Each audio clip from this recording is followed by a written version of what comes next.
Good morning, folks. Welcome back after that interesting start here. Let's. I love my development life cycle. Some of you will get beat up on this life cycle a lot anyway, so there's nothing wrong with using this. But I use this not just to pass tests. I use this to get through life. I use this to approach my job. So yesterday we get my little drawing tool here. Yesterday, well, there was no feasibility. We decided we were going to have a class. Just like in security, there's no feasibility study. Oh, shut up. My Aces cloud is. No, I don't want to have a cloud. I'm trying to have a show here. Um,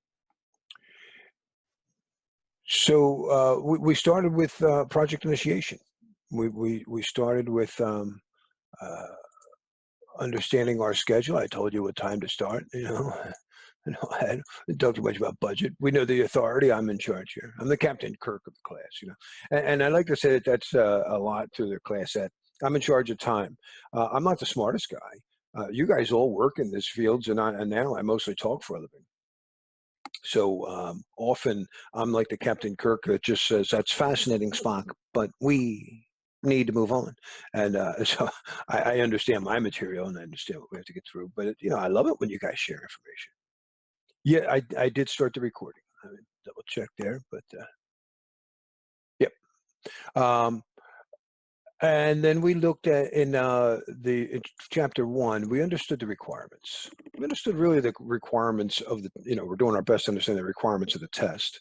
But it's assuming you're like the new security manager of an organization, and that's probably a safe context to have for the test. The first thing you want to do is understand the business you're working for. You want to understand that company. One of the best things you could do when you go for a job interview, if ABC Corporation wants to bring you in for a job interview, do a lot of research on ABC Corporation before you get there. When get to the job interview, listen to the guy. What are your needs around here? What would you see me doing? What are some of the problems you have here?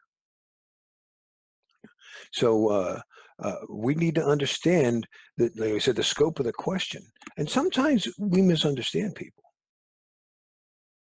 I happen to believe that, in contrast to my mother, who believed that God created good people and bad people, and we just fight it out on earth, and then when they die, the good people go to heaven, the bad people go somewhere else.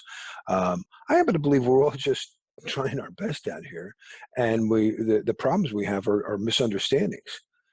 And from children who were raised, in a supportive environment where they understand that the best way to make money is to work for a living, or to countries that leaders that don't understand. It's hard. Our leader here in the United States made a comment last year that nobody could have understood how difficult healthcare is, and a lot of people made fun of that. But I think that the job is getting harder and harder and harder. And this is why, luckily we have AI.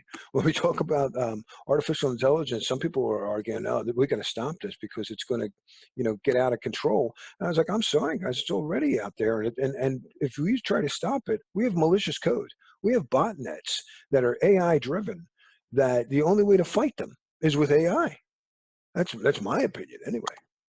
And they really get out of the hands of the authors." And that goes way back, like 10 years. Everybody have to research Conficker. When Conficker came out, I think it was like back in 2010 or something.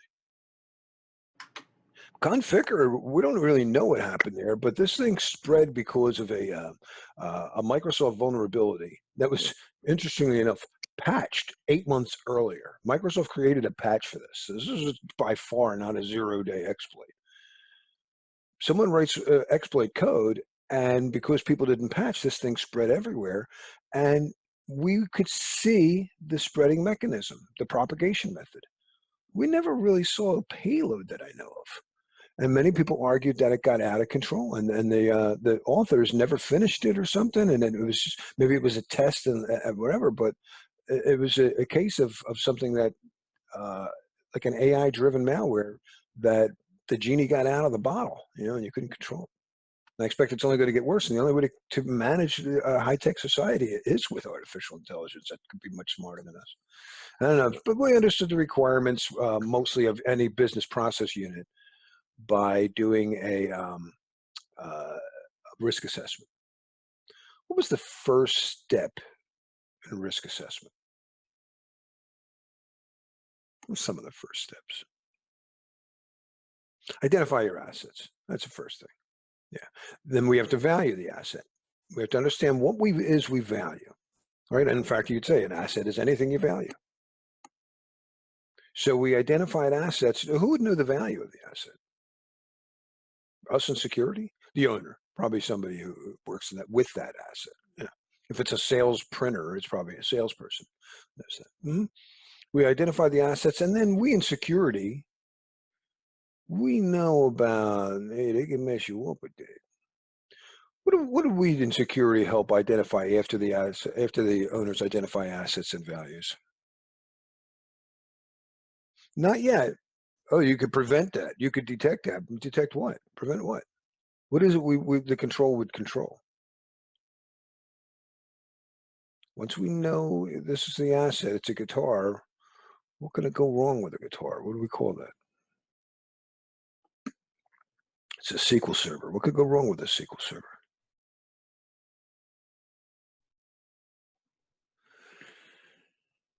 Not vulnerabilities. That would be the next one. Let's say that it's if the vulnerability is it's flammable, what is it vulnerable to? Threats. Always in that order. Some people call that process risk identification. You say assets, threats, vulnerabilities. That's the identification of the risk. Now, if the threat is fire, who or what causes a fire? What do we call that?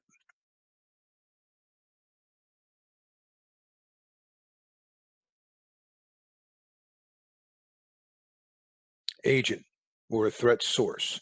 Our threat sources could be natural or man-made, but the key is that we're looking for the word threat source or threat agent, depending on who you read. Yeah. NIST or ISO. Um, Typically, they're the big security best practice and agencies that we review. Um, when I protect an asset from a threat, one of the things I want to make sure is that, like, my body could probably be destroyed if it were near gamma rays.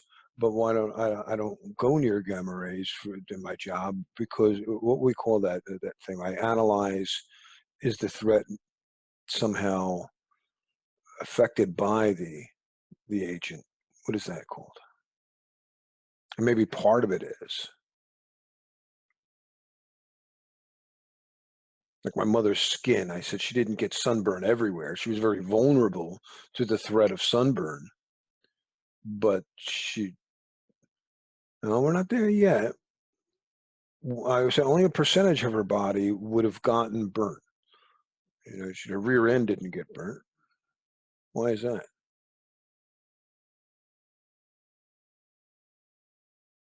So like that same SQL server that's on an internal network isn't likely to get hacked as much as one sitting on a DMZ.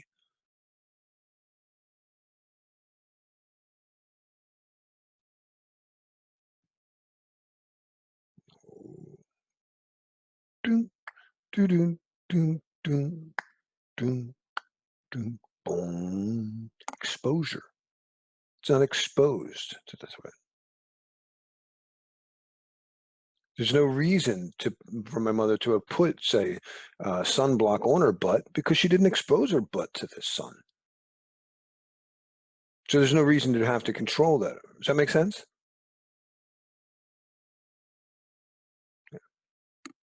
So always in that order, at least the first three. Some people leave out exposures when you read, like even NIST 810 left out exposure for some reason. But no matter where I look on risk, it's always assets, threats, vulnerabilities. And some people, like if you go for the CISM or CISA, they call that risk identification. Then we do a more detailed analysis. What's the real risk of this happening? There is no risk because there is no exposure there. I'm going to go out to the sun. I've never been on Venus. I'm not going to worry about the poisonous gas on Venus. I'm not exposed to that. So, but I do drive a car. And that, the threat of, there's a couple of threats. So you get in an accident, you could have a car stolen. So what do we look at next to really analyze our risk posture? Two things. Almost always hear them go together with risk.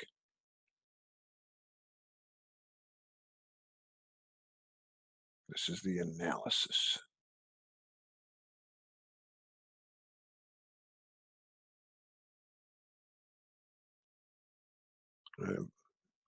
No, we did the vulnerability. We said assets, threats, vulnerabilities. Now, you could get in a car accident, or the sun could, or an asteroid could crash into the Earth. We are very vulnerable to that. The CSLE, what is the SLE? The SLE, you're right, but that's one way to quantify it in dollar value. What is that expressing? The SLE expresses the impact. The impact. Always. We have to figure out what's the worst that can happen. What's the damage that would happen? What's the other thing we do?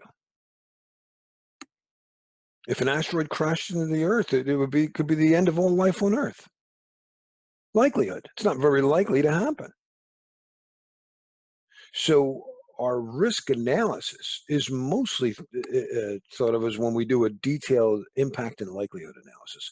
Since Mahbub already put in SLE as the way we expressed our impact, how do we express our likelihood when we do these mathematical formulas? What's the three-letter acronym for likelihood that we do?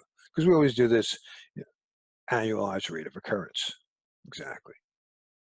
Right. So now when I do this, I can annualize the anticipated risk.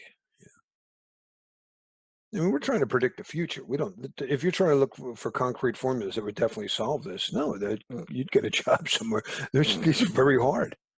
It's trying to predict the weather, which, by the way, some people think quantum computing will be much, much better at. But anyway, we're going to do some quantum computing today. All right. So we had in our risk identification, we did assets. What do we have that we value? Threats. What could cause loss of value? Vulnerability. How vulnerable are these assets, those threats? I'm not worried about someone stealing my house.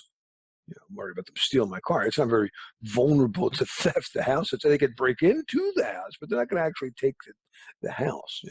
Not likely.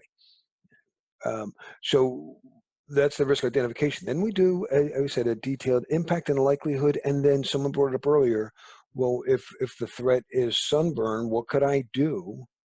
And this person does work outside all the time, so they're exposed to the sun. What could I do to reduce the impact or a likelihood of a risk? What's that called? What are the things that it reduce the likelihood of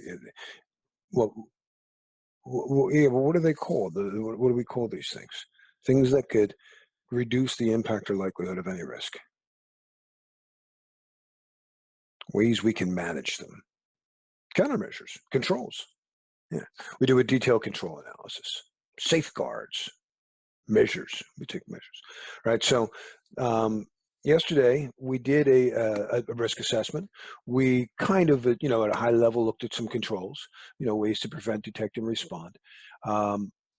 We then said, all right, well, let's go on. Let's start architecting solutions. Well, actually, we didn't get that far. I'm sorry. We're going to do that today. We actually started with the closer looking at the assets. And we understand that the assets we deal with here, I keep bringing up guitars, but mostly we're looking at our information assets.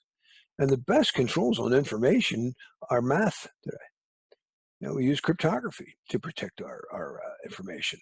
But crypt comes from the Greek. It means to hide, but it's not just about hiding information. It's ensuring that it's accurate. It's ensuring that it's authentic. It's making sure that, people can't just say something and then be, I didn't say that. No, dude, we have proof you said that. In theory. So yesterday I said that if I have a key, the same key, a shared key as John, and we're the only two people with keys to the safe. When he opens up the safe and sees something in there that he knows Larry didn't, I mean, he knows that he didn't put it in there. It must have come from Larry. So this symmetric key not only provided confidentiality, it provided authenticity. He knew it was authentic. It came from Larry. But if I put something in there that didn't belong there, and he told the boss, Robert, and Robert called me in the office and said, "Hey, why are you putting your tuna fish sandwich in the cabinet?" I could blame John and say, "Oh, he has the key. How do you know he didn't do it?" John was acting freaky yesterday too, man. I think him and his girl broke up or something. I tried to talk to him. He snapped. He's like, "Wah, wah, wah, wah." Man, I don't know what's up with that dude. So you could deny with a symmetric authentication system. That only works when you're trying to be authenticated. So we have asymmetric systems. If I had locked that safe with my private key, I wouldn't get any encryption because the public would be able to unlock it, but they would know it came from me. So that's how we authenticate things, and to make sure it wasn't changed, we would like hash the thing, the hoagie, hash my hoagie, create a hash of the hoagie, and then encrypt the hash with my private key, and then you decrypt a hash with my public key. You calculate a hash, compare the two, and you say, hey, if that service pack that Microsoft sent to me, and I create a hash of that service pack, and then I decrypt the one that Microsoft sent with their public key, and they match, that service pack came from Microsoft. It wasn't altered, and they can't blame anybody else. Digital signatures are the answer to a lot of problems. They come from cryptography, but they don't encrypt. So it provides non-repudiation, right? Larry, your public key unlocks it. It must have been you. But I'm from the neighborhood. And I'd go, damn, someone must have got a copy of my key or picked the lock or something. Yes, guys, in theory, asymmetric systems provide authenticity and non-repudiation. That's the goal. That's what we look for. But in real life, people pick locks where they get copies of people's keys. That happens. Um, we're going to talk about PKI today. One of the largest certificate authorities said ISO approved agency to sign keys. This is like the DMV to PKI. DigiNotar had their private key hacked. So people were getting keys. You were getting keys from Yahoo and Microsoft, or excuse me, Yahoo and Google, that Skype, that were not from them. They had copies of these keys. Heartbleed, a famous SSL attack a few years back. That was a lockpick. Someone figured out, oh no, you jiggle it around and you could find out that the session key sitting in memory, and all you have to do is send in a request, and say I want this buffer size, and the next thing you know, you've got it. You got the key. So these are the goals. This is how cryptography gets hacked. The most common password attack is to just get somebody's password, ask them for it. But sometimes they use tools to crack passwords. We're going to talk a little bit about that. We're going to talk more about passwords on day 4, but we're going to talk about some cryptographic attacks right now. Probably is. Yeah, the best attack is social engineering. I have to agree with that. And I always say it doesn't matter how strong the locks on your building are. If I can get you to hold the door for me because I'm dressed up as a pizza delivery guy, it doesn't really matter. And I'm not saying I'm Mr. Uber security. I'm as dopey as anybody. Dave, you worked with my wife. She'll tell you. She'll be the favorite one to pick on how stupid I am. So, just come to me and thanks, Joe. Thanks. Yeah, Joe worked with me for a couple of years. Just come to me and start singing one of my songs and say, oh, you come up to me and go, you're Larry Greenblatt. Oh my God, I love that stuff. Oh, when they start singing, and I'll be like, hey, need to keep my car? Sure, he knows my song. Let me clear all this, clear all drawings. And close this and go back to our where we were yesterday.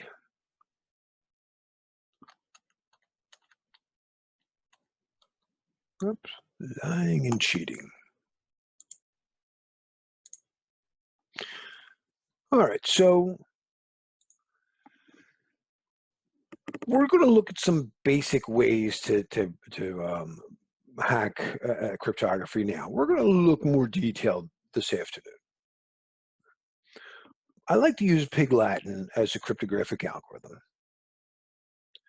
Bob says happy birthday. It gets encrypted. The key is to take the first letter, right?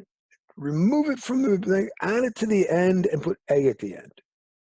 That's the key. Alice knows that. Eve has never heard of this. So when she hears Happy Hey Earth Day Bay, she's like, what does that mean? And she wants to know.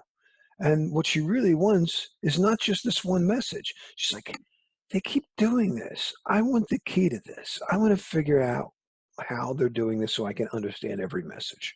So please remember that the most fundamental goal of any cryptographic attack, cryptanalysis, is to discover the key. Now, we have different keys we play with, right? We have public keys. Nobody tries to hack a public key. It's public. But I'd like to get your private key that I could send things as you, or I could decrypt anything that's sent to you. And I'd like to get the session key because that's how you're encrypting the data. So typically the targets are, ultimately you'd like to get the private key because then you can get everything. Session keys are only used for this one message. But if that's all I got, a session key this is the session key was only used for this one hard drive. There's a lot of data on that hard drive. I'm not going to do it this week. I'm not going to risk it, but I've got a 2 terabyte hard drive. I'm going to be popping in my computer here. I meant to put it in the other day. I couldn't find it. I found it last night. So I just rebuilt my laptop and I was like, I know I got a 2 terabyte drive, but I need it earlier. All right, common cryptographic attacks. Well, the most common thing is someone captures the ciphertext. Right? I mean, that's why you encrypted it. You knew somebody could eavesdrop on it. So they use like Wireshark or whatever, and they sniff it out, and then they try to figure, what does Happy Hey Earth Day Bay mean? But if she heard Bob say, happy birthday, and then her go, Happy Hey Earth Day Bay, hey, I knew the plain text. There's a ciphertext. I wonder what the key is. That makes it a little easier. Right? It's a lot easier to put a puzzle together when you have a picture of the before box. Oh, okay, Robert. Hopefully this makes sense. So known plaintext is when you have a picture of the puzzle. Like think of it as putting the puzzle together, right? You have a puzzle. A ciphertext only is when all you have is the pieces. But a known plaintext is when you have a picture on the box of what it used to look like. That makes it a lot easier. Even more powerful is if you could choose the ciphertext. If you could say, let me take a piece of the puzzle and find out exactly where it goes. You give me one piece and find out where it goes. Let me try another one. Where does that go? Where does this piece go? Alice, what does Happy Hey mean? It means happy. Well, what does Earth Day Bay mean? It means birthday. Oh, wait a minute. Is Abe Bob? Yeah, you got it. That's a little more powerful. But the most powerful of this type of attack is if you can make up your own words. All right. Well, yeah, it will be. Let me get there for a second. You make up your own words and you say, all right, how would you encrypt the word test? That would be est te. What? How about vest? Est ve. Oh, wait a minute. So best would be est be, right? So of those attacks, the most powerful would be the chosen plaintext, but that's not easy to do. That means you have to be able to have a tool. You have to have their cryptographic system where you feed it into it and then see how it comes out, right? And you can choose your own words. So the most common, to answer your question there, Robert, is the ciphertext only. Even though it's the hardest to do, it's the easiest for the attacker to get a hold of. One of the most commonly ciphertext only attacks is WEP. It was really easy to do.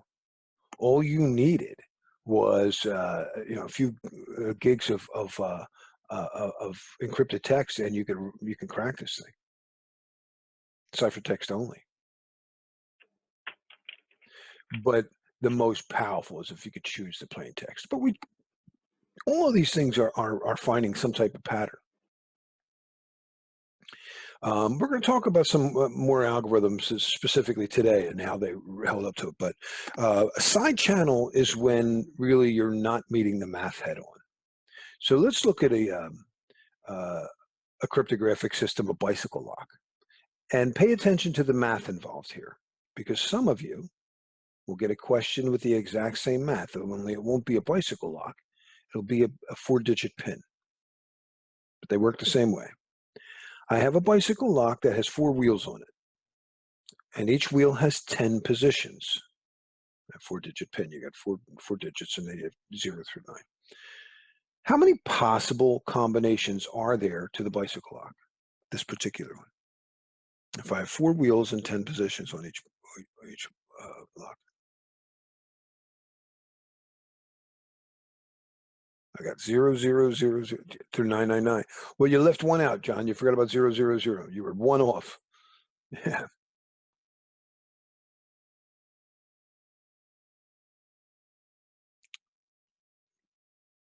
Add 1 to that number and you'll get it. It's 10,000. Yeah. It's 10 to the 4th. So there are 10,000 possible numbers.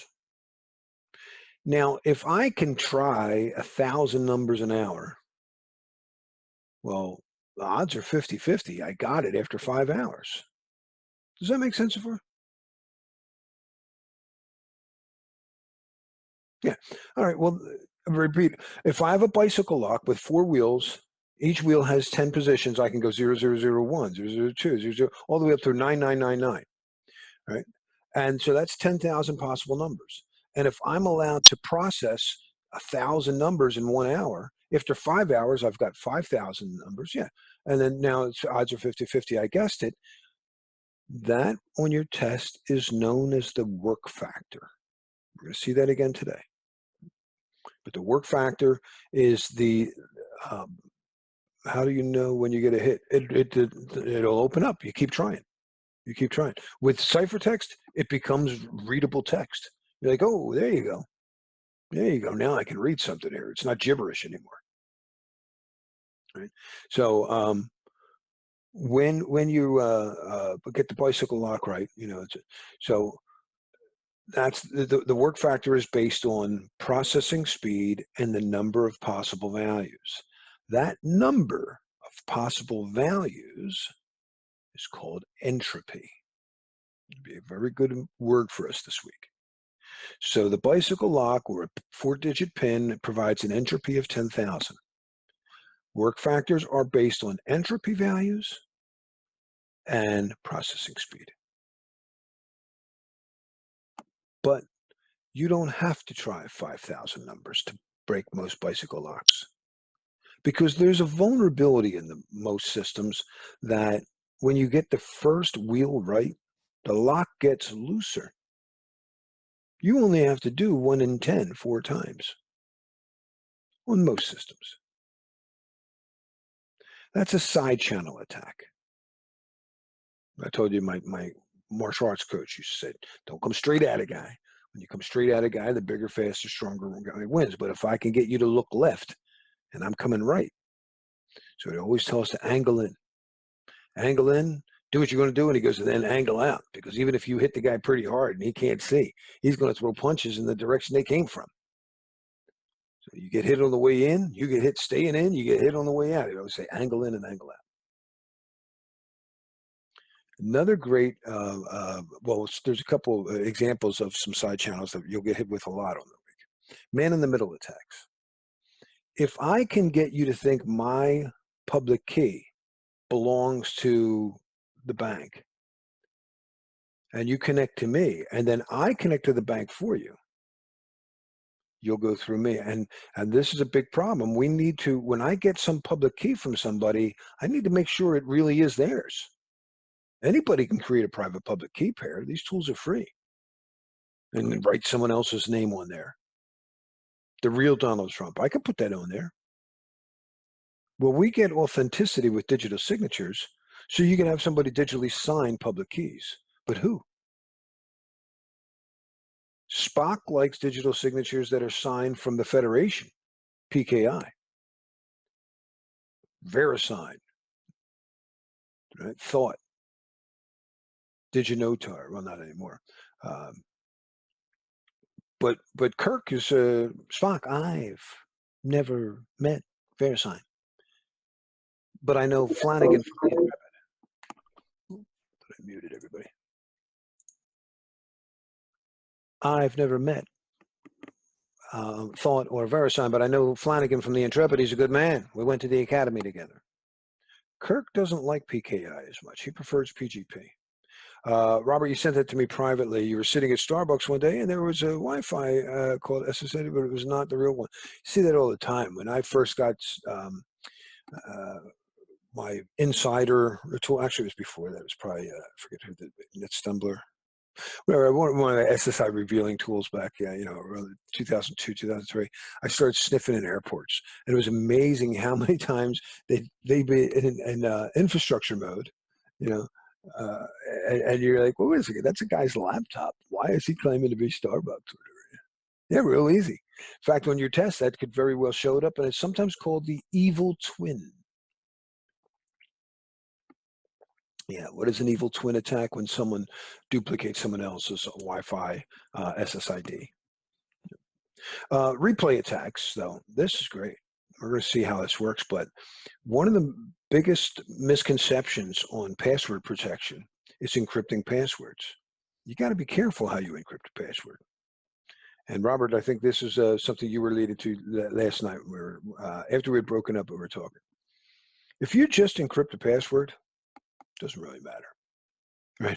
So let's say the password is Starbucks, and but you're not right. Now, if you go to but you can't say it in clear text. Yeah, Eve could be eavesdropping; she'll hear you. So I want you to encrypt it as Arbuck stay. Oh, okay. Now I want to come in. What's the secret word? Arbuck stay. Oh, come on in. Well, you says, hey, can I come in? What's the secret word? Arbuck stay. So just replay the encrypted version of the password. You can't just encrypt passwords. Right? You have to make sure that every time you encrypt it differently. And that's the purpose of a nonce. It's a number used once. So when we add a number to another number, it's like adding something to your soup. You add salt. When you add a number to another number, it's called salts. So we should salt passwords over the wire with a nonce. Yeah, whenever you're logging in remotely. So when you encrypt it, you say, hey, I'm Bob. Okay, Bob, before you give me your password, which I already know, I want you to salt it with this number. No, a seed is similar, only a seed says start counting here. So it's used with random number generators because you could look at the number pi. The number pi is a random sequence. But if I said start counting with that random sequence pi, everybody would know how to do it. So I say start using pi, but I want you to start 150,000 digits in. And that's the salt. Or excuse me, that's the seed. The seed is the starting number. Start counting here. Does that make sense, Robert? Yeah, very sad. All right, so we're going to see how seeding a password with a nonce will mitigate a replay attack.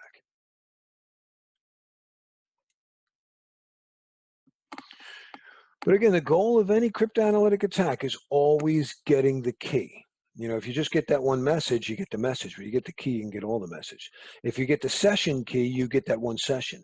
You get the private key. Session keys expire after that session. Sessions could be one message. It could be 5 minutes. It could be a day, whatever. But private keys generally last at least a year. Some of them last 4 years or more. Now, no key should last forever, and people have made that mistake. I know this one guy set up PGP, set up his first private key, a public key setup, and he had it set to never expire. That would be me. Yeah. Told you I'm as dumb as anybody. It's out there somewhere. You might find a Larry Greenblatt public key and be able to send stuff as me. Many, many years ago. We're talking like 2001. But depending on which key they get, they could gain confidential information. And typically, you'd think a session key there. But if I had your private key, I could get other session keys. Um, but if I get your private key, I could sign messages as you. Key management is not easy. The hardest job in encryption is not math. It's just like physical keys. Where's the key to this thing? The more keys you have, how many passwords does the average person have today? Just think, passwords are keys. Passwords are symmetric keys. This is why I never invested in Bitcoin without my wife's support, because I know that, yeah, something like 40. That's exactly what I heard recently. Um, my wife is much better at this. I would lose it. I'd be the guy that bought, bought 1,000 bitcoins and lost it all. I was just reading the story of a guy. When I say read, I mean listen to. Just the story of the guy who bought a pizza years ago with 10,000 bitcoins. Anyway, so ciphertext only attack. Eve just hears the ciphertext. She tries to figure out what that means. It's like putting a jigsaw puzzle together without the picture in the box. You could brute force it. Does this piece happen to go next to this piece? You'd probably do some type of pattern recognition. I bet you all these green pieces go together. Lou says one for managers. I don't want to digress too far, but I used to do network engineering at Scott Paper. I built their, well, along with a couple. I was actually not the project lead, but I did a lot of work for them for 4 years when I was at IBM. And then there was a huge, he used to be very famous, cutthroat CEO. God, I forget his name now. But this guy takes over, and Al Dunlap, they called him Chainsaw Al. And Al Dunlap comes in, and we had set the password policies, and you had to have the upper, lower numeric, had to be at least 8 characters, you had to change it every 60 days. And he comes in, he goes, no, no, no. My password is my daughter's name, and it's not to change. It's never to expire. Clear text, I mean, plain text, just alpha text, his daughter's name. Yeah. Um, the most common pattern is frequency analysis. We will look closer at this later. But frequently used words, frequently used letters. For instance, the letter E statistically shows up more frequently than any other letter in the English language. Look for the character that shows up the most, and that might be the letter E if they're using a simple cipher. And we'll talk about those later on. Related key attacks. This is similar to using the same password for everything. One of the best ways to grab somebody's password: offer something for free on the internet and require a strong password. People will use their favorite strong password. WEP, for instance, I said we use encryption for not just confidentiality, but at least for authenticity. WEP, how you authenticate it to your access point, is also how you, first you authenticate, and then you encrypt the data. In WEP, you use the same key for both. To get somebody's authentication key, you have the data encryption key, and it never expires. WPA is different. WPA, you may have a password, typically a passphrase is how they word it, multiple words, to authenticate to the access point. But the encryption key is a nonce. It was a session key that's set up every time you connect to the access point. Every day you connect to that access point, and everybody who connects to it gets a different encryption key. With WEP, you can encrypt everybody's data, decrypt everybody's data. If you had one person's encryption, authentication key, you get everybody's data. That was really, really bad. Right. Next up is Eve hears Bob say happy birthday. Right? This is putting a puzzle together with a picture of the before box. This PKZip's original encryption algorithm, very vulnerable to this. And when you try to decrypt a PK zip file, it would list the files in it. And if you could, so it's at 10 files zipped up in there. If you could get a clear text copy of one of those files, you'd get the session key used to encrypt all of them. Now, I don't know that they've ever asked E0. It bothers me because E0 is really bad. E0 is used in Bluetooth. E0 is supposed to be 128 bits of entropy. Right? If you had 1 bit of entropy, you'd have 2 numbers, 0 or 1. If you have 2 bits of entropy, it's 4, right? 0, 0, 0, 1. But this is supposed to be 128 bits of entropy. But if you get enough plain text, it's about 38 bits. Now, we had to stop using DES in 2001 or 2002 because 56 bits was not good enough. How was 38 bits? I don't like using Bluetooth, but it sure is convenient for my speakers and my phone in my car and stuff like that. I used to just not use my phone in my car. That was my excuse to not to talk and drive. But now I love to listen to YouTube chats and stuff. So a little more powerful. Chosen ciphertext. Eve chooses a word. Where does this piece of the puzzle go? It goes here. How does Appy come out? In World War II, we would plant, we being the Allies, planted uh, spies at Nazi prison sites or Nazi sites, and they would pretend to be cleaning people. And when people went home at midnight, or so, they would have access to decryptors, and they take ciphertext messages and try to get it decrypted and see what happens. This is how Ron Rivest cracked his very own public key certificate standard. El Gamal, which nobody seems to use, yet the ISC squared considers common knowledge. It's an asymmetric cipher. We'll see a little bit of it today too as well. But El Gamal was very resistant to a known plain text, but very vulnerable to a chosen cipher. But the most powerful is if you can pick words and see how it gets encrypted. All right, encrypt the quick brown fox jumps over the lazy dog. That has every letter in the alphabet. I'll get to see how they're all encrypted. Very powerful. 2 ways to do this. I could, will we be tested? Oh, yes, John. Yes, you will. Absolutely. That's why they're here.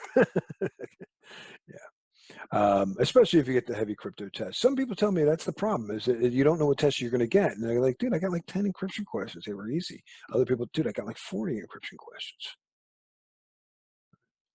So the 2 ways to do a chosen plain text. One is to set up a big file, a batch. And that's what happened on the Midway in World War II. We knew that there were, you took it December, you got no crypto questions at all. Probably that's the problem.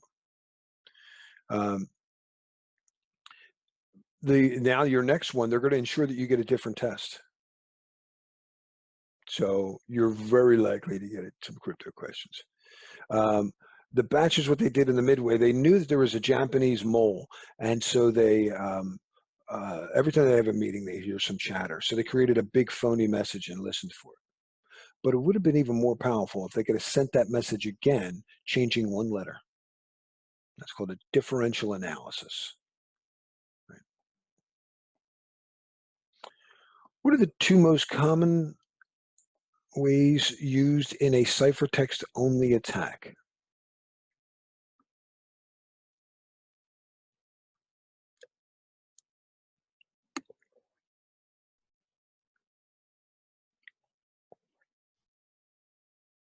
I see some A's, but that's not it.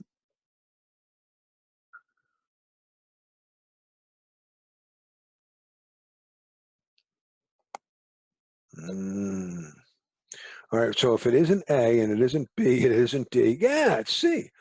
Pattern recognition, like frequency analysis, or just brute force it. Now, brute force, this is when you have to try, like the bicycle lock, half the possible values. But typically they find some pattern. Yeah, like Des was never really, when you say something was cracked, that means they found a pattern and it doesn't provide the entropy value that they thought it did. Brute force is when they didn't actually crack it. They were just got processing speed so fast that, what you thought would take millions of years no longer takes that long. So Des wasn't really cracked. Des was brute forced. El Gamal or knapsack, these were cracked. No, pattern recognition is the umbrella term. Frequency analysis is one type of pattern recognition. Does that make sense, Robert?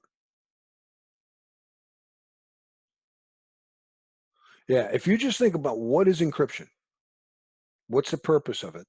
It's really to throw chaos into a system. So people can't figure out what you're saying. If people see a pattern, then it's not as chaotic as you thought. So as a martial artist, you try to do this on people. You try to do every time he throws a jab, he'll follow it up with a jab cross. He goes jab, jab cross, jab, jab cross. And on the fourth time, it's always jab, jab, cross kick. You as the attacker, you don't want them to ever see a pattern. You're like, don't ever show that.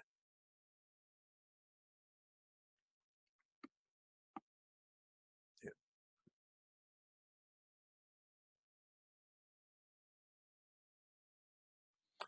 All right. And the man in the middle attack, this could happen without encryption. You could do a man in the middle attack, or, just on a network system. We'll talk about ARP spoofing and stuff like that. But how it could work with an asymmetric system. And it's common to know that we don't typically sign Diffie-Hellman keys. So Diffie-Hellman's very vulnerable to that issue. But all asymmetric systems really could be. So if we don't authenticate the public keys. So Eve creates two public keys, to create two key pairs, I should say. And then she puts Bob's name on one of the public keys and Alice on the other, and she gives them out to the respective parties. So now when Bob thinks he's encrypting things for Alice using her public key, he's actually using Eve's evil one. Eve gets to decrypt it, read the message, then re-encrypt it using Alice's public key. One of the problems with this type of attack and any man-in-the-middle attack is users would complain if they weren't connecting to their server or getting the services they were looking for. But here they're getting what they wanted. No, I got your email. So they don't know the problem happened. There's a difference if someone picks your lock versus kicks in your door. You'll notice the door got kicked in. You report it. But if someone picked the lock, you won't notice. So this isn't a no. You don't know this is happening to you. Well, nobody prints their own driver's license. You shouldn't be able to just create a private public key pair and give it out, depending on what you're doing. Sometimes you might want to be able to do that. So when you anonymity when you're purchasing things on the internet, and that's kind of how blockchain can work. Right? That's one of the uses in blockchain, by the way. But if you really want to authenticate where something's coming from, then you need to have some trusted third party validate their public keys. And that's what the Federation wants. That's the role of VeriSign and Thought and GeoTrust, certificate authorities, digitally signed. All right, a replay attack. Bob says, hi, I'm Bob. Here we're going to actually encrypt the password. We're even going to use another number to do it. So they give him here's a number, and salt your password with this number. Add your, encrypt the two of them together. Actually, they hash it, and then send us that hash over the wire. Oh, that sounds great. The password's encrypted. Eve can't see the password. Eve says, hi, I'm Bob. They go, oh, yeah, take this number and add it to your password. She goes, no, that's okay. I'll just replay what I saw Bob say last time. This number can only be used once. You can't use the same number. That's a fundamental problem. That's why we have a nonce. Well, all right, the number was 22. I'll bet you the next one's 23. It can't just be a nonce. It has to be randomly generated. Then you have a nerd at work go, there's no such thing as a random number generator. There's always pattern. No, not exactly. But it would take infinity to prove that they're random. So to make that guy happy, they don't call them randoms. They call them pseudo-randoms.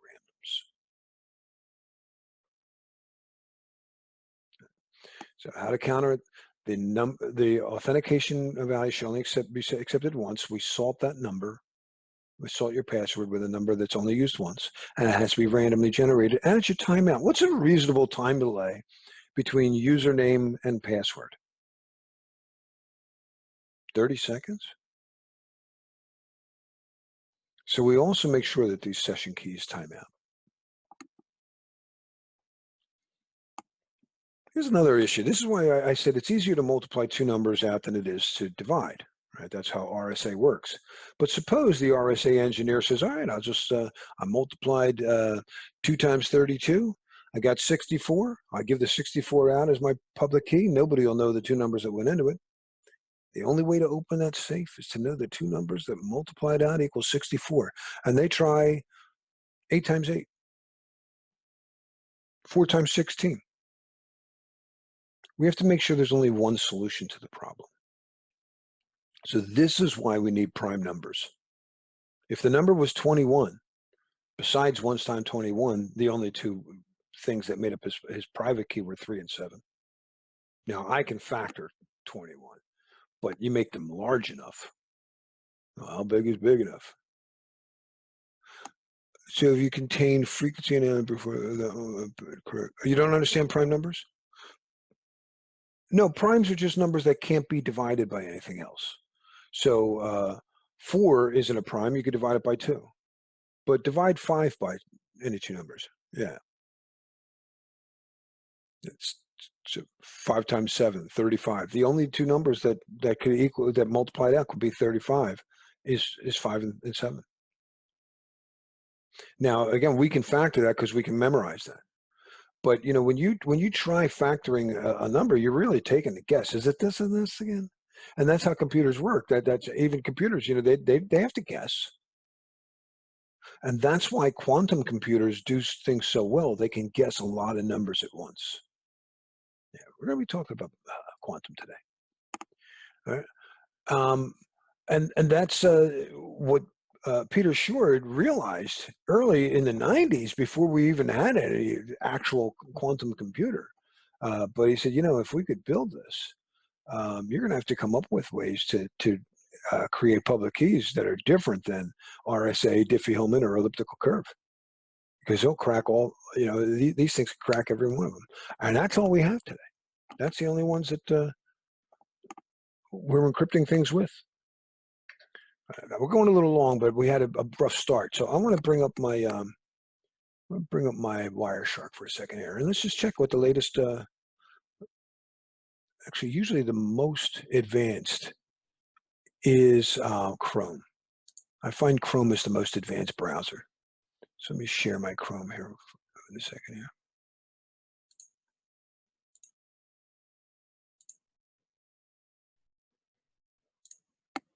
And we'll go to the ISC Square and see what they're up to. Oh, there we get my Wireshark. You know, one thing I wish I could do, I don't know if I can share my entire screen. That was something I could do in something I could do with yeah, I can't select a window or an application. Why can I not share my entire screen as I could in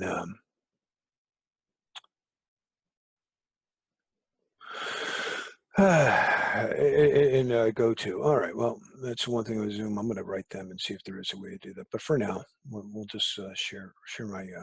I'll actually share Wireshark. That would make more sense for you guys. All right, so let me start a capture. I'm going to go to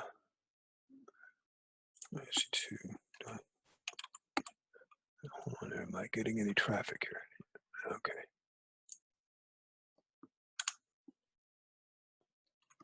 All right, back to my Wireshark. Stop it.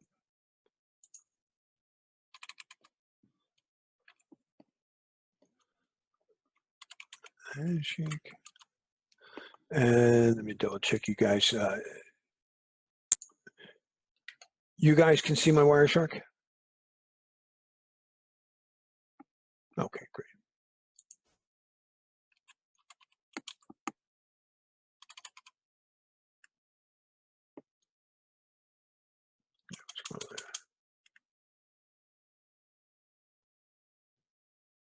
Am I spelling hello wrong?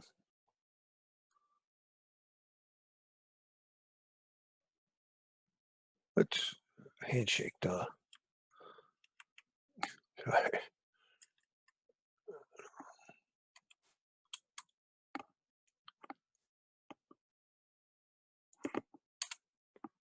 That's it. Where's my apply?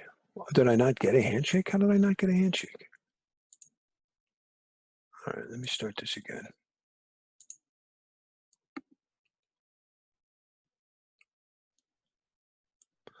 To do with Internet Explorer. Now I got the.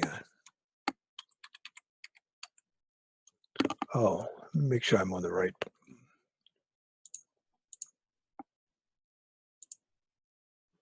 I'm on the VirtualBox interface. No, I'm on Wi-Fi.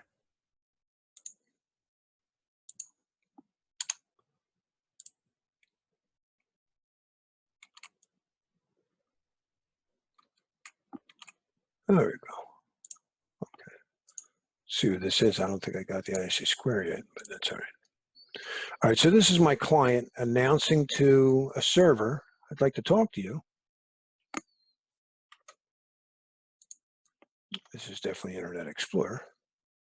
These are symmetric, asymmetric, and hashing algorithms available.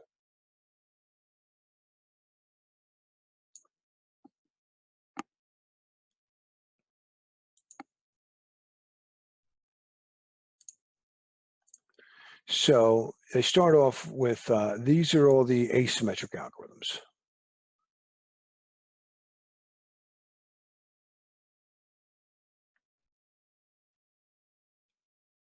Right, that's the asymmetric algorithms. The symmetric algorithms, we'll know these modes later on today, basically. The only symmetric algorithms appear to be AES. Typically, they had a triple des. Maybe I'm not going far enough down here. Yeah, there's one triple des. And then the hashing algorithms they support are SHA 256, SHA. If it just says SHA, it's 160 otherwise. So whenever you talk to an SSL server and any pretty much modern crypto system, you're picking a symmetric algorithm to encrypt the data. You're picking a hashing algorithm to check the integrity of it, and you're picking an asymmetric algorithm to do one of two things, right? I can use the asymmetric algorithm, kind of like a Diffie-Hellman key exchange, but it's actually elliptical curve as a Diffie-Hellman, to agree on the symmetric key. It's a key agreement protocol. But I could also use an asymmetric algorithm as a signing protocol, right, to sign the hash, to authenticate the hash. All of these algorithms are vulnerable to Shor's algorithm. We have to fix this. We got to get, and it's coming soon. Some people think quantum supremacy starts this year. I don't know. I hear a lot of things in my day that turn out not to necessarily be true. Let's see if I could, before we take a break, Google quantum supremacy.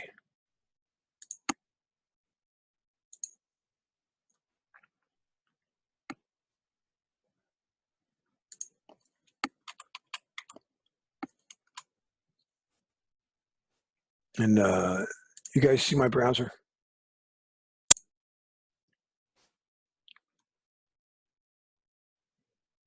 Yes? Okay, great.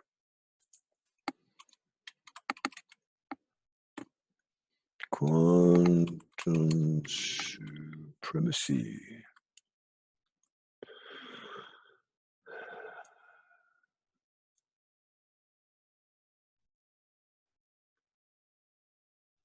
Intel's 49-bit shoots for it.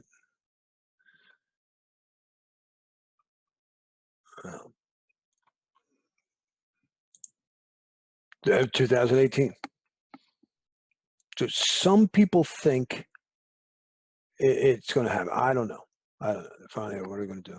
But it will break all of these algorithms, and that's the key. That's the key. So we have to come up with something. And N-True is probably the most famous. That's ready now. All right.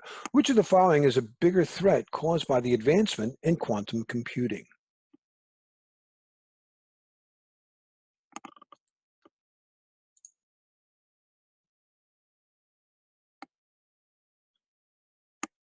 Clustering is when you didn't use prime numbers and there are multiple keys. So that's not clustering. Delta. Delta. Yeah. Be very easy to factor that public key in the case of RSA and figure out what the private key was. Yeah. All righty. So went a little late there, but we should be okay. So we understood a little bit more about information assets. We understood that we have to understand the information and how much it's valued at and what it's worth. We had to find owners, and people don't always want to take ownership of things. So we have to assign owners, and they are generally from the user community. Then we have to categorize it. That means what classification, high, medium, and low for confidentiality, integrity, and availability, and compartmentalization. Is this a sales asset? Is this an HR asset? And then cryptographic services, that it's not just confidentiality. A digital signature gives you three of these, and they don't encrypt anything. But the answer to security is not always make it secret. Again, how many of you here have hidden something so well that you yourself don't know where it is? All right, all good. Ready to take a break here? Get back at 10:30 our time? All right, so that's good. Oh, that's not what I wanted to do. All right, welcome back, everybody. Any questions on anything before we get started here?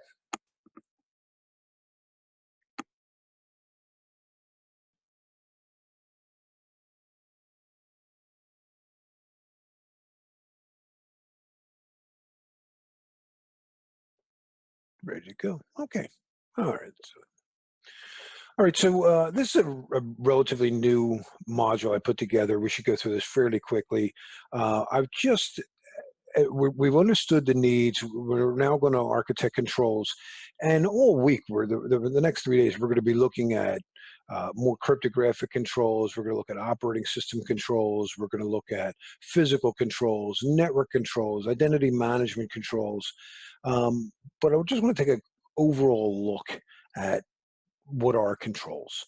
And because there are three big entities, organizations telling us what controls are. The first that I knew of really was COBIT, the control objectives for IT governance from the IT Governance Institute, and they architect their. There were originally four categories of controls. They added two more categories. And they say all controls fit into these drawers, or if you will. And then, of course, the ISO, we know, is an auditing standard. Actually, COBIT's an auditing standard as well. I have found in my experience, I don't know where other people are, that COBIT is still pretty popular in a lot of agencies, but for internal audits. Before anybody else comes in and looks at their stuff, they'll go through a COBIT audit.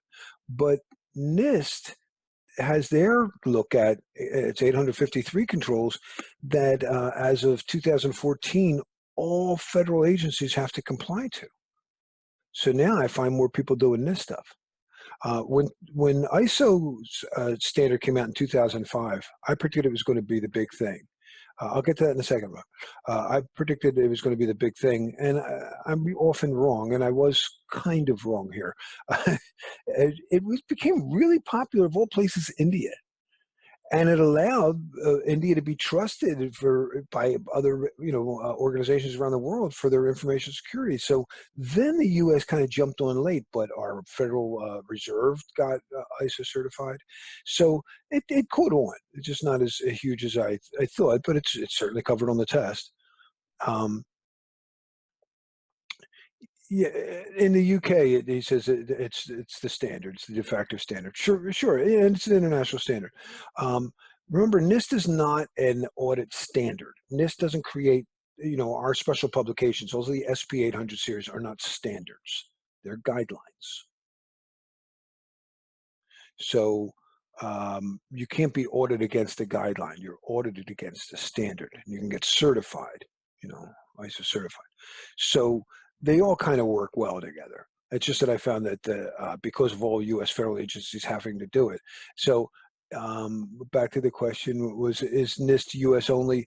NIST is created for U.S. agencies, but so many people around the world want to be trusted by the U.S.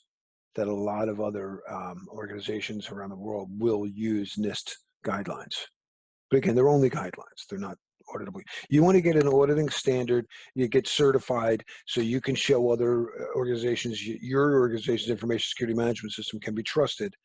You get a NIST. I mean, excuse me, you get an ISO 27001 certification.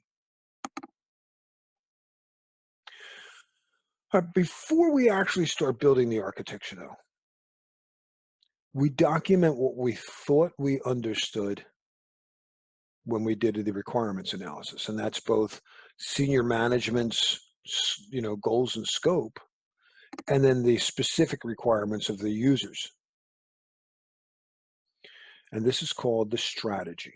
It is our job in security to architect a security strategy, and it has to be in line with the organization's strategy, or else we have strategic misalignment. So what our goal is to have strategic alignment. Did I capture your intent properly? Is this what you said? Often a large organization will have a steering committee that will have key officials from, well, hopefully from the CEO on down, but we hopefully we'll have people from various business units, the HR process manager, the legal department, right? And all these people will be on the steering committee, and we say, all right, before I get started, when you said a picture of a dog tied to a fence, I just want to make sure you meant tie a dog to a fence and take a picture of it, right? That's what you meant by that. And they go over our strategy to ensure that we understood what they wanted. Once we can confirm we know what they want, we now architect how. A lot of this class is about what and how. Kirk knows what he wants. Spock knows how to do it. Right? So their architectures are how. Requirements are what. It's hard to understand what people want. One of the biggest challenges is not just misunderstandings. Even if I understood you properly, if I take too long in development, by the time I build it, it's like, yeah, that is what we wanted then. And requirements have never changed faster than they do now. This is why so many architectures, and Robert, you're a developer, right? Or no, you're a DBA, but you kind of get involved in development. You've done app dev, is that not true? DBA. Yeah. I'm sure agile, exactly. To meet these ever-changing requirements, we've gone from, and we'll do more of this in day 5, the development lifecycle, how you go through that, or life cycle management, had to speed up. He hates that word. A lot of people work in Six Sigma hate that too. It depends on your experience, your subjective experience with it. Yeah, you're bound to, but the thing is, you can you get to reiterate and reiterate until you get it right. The problem with security guys is like, yeah, but while you were wrong and you released this bad code, yeah, it's for faster delivery. You released this bad code. There were a lot of exploits happened, and people had their identities stolen. So yeah, you got speed to market for sure, but at a cost to us, the consumers. But it's tough. There's no easy answer here. No easy answer. Ross Anderson wrote, to me, the best book in security ever. It's called Security Engineering. He's done a few different revisions of it, and he gives it out for free. It's fantastic. It's the best book, Ross Anderson's Security Engineering. When I started out and studied for my CISSP in 2000, 2001, that's the only book I could find on security. Skimping on testing is what somebody said. Ross Anderson, spelling, okay, hold on here. Ross Anderson, and the book is Security Engineering. um,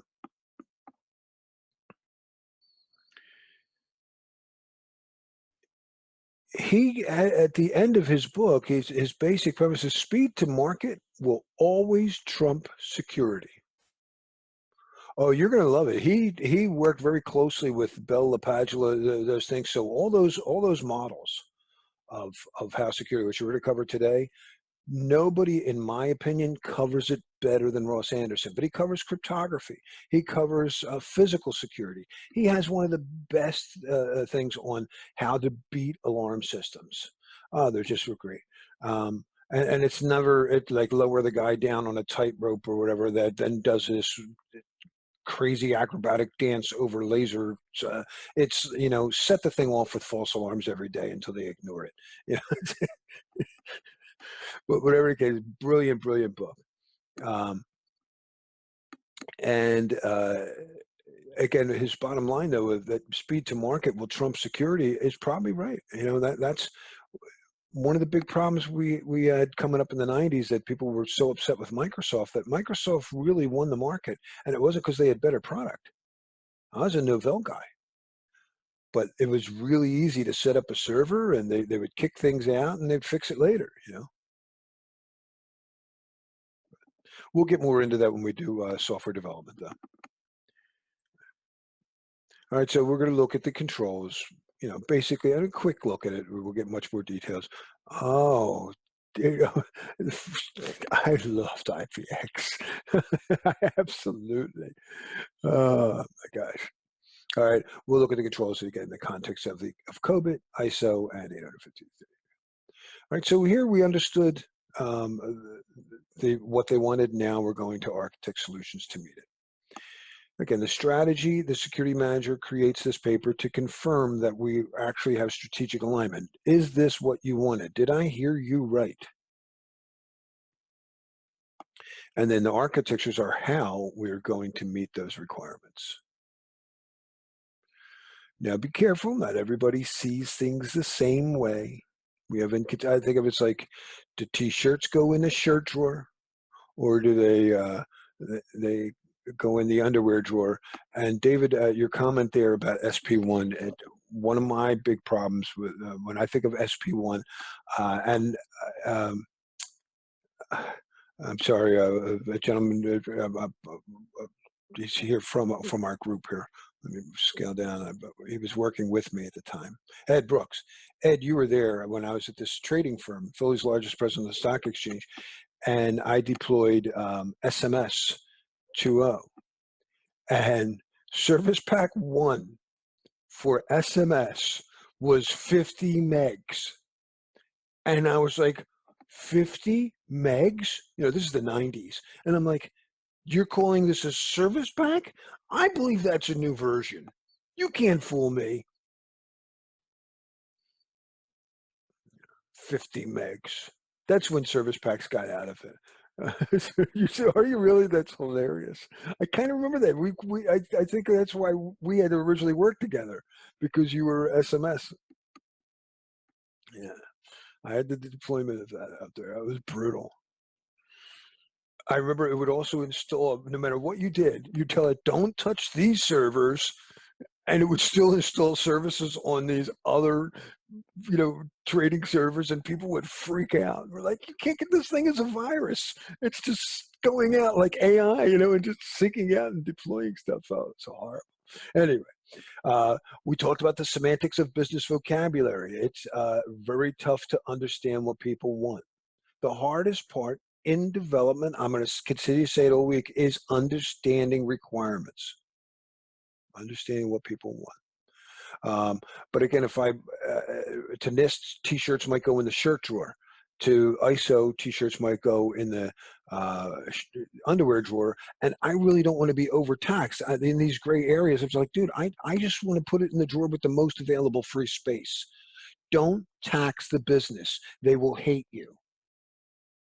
And security does get hated by a lot my I know many security people who tell me that they are hated in their organization for slumming things down. And I don't always side with the security guys. I can to me, I was like, "Dude, don't be like TSA out there." It's hard. It's not an easy thing.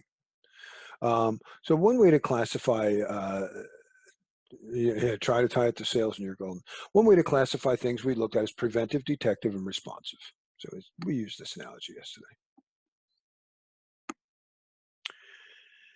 The ISO classifies things in terms of, well, are they administrative controls like, training and procedures? Are they technical and logical controls like antivirus software? Or is it a physical control like, padlocks or motion detectors or something?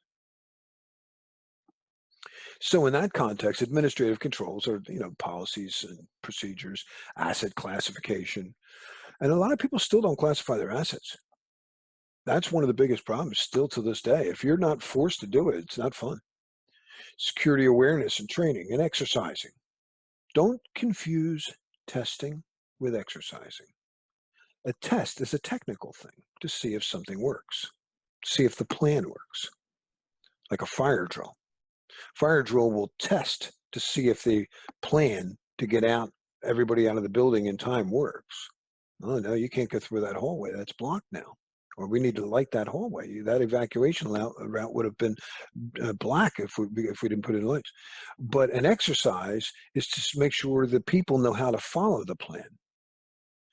So in business continuity, we do both. We test to see that the plan works and that people know how to follow the plan. That's exercising. So we test technology, we train or we exercise people. Technical controls, encryption, firewalls, IDS systems. Be careful of that terminology too. You could argue that a burglar alarm or closed circuit television is an IDS, but that would be a physical control.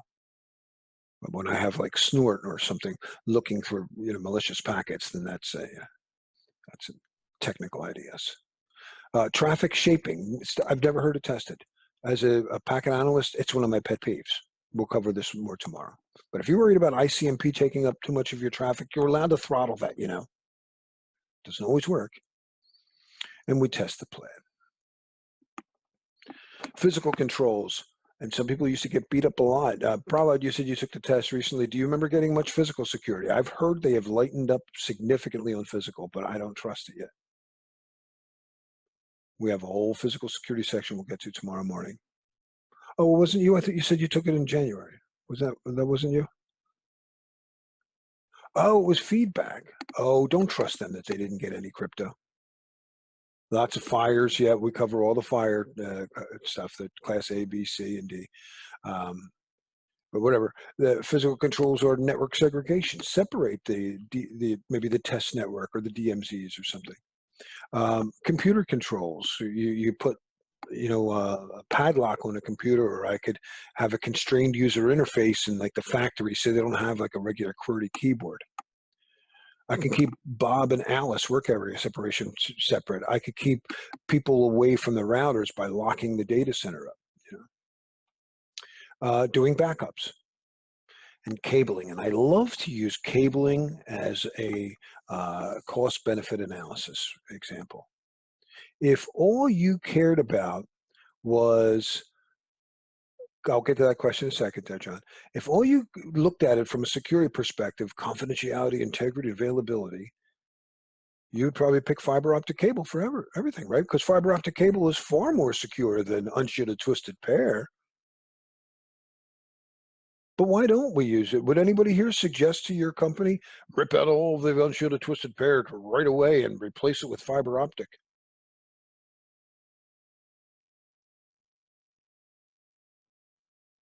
No, cost. It costs a lot more. If unshielded twisted pair meets it, if it meets their needs, don't spend too much money on it. So it's not appropriate. Don't pick the best security in terms of, what provides the most protection. Pick the best and most appropriate, and that's the one that often solves the problem in the least expensive way. All right, so back to your question there. Let me see. Question, physical controls on the network is physical, not technical. Well, if you're physically segregating it, like if you really don't want data from this network, say from the top secret network, to spill over to unclassified, never connect those networks. And that's exactly what they do. It's supposed to be that way anyway. Right? The SIPRNet, NIPRNet. VLANs are considered a logical separation. That's not the same as, it's not as trusted as physical separation. Ed might remember the time when we first put in VLANs. He just typed it in. We had that problem at the trading firm. We first put it in when we tried to implement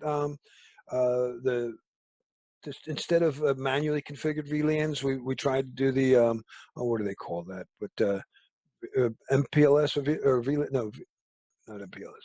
VLAN membership policy servers. Yeah, VM. But whatever the case, they jumped across. MPLS is a layer 2 technology we'll deal with tomorrow, or yeah, tomorrow in network stuff, just a little bit.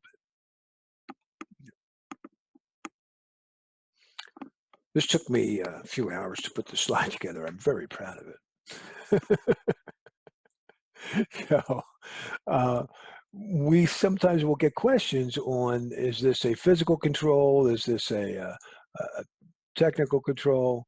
Is this a preventive physical? Is this an administrative response? So preventive controls, administratively, risk avoidance. There's no reason to allow Facebook in here. We're not even going to do that. Technical, we'll firewall it out. Well, physical, I have locks. Put it in a safe. Detective controls. Well, administratively, I could do rotation of duties. Rotation of duties can detect dangerous shortcuts. Our biggest problem is probably not malicious. Our biggest problem are people don't follow procedures, and they do it because they just don't feel like brushing their teeth after every meal. I hate doing that. You don't have to do that. You don't got to come to a complete stop there. Right? These are the problems. Well, by doing rotation of duties, I can detect that. Of course, people do sometimes steal from the company, and you can't prevent fraud. Rotation of duties can detect fraud. And what's that two-party fraud called? When two-party people, I've implemented a separation of duties to somehow collusion. It's called collusion, right? I can detect collusion. Rotation of duties, though, actually helps somewhere else. It has nothing to do with detecting problems. Where else can rotation of duties be very useful in security?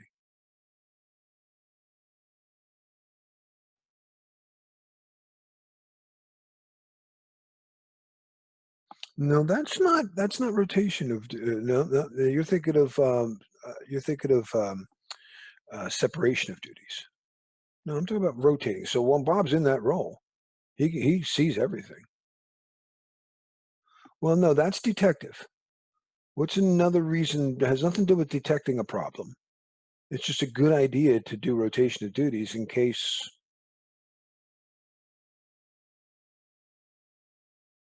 redundancy. Yeah. In case Bob quits or whatever, or gets hit by a bus, is the old saying. He goes, yeah, Alice now knows how to do that job. So it's actually a very important thing for availability. Um, when Jeff wins the lotto. Uh, I remember that somebody a couple of years back, or maybe a dozen years back, but these guys, 21 people had won this big lottery, and this guy quit work, and then he realized that it was going to work out to about 30,000 a year. He's like, "Oh, boss, remember I said all those things yesterday?" It's just caught up in the moment. Um, detective technical, I have hashing algorithms and IDSs. Detective physical, I have burglar alarms, closed circuit television. And response, I can say, well, change the policy. Tell people they're not allowed to do that, or they are allowed to do that. It could be get people out of the building in case there's a fire. Legal action, we could sue them. Response technical. Check this out.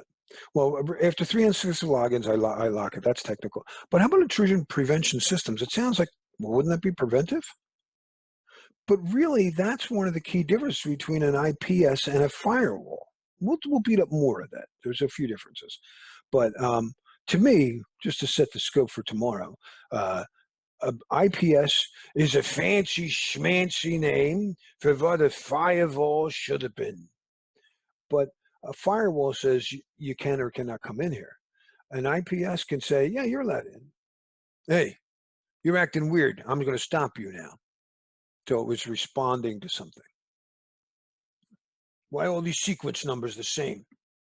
Ain't no IP stack does that. You're using a tool. Response physically, the water sprinkler starts spraying.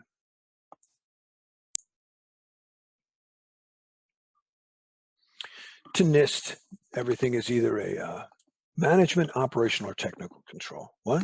Yeah, NIST doesn't see the categories the same as ISO. Gosh darn it. That's lovely. Well, management, isn't that like administrative? Yes, sort of. But it doesn't include procedures. What? Yeah, procedures would have been administrative to the ISO, but to NIST, no. Procedures are day-to-day operational controls. Oh, logical is logical? Yeah, they're the same. Hey, where's physical? Physical would be operational. They're not exactly. That's like T-shirts go in the shirt store. So when you compare them, administrative and management is similar. Policies and standards, yeah. Baseline, sure. But procedures, administrative to NIST, no, those are operational controls. And there is no physical that's included in operational. 853 actually has a map in the annex, which is nice to show you how they compare to the ISO. So if you really have to work with 853 as your job, and you have to do both, at least they understand that. NIST documents, for me, are mostly very well written. I like the NIST documents. I've been a big fan of them. This is where it gets really goofy. A fire drill is there to respond. It's an administrative control to protect physical assets. What? Sometimes on the test, only on the CISSP, I've ever heard they do this, they will hit you with a control that shows up as three things. Well, the first two refer to the control. The last item is actually the asset. So a fire drill is a responsive administrative control. It protects physical assets. Oh, just lovely. But I said yesterday, from a governance perspective, directives are the most important. So we provide directions on how to prevent, detect, and respond. Now, this dog is a watchdog. Primary job here is to bark when somebody comes here.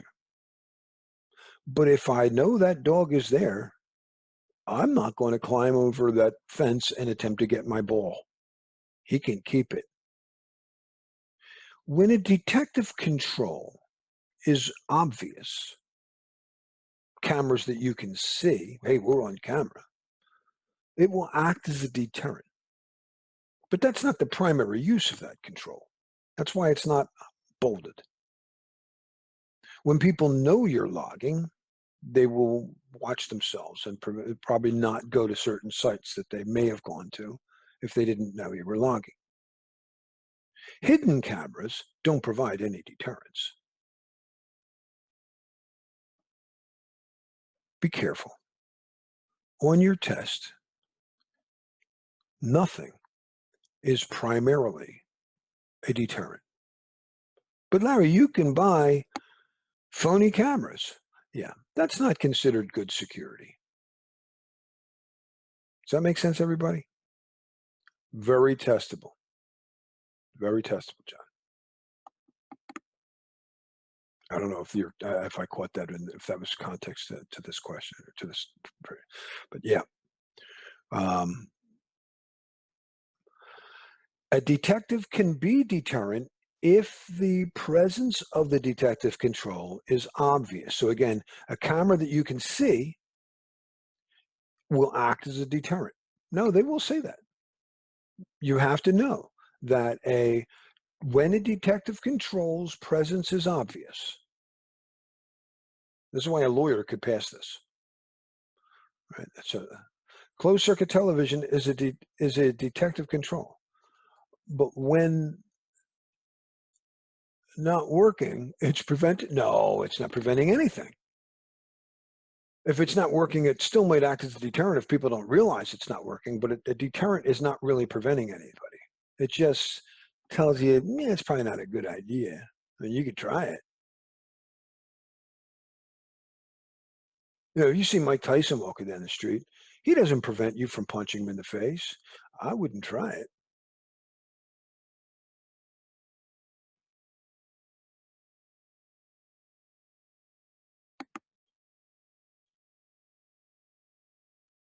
I was trying to come up with a reason to do my Mike Tyson impression. I usually do that when it's a business continuity planning. Yeah, everybody's got a plan until they get punched in the face. Two ways to respond. Guys might remember this. What was the difference between corrective and recovery? Correct deals with when I correct a problem, I'm correcting what? No, the other way around. You fix the problem. You fix the root cause. It's probably an inadequate access control. A true story. My mother, when I was a youngster, my father passed when I was a little kid, and I thought I was somewhat handy. We were kind of poor, and the back door broken in. I bought a interior grade door. The exterior grade doors at the time were like $80. Interior was like 25, and I could easily carry it home from the Peter Lumber. And I brought the door home and I installed it, and a couple years later, somebody kicked it in. The corrective control was to get a stronger door. But when they broke in, they stole her television. Actually, they stole the VCR. The recovery control was to get her a new one.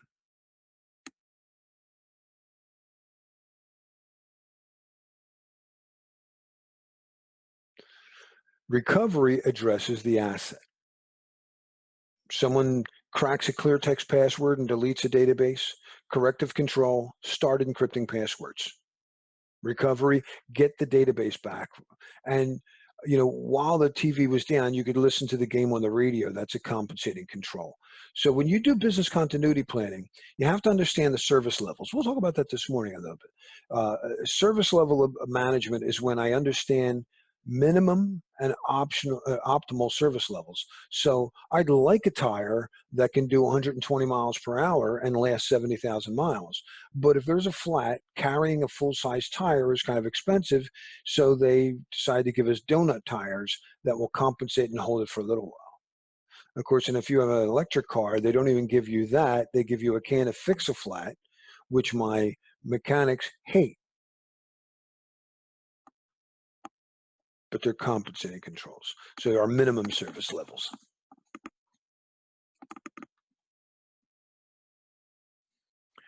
Directive controls. We have to understand the business objectives. We have to understand that the security objectives are to meet the business objectives.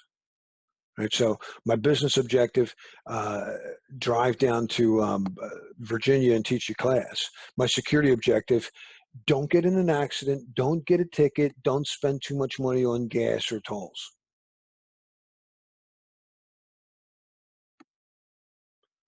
Again, we have to understand. And sometimes we don't know. We're all learning here. Well, what is the business goal? But if you're Coca-Cola, you might say, well, how does Pepsi do it? What are the laws what the best practice organizations tell us we should do? And we did this yesterday. We know the policies tell us what the issues are, and then specifically how we have standards. And you can tell the difference between a standard and a guideline. Like in NIST 800, or excuse me, in ISO 27001. 001 says you shall do this, you shall do that. The organization shall. But in 27002, which is a guideline, it says you should. You should do this. So that's a key word to know the difference between any standard versus a guideline. Notice the 10 commandments that weren't, and you shouldn't steal, but I mean, is anybody going to notice? It's shall. A baseline, we have a couple of different ways to look at baselines. Now, as a network analyst, we always create baseline configurations, or we baseline, all right, here's how long a typical workstation boot up should be. This is what let me see the DHCP, conversation. This is the typical throughput. Let me see if I still have Wireshark up.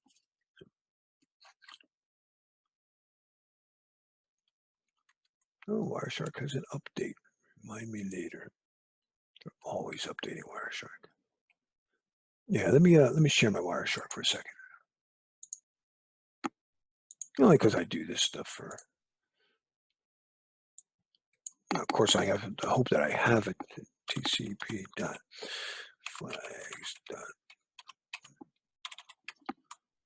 I do. So when you look at a SYN and a SYNAC, this is the beginning of a conversation. One of the most important things to look at is the time delay. So now I know it's about whatever the server is. I don't know who it is, but it was about a 1 millisecond jump between the SYN and the server. That's called your round trip. And you should do this for your, if you're doing application performance monitoring, you want to know what is the average time between a SYN and a SYNAC. Because if an application's slow after that, and your gets are much slower, well, don't blame the network. The network just told me the round trip from my server. I sent the car down to the building, and it turned around and came right back and drove to our building. The traffic is fine. You can't blame the network. If it's slower after that, it's the application. It's very important to create these baselines, but baselines come at a whole bunch of different ways. And you might say that that's not fast enough. Ed been with me from a trading background. Boy, they would create their own. Jeremy told me they started creating their own Ethernet cards because they just didn't trust the speed. They want performance. They need to reduce latency. That's what it's all about. But we have baseline configurations, and you're very likely to see on the test. It's now that's a remote. That nanoseconds would be if it was local here, but over the wire or over the WAN, that's pretty reasonable speed. Baseline configurations you're likely to see on your test are going to be things like every workstation in this department, in this process area, has to have this service pack level, this minimum, say, password thing, these service packs, this whatever antivirus signature update. These are baseline configurations. Very important if we're ever going to rebuild it too, that I know how to build, and we make sure that our baselines are good. So you set baselines all over the place, but baseline basically means this is the point of unacceptable risk. You have to have at least this. Procedures, step-by-step instructions. It's important to remember that they're in order. I have to set a policy before I pick a standard. I have to say you got to encrypt before I pick an algorithm. And once I pick a standard, right? I have to pick a standard before I can set a baseline. How am I going to tell you a baseline of how to configure your antivirus software if I don't know whose antivirus software you've standardized on? So first, we decide to use Malwarebytes. All right, well then you have to configure it this way. Baselines are also known as thresholds sometimes, but a threshold could also be looked at this way. After 5, or actually let's say after 3 password incorrect tries, lock it. So that's also a threshold too. Yeah. And you would say after that, clip it off. No more. Thresholds on this test are more likely to be called clipping levels.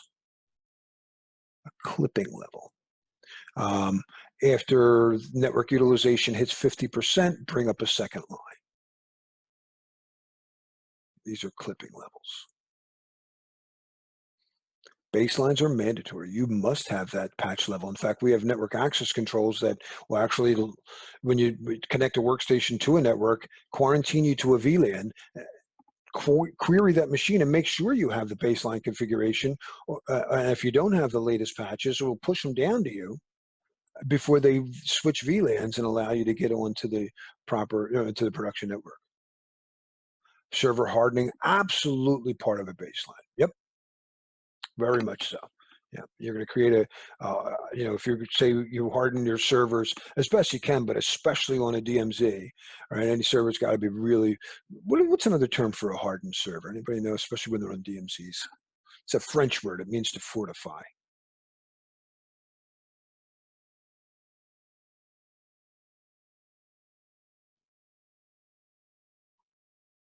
I thought, Robert, being European, you might know a little French, and you're in Canada, for goodness sake. But you're out in where, Vancouver? You said that's different. Prahlad, you're in Toronto. You should know a little French, no? Bastion, a Bastion server. We'll talk about that on tomorrow on Network Day. Bastion hosts, yep, that means a fortified or hardened host. It's just a French word. It's a bastion of security. Right? It means fortify. Yeah, absolutely. All right. So, and we know that guidelines are just suggestions. If I were you, no, the sacrificial lamb on the DMZ is actually the uh, honeypot, and I hate them. For me, because I'd forget about it, it would get hacked, then botneted, and be used to attack the White House, and I'd be found negligent. Yeah, I don't like them. But on security tests, they always love them.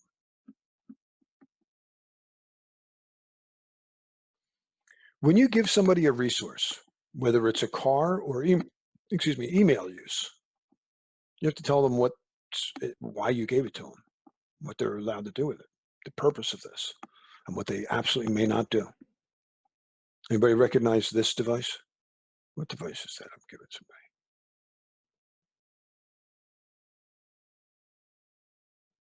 A tricorder. Peter Diamandis, who I keep talking about, he had an X Prize for someone who could build a tricorder and has to analyze something like 40 different conditions. He's a big Star Trek fan, as myself. All right, so a remote attacker attempts a breach from a server sitting on a DMZ that allows TCP traffic from any external IP to connect to port 443 on the server. The security device notices the traffic from the remote machine all contains the same sequence number and dynamically blocks further traffic from the source IP. Which type of control was implemented?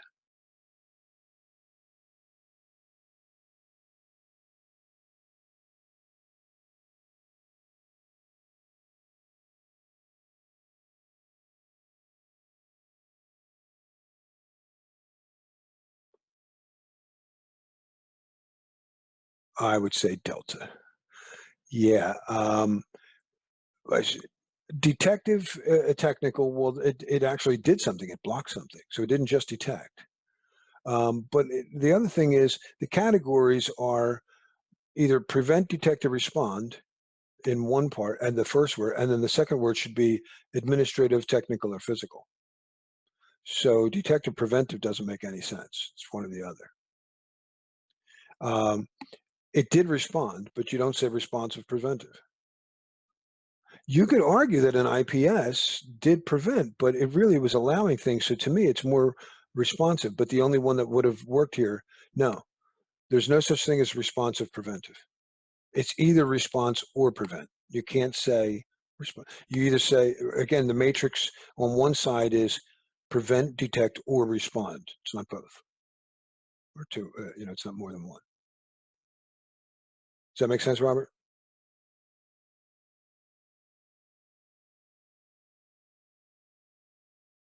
Look at the categories again in my, it's prevent, detect, or respond, administrative, technical, or physical.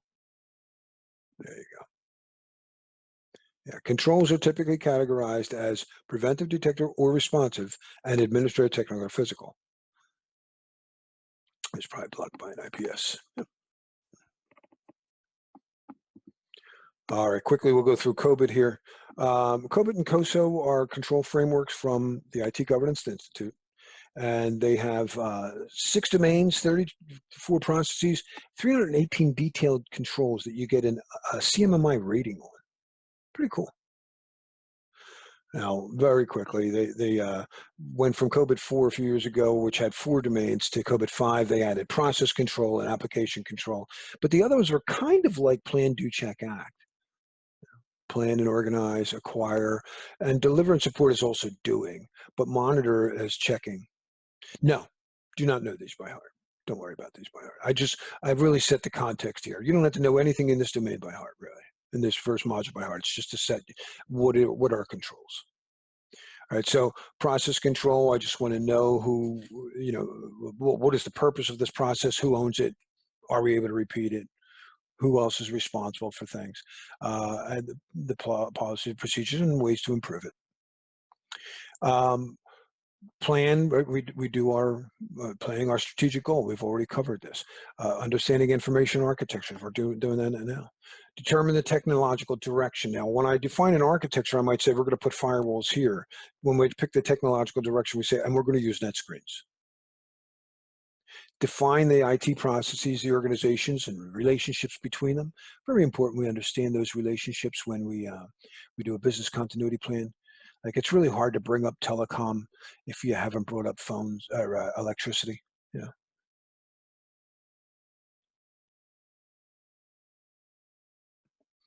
I got to work with all those guys at Susquehanna. Remember when I brought up, were you there when I brought up Ireland, Ed?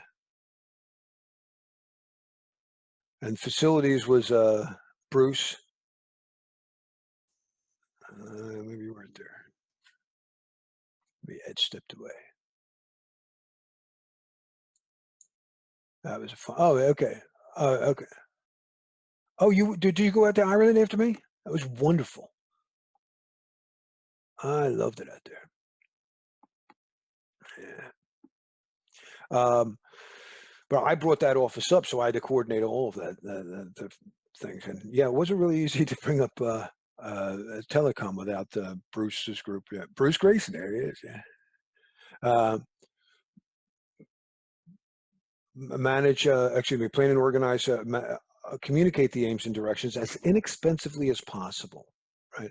You could send everybody at your organization to my training, all of my trainings, but it wouldn't make sense. So it's important, and just look for in the test to customize content for awareness programs and training programs for the various user groups, right? Role-based type of access control, role-based training. Manage HR. Before somebody comes in, during employment, securely letting them go, things like that. Manage quality, manage risks, manage your projects. Acquire and implement. Identify automated solutions, because machines can do a lot of things humans can't do. They can't do everything, but they are getting better. That's a big question. And I noticed in the debate last night on the one group, on Peter's group, was that governments are not doing enough to prepare people for what's happening here. And since it's up, I'll bring it up again. It makes a lot of clicks when I'm not here, but I noticed somebody commented on mine. So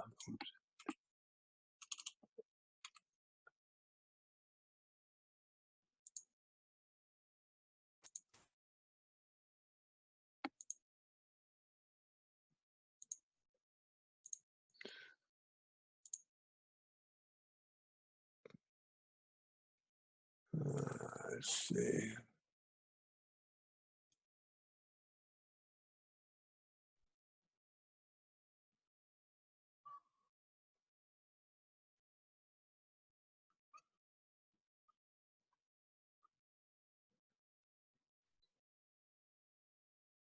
Mm-mm. It's going to go back too far. I won't do it. Bottom line, people are very worried about. People are very worried about these AIs taking our jobs. There it is. And I said, perhaps the most important issue to think about, and I think about it daily. I posted a number of times that I think AI will do our jobs so we can do our real work. And that's, I think, AI will take over the mundane jobs. It's Maslow's hierarchy of needs. But people were saying, and there's a couple of replies here. Um, I agree, but that'd only be for the wealthy who can afford this. But Fran is also from Philly. Look at what Tony Robbins said. They are not being told the truth of how quickly their jobs are going to go away. Who's going to shepherd them? We are facing a crisis. It's about to happen. It's about to happen very big, where we're going to see AIs take over our jobs. But I don't worry about certain artistic things. I really think that that the whoops, I really think that the artistic jobs are likely to still even security jobs, but someone's going to have to manage them. I think in the long term, it's going to create more jobs, more work. But the short term is what we have to worry about. So we'll see. We'll see. See what happens. Um, but I know that yeah, we got some time here. There's a lesson I learned. I read this story when I was like 20 years old about how some uh, guy warning of the future, the sky is falling kind of the thing was in the late 1800s. This guy had calculated, a mathematician, sociologist. He clearly, you could see the numbers. Anybody paying attention would see the truth if you would just open up your eyes. New York City is going to be inhabitable in 50 years. It'll be absolutely inhabitable. Just look at the numbers. These are how many people are moving into New York. These are how many children are being born every year. And this is the number of horses required to maintain a society. This place will be 2 stories deep in horse manure. Why isn't anybody paying attention? Well, he didn't see that the car was coming. And they show this photograph of New York City in 2005, and it's all horse and buggy drawn. And then 2015, it's all cars. It was that fast. Actually, they said the 50 point was something like 2000, or excuse me, 1910, not 2000, 1910. In 1905, it was all horses. By 1915, it was all cars. So right now, the AIs are coming to kill us. I don't think we'll be flipping burgers. No, I think that's what I definitely want AIs to do. I want robots making my McDonald's. I don't trust these kids spitting in my burgers, and that's going to be my selling point. So guaranteed not to spit in your burger. But I do believe in something called universal basic income. We'll see. We'll see how that works out. All right, so let's move on here. Acquire and maintain application software and technology. Enable the operations. Start using it. Procure resources. Manage changes. We'll do a lot of that, particularly on day 5.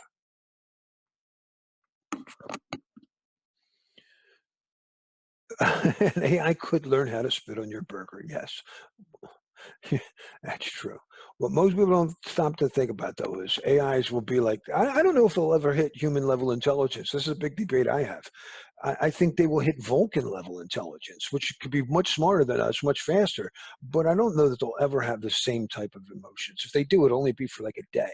You're not even, if you get a human level AI and it reaches human level AI, let's say that's January 3rd, 2025 at 9:15 in the morning.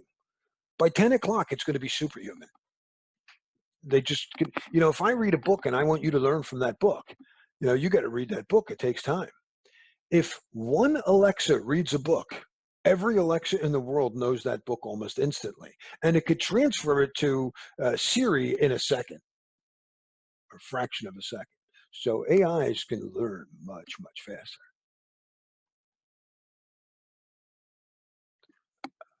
We have Alexa all over the house, and I know she's listening all over. It's pretty funny. I just have to accept it. I live with it.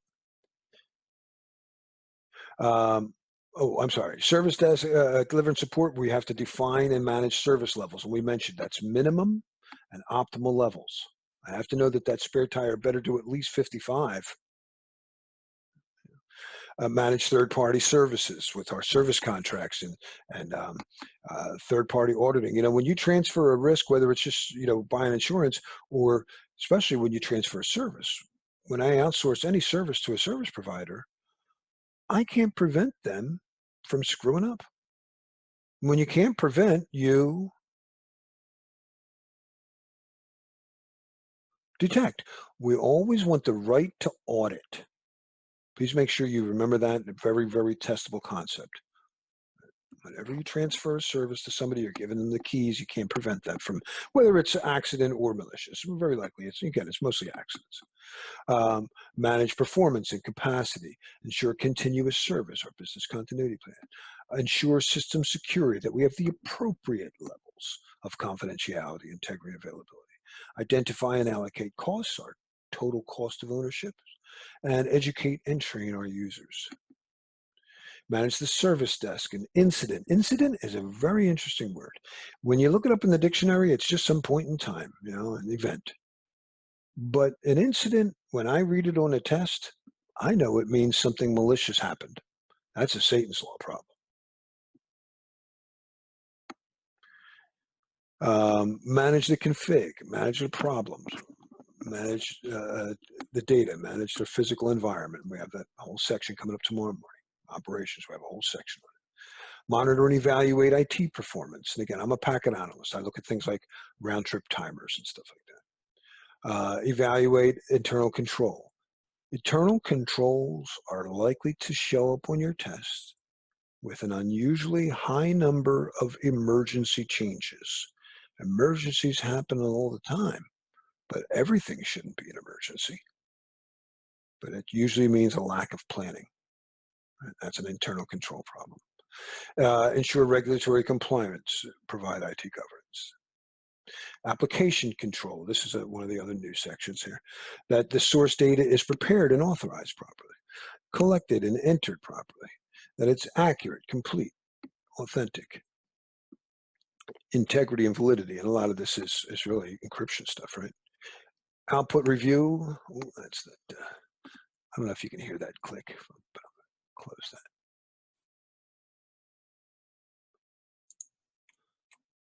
that. Output review, reconciliation and error handling, and transaction authenticity and integrity. Again, a lot of digital signatures help there. All right. A senior manager directs a process owner to work with a CISO to understand requirements for a business continuity plan. The CISO asks the owner about network throughput requirements for both minimum and maximum bandwidth for uploading and downloading. Which process is most useful to understand the desired outcomes?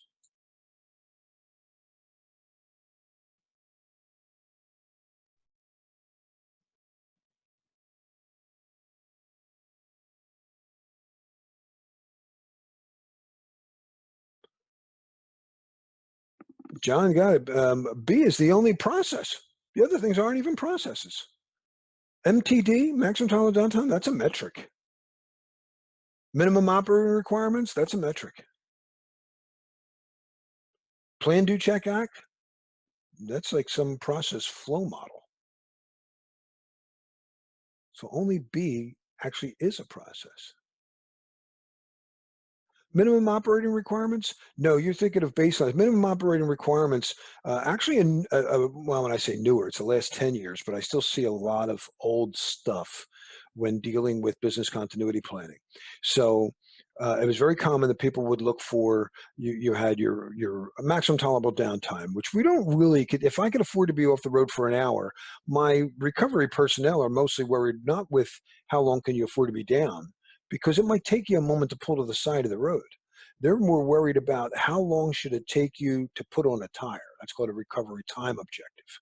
So recovery time objectives relate to MTDs, but they're always less. They always allow for, the life safety issues and, that type of stuff.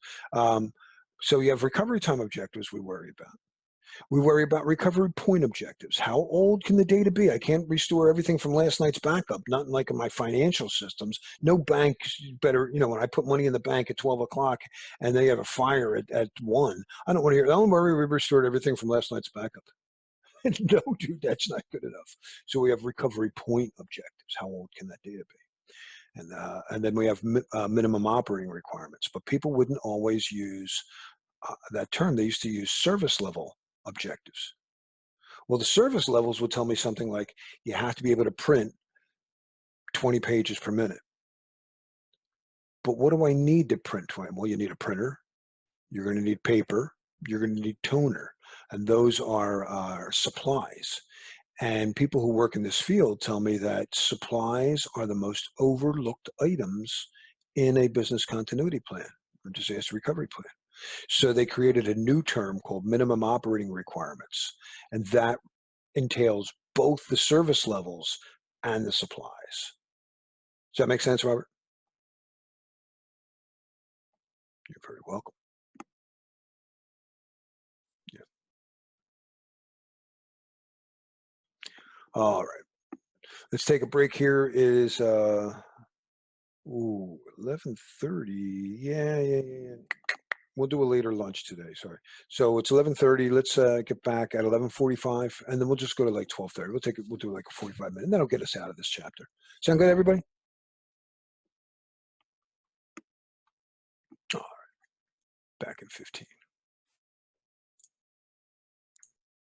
And welcome back. All right, so 27001 we have brought up a few times. No reason to spend too much time on this. Just want to, give you a quick look at how they organize or categorize controls. That's all. So it is an international standard. It is an auditable standard. There's a number of sections to this. Did I skip ahead here? I went right to the annexes. Okay, I skipped out. I guess I was trying to save time. As I add material, I have to subtract some too. There's section 4 is actually like the bulk of this thing, where they tell you about the processes. But there's also originally the 11 control categories, and you may have seen the references. I still see books that refer to BS 7799. That went away in 2005. That was British standard. The ISO is an international body. Every member country, and there's over 160 member countries from Afghanistan to Zimbabwe, has their own representative organization. In the US, it's actually ANSI, it's not NIST. And the bigger organization, most of the standards come from either ANSI or the British Standards Institute in out of the UK. And this auditable standard used to be a British standard 7799. It became an international standard 2005. There was 11 controls, and they updated 2013. They categorized them now into 14 different families. But it's the same controls basically. They just organized it differently. So you have that you set a policy. It starts on 5 because the sections are really 1 through 4, and then it becomes A for Annex 5. Policies, organization of information security, HR. You have to pay to download this. Yeah, that's the problem with it. You have to pay for COVID too. If you're a member of the IT Governance Institute, you get it. But that's the beauty of NIST. They're free. HR security we've covered, asset management we've covered, access control we're going to do a lot tomorrow. Cryptography, physical, operational, communications, that's network stuff tomorrow. System acquisition, development, and maintenance. Incident management, we're going to cover in operations. Business continuity, we cover in operations. And compliance, which we kind of covered yesterday. Which of the following best describes ISO IEC 27001?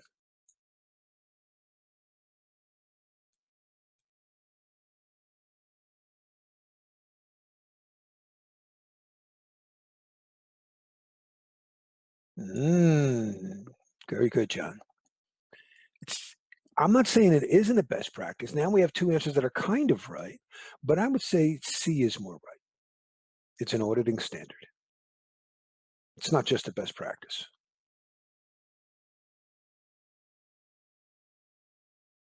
Exactly. Yeah. Read it like a lawyer, baby. I tried to throw people off with B because it said it is vendor neutral and it is on maintaining an information security management system, an ISMS, but it's not a guideline.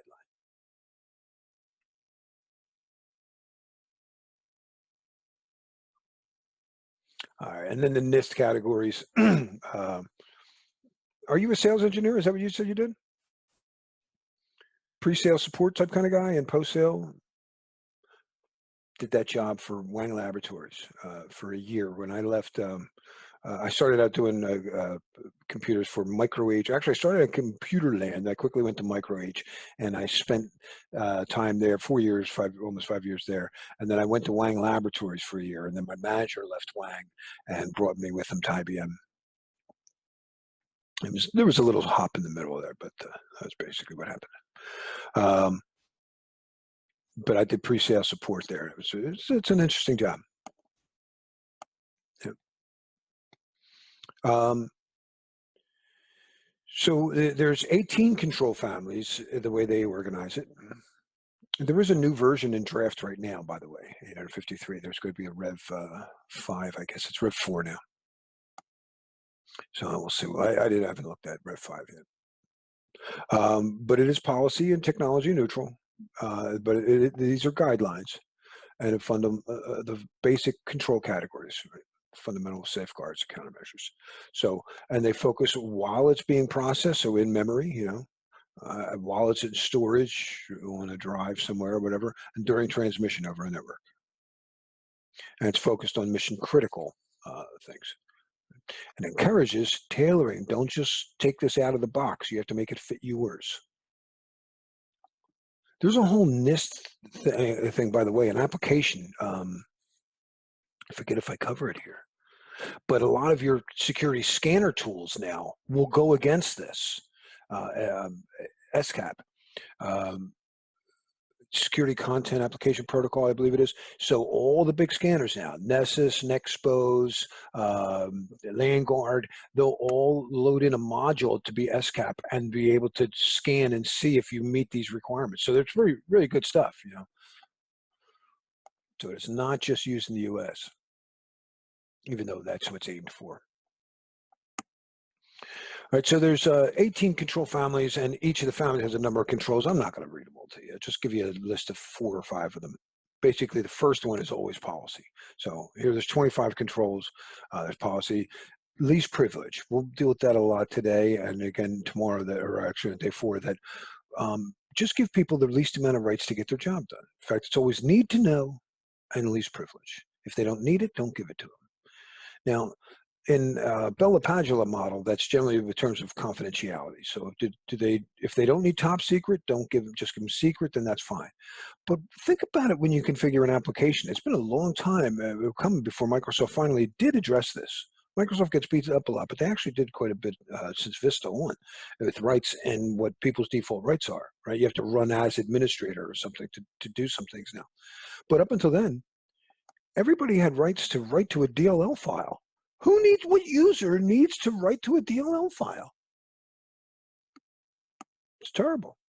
Nobody.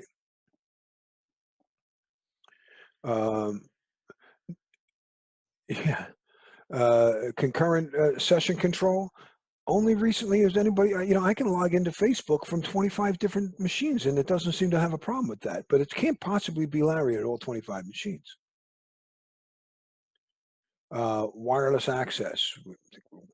More of that up in the network. Access control decisions. Data owner is also always the one to say these people will need rights.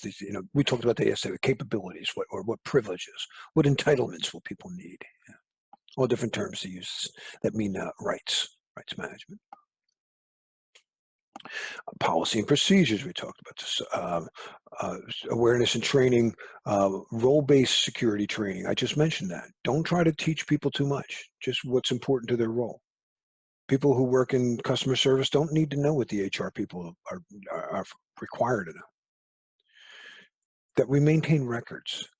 I tell you, my wife does incident management, and a lot of what they do is, so many incidents happen because of people being tricked, socially engineered in some phishing attack. And we need to know which departments are historically need more training here. And when there's an issue, how do I escalate it? How do I contact with the security group? Audit and accountability, that we have to determine, and we'll do this on Thursday, but what events must I audit for? What may I not audit for? What are the retention times for these records, minimum, maximum? That I have timestamps so I know when it happened. That's the beauty of the blockchain. All these things are timestamped. Non-repudiation, and we have asymmetric encryption there. Monitoring for unauthorized disclosure. We look for data leakage out of our facility. And a lot of times that happens through like social media. Security assessment and authorization. That's the whole purpose of day 4 afternoon, right? That we've figured out how to assess something before it goes into production and continuously while it's in operations. Whenever we're going to interconnect this network to that network, this agency to that agency. It's really the whole purpose of that government directive that came out for the U.S. in 8510 in 2014, that it was so we could interconnect the agency computers and be able to, compare apples to apples. That we have a plan of action and milestones, that we do continuous monitoring and penetration testing. John, were you asking a question there? I keep seeing that. Did you the difference between need to know and least privilege?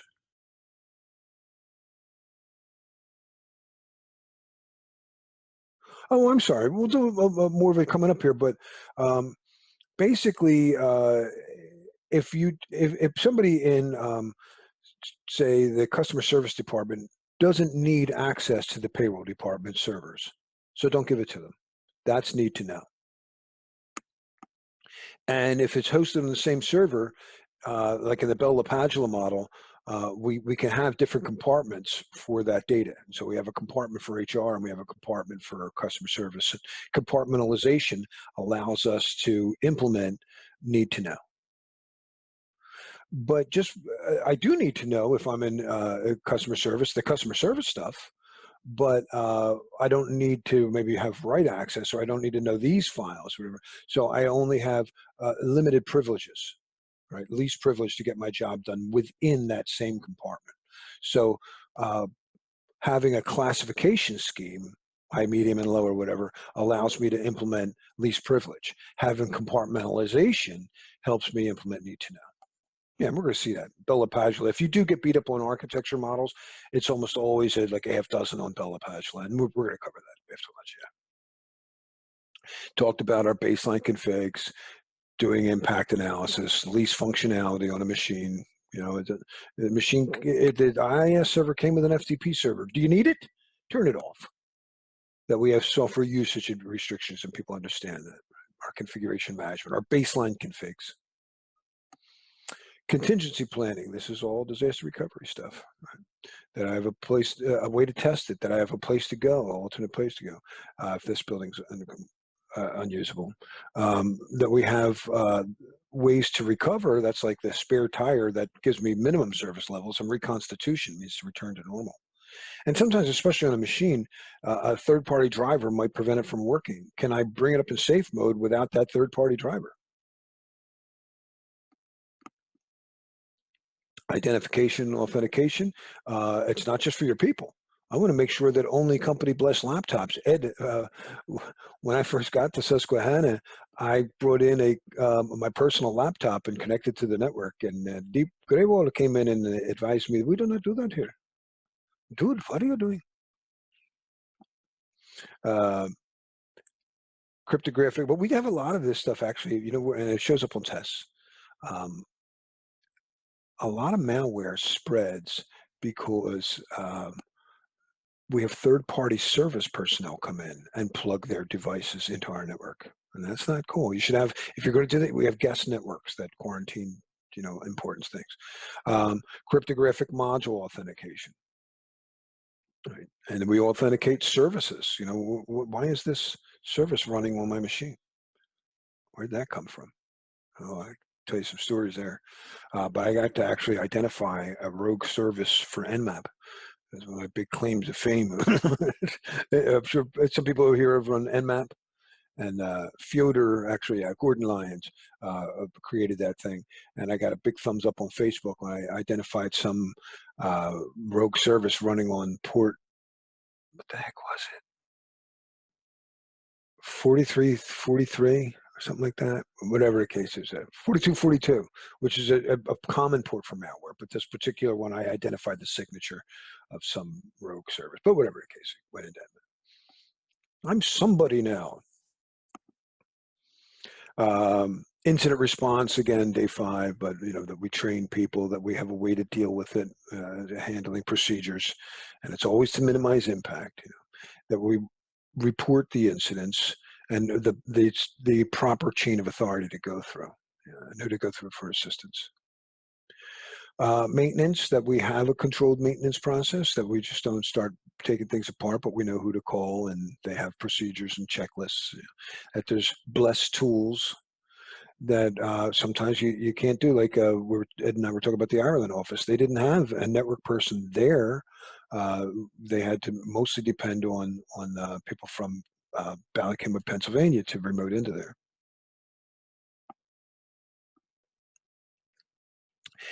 Media protection, that we were able to mark media typically with classification levels and other important things. One of the things you want to mark media for, it shows up on a test, is you may be in a scenario where you run an antivirus signature update, and the update reveals that you've actually been infected with a virus for some extended period. I would look for an answer that had something to do with backup tapes. I can clean up all the virus on the machines. I can't clean up a tape. You don't run antivirus software on a tape, and you don't throw that tape out. You mark it as infected. And if you ever have to restore from that, you restore in a quarantined environment and make sure you're not restoring the virus. So that's another reason you would mark it. You'd mark it as infected. That the media is transported properly, especially in the case of an incident response thing. You have to make sure that there's a documented chain of custody. Media sanitization, that if you're going to reuse media or even throw it out, you might want to ensure that all of the data that's on there is not able to accessible to anybody.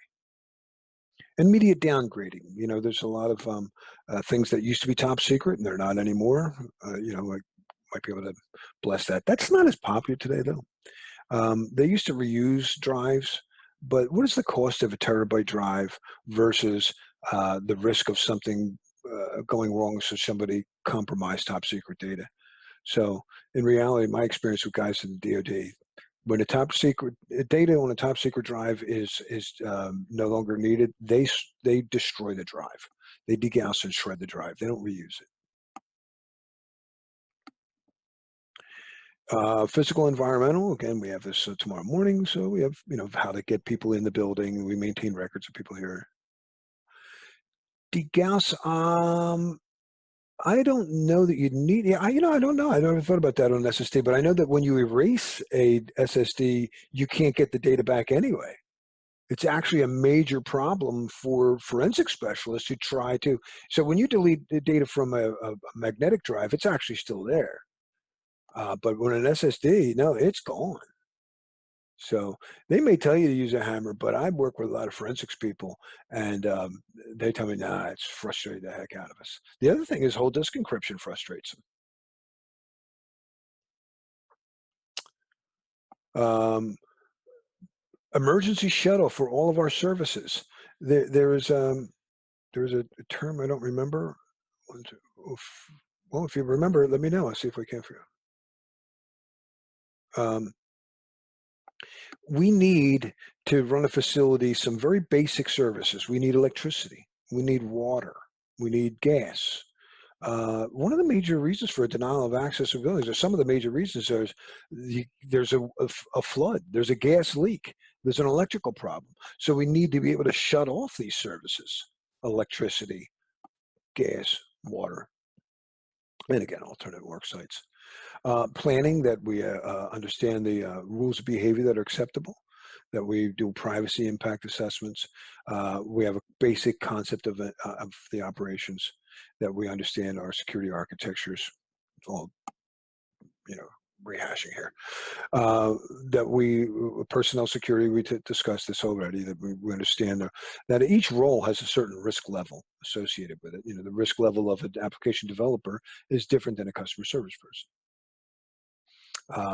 That we screen people before, and we have controlled terminations and things to deal with third party personnel. Risk assessments, we did all this yesterday, nothing new here.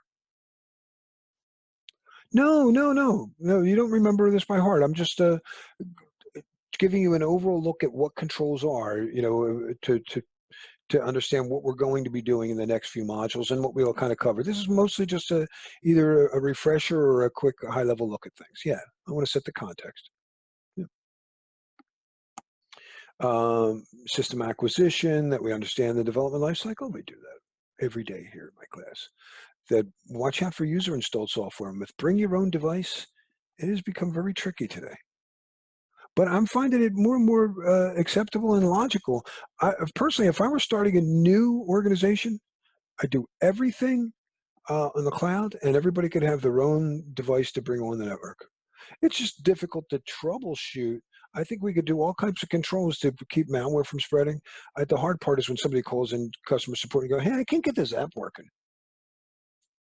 Oh, well, Robert, we went full circle.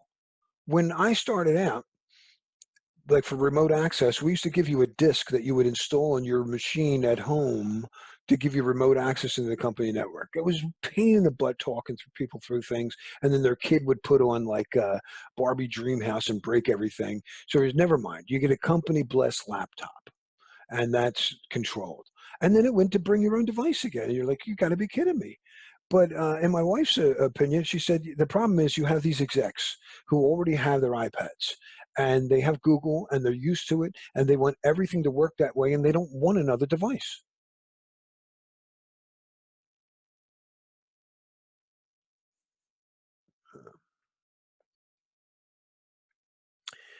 When we were at Scott Paper at IBM, I architected, well, with the team. I don't want to take away from Marco Coletti. I don't know if you knew him. He was also at Susquehanna for a while. Um, Really brilliant tech. He architected this lockdown desktop for Windows. Windows was new, and we were able to lock it down and control what icons were on the screen. And people at Scott fought us really badly. We want to be able to install our own like after dark screensaver. You can't tell us what to do. And the managers won it, but a lot of the users fought it. We actually lost that battle. It's crazy. But it's hard. It depends on the organization. It depends on the risk assessment. Whenever someone says to you, whether in real life or in a test, what's the right way to do it? Your answer should be, well, that depends. Depends on the results of a risk assessment, which we will do continuously, at least once a year or after some significant change. Supply chain protection, tamper resistant and detection. Tamper proof is a lie to me. I'm sorry. Whenever someone says tamper proof, I'll go, oh yeah, wait till my hacker friends get a hold of it. But at least do their best to resist it and know that it's been tampered with, and like disable itself. Well, like a smart card can disable itself if it feels that it's been tampered with. Update the CRL or something like that. System communication, a lot of the network stuff we'll do tomorrow, so watch out for denial of services, voice over IP stuff, honeypots. Detonation chambers come in a lot of anti-malware today. You can't have signature detection for everything. It just doesn't work everywhere, and we'll get more into that on day 5. But one way to do it is to, like FireEye, will download things into a VM, in a sandbox, and detonate the exe and see what it does, and check to see how does this respond. What does it look like it's doing? Information integrity. Well, we're talking about a lot of hashing tools. We look for malicious code. We look for our input validation stuff. Um, Program management. This is the newest module here. Senior information officer. We have a designated official there. That there's an enterprise architecture that all the subgroups follow through. That we have the insider threat.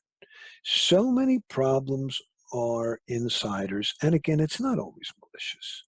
It's often dangerous shortcuts. But I said it before, I'll say it again. I like to say, I'm using Pareto's rule, 80-20. 80% of my problems in life are caused by me. I'm the one who didn't brush his teeth after every meal and floss. It's my fault. I'm a little overweight. It's not because of my parents. And my wife exercises constantly. It's annoying.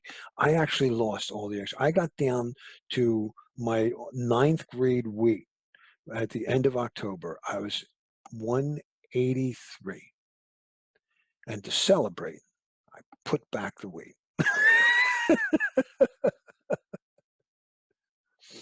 My wife's so mad at me. Look at you. Yeah, she works out constantly. And when it's not my fault, it's probably someone else in my family. It's probably my sister or her kids or something.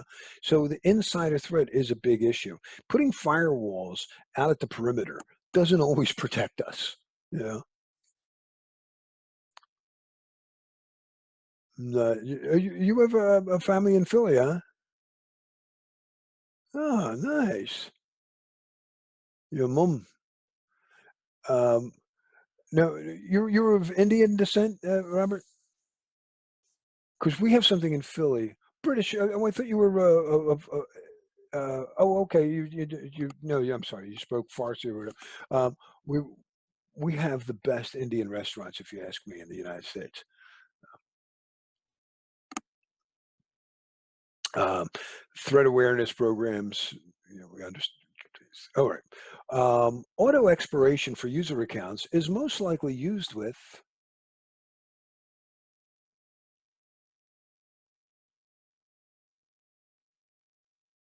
Very good, Charlie. Contractors.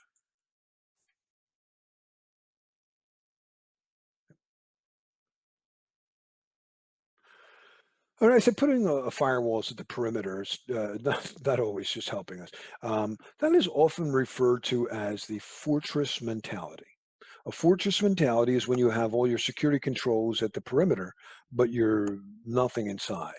And that is sometimes called, we'll get to that, Robert. Uh, a fortress mentality is often referred to as being hard and crunchy on the outside, but soft and chewy on the inside.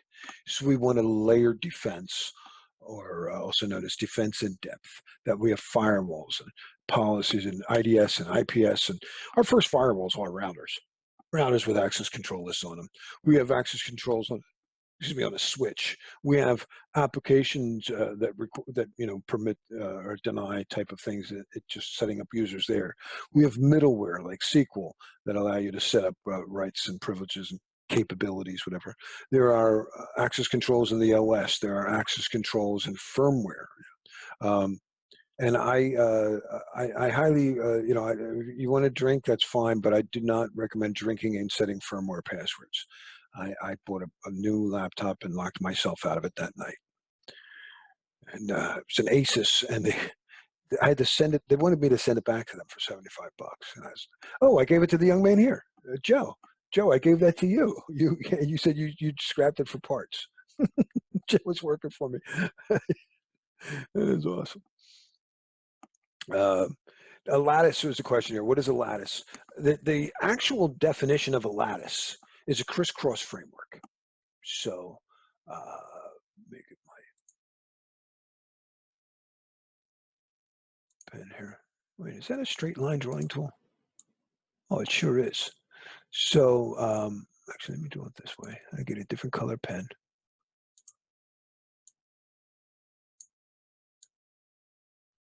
I draw my classifications. And maybe I have secret, top secret, confidential. But just because you have secret clearance to engineering doesn't mean you need secret clearance to payroll. So I also set up compartments.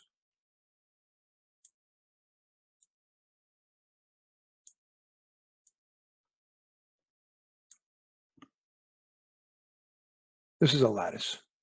There are two lattice-based access control models that we care about in this class. By far the most commonly quoted is Bell-LaPadula. You can configure. Anybody here using like Red Hat or a Fedora, CentOS?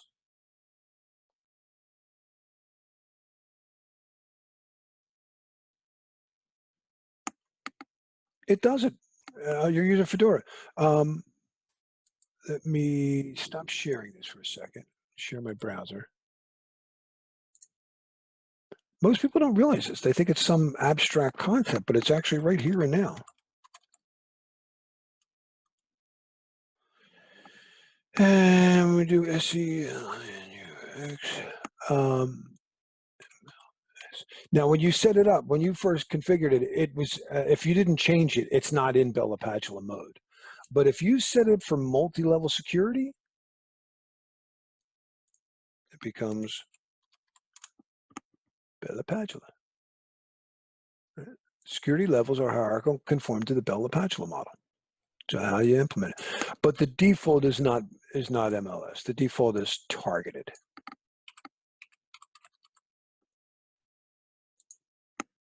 And targeted is based loosely on Clark Wilson.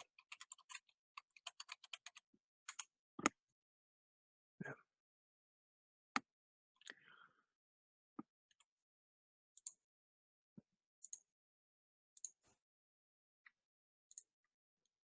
I don't know anybody actually doing SE Linux in MLS mode. It's very hard to set up. He never set it up. I have to reset up Kali every couple months, and because well, they come up with new ones, and the only really thing I do to it is add Nessus to it. Um, but the tools that I really use on a regular basis, security tools, are Nmap and Wireshark, which are on there. But I could put them on my Windows machine. I could put them on my Linux. I use Linux Mint. It's the easiest one to add stuff to, and almost everything is compatible with it. And then if I'm showing a lab and stuff, I'll use the Metasploit, which you can install, but it's already there on Kali, so that's beautiful. But Kali's got a ton of tools. But our guy tomorrow, or excuse me, Thursday, Tom Up the Grove, he's a Kali Linux uh, expert. He works with it constantly. He uses it as his host machine on a lot of things. So he can answer any of your Kali problems, I'm sure, or Kali questions. All right. That's our introduction to the control categories. And I hope you didn't worry about memorizing or writing down these document numbers. It was just to set some context, just to give you an idea of, earlier, yesterday we did a risk assessment. We identified what the user needed. We architected a strategy to make sure that I heard them right. I also understood, another thing you do in project initiation is understand besides scope, or excuse me, besides schedules and budgets, you also understand your level of authority. I would assume that you have very little authority. Any answer that says fire the guy or pull the plug is probably the wrong answer. Security is an advisory role. We don't get to tell people what to do. We say, if I were you, this is what I would do. Does that make sense, guys?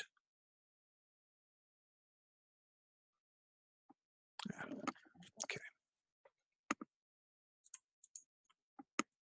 Yeah, if you want to fire him, you bring it up to HR. If you want to disconnect it, you bring it. You ask the process owner or something.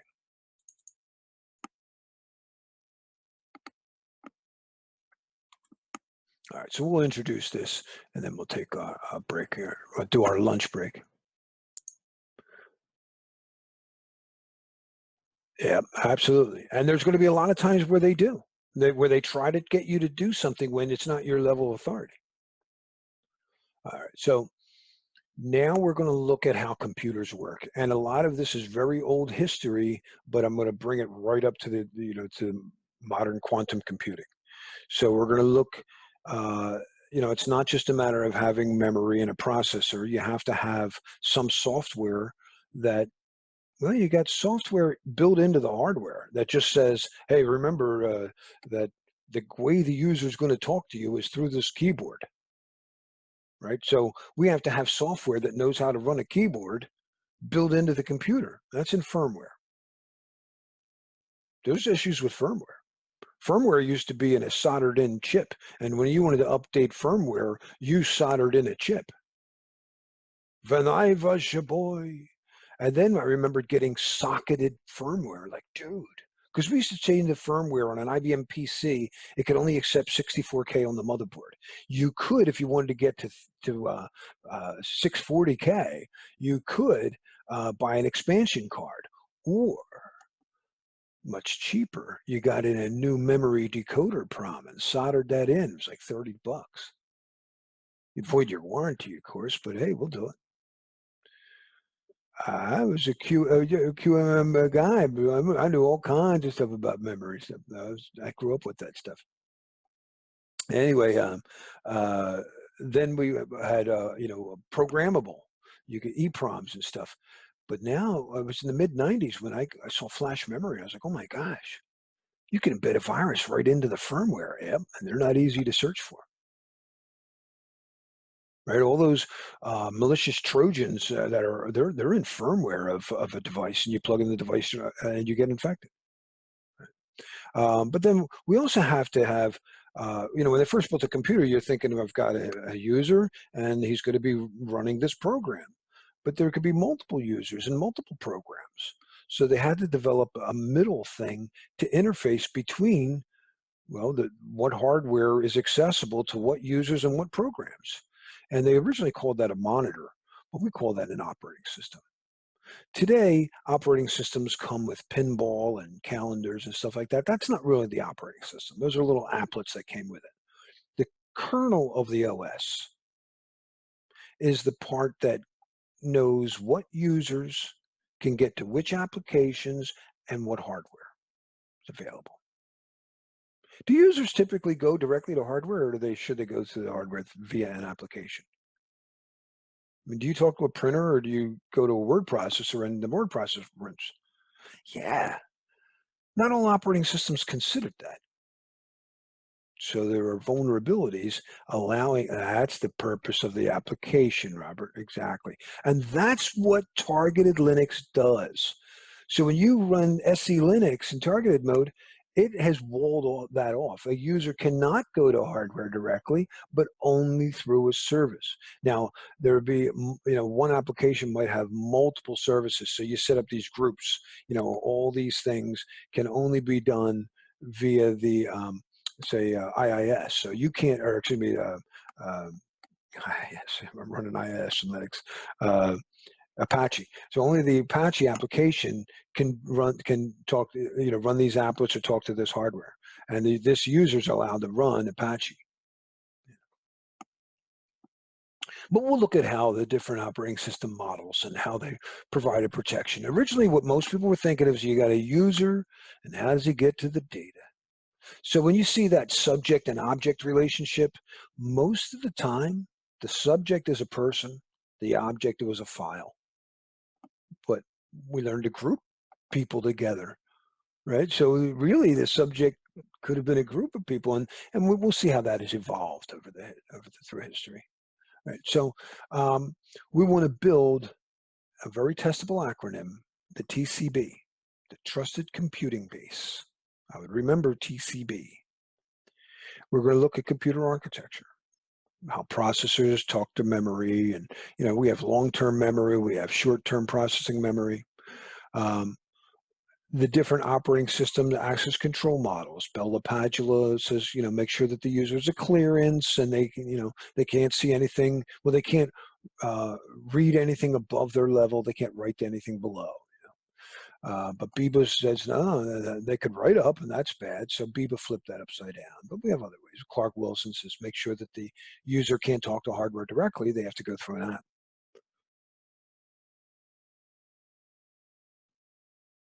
That's right. Yep, you got that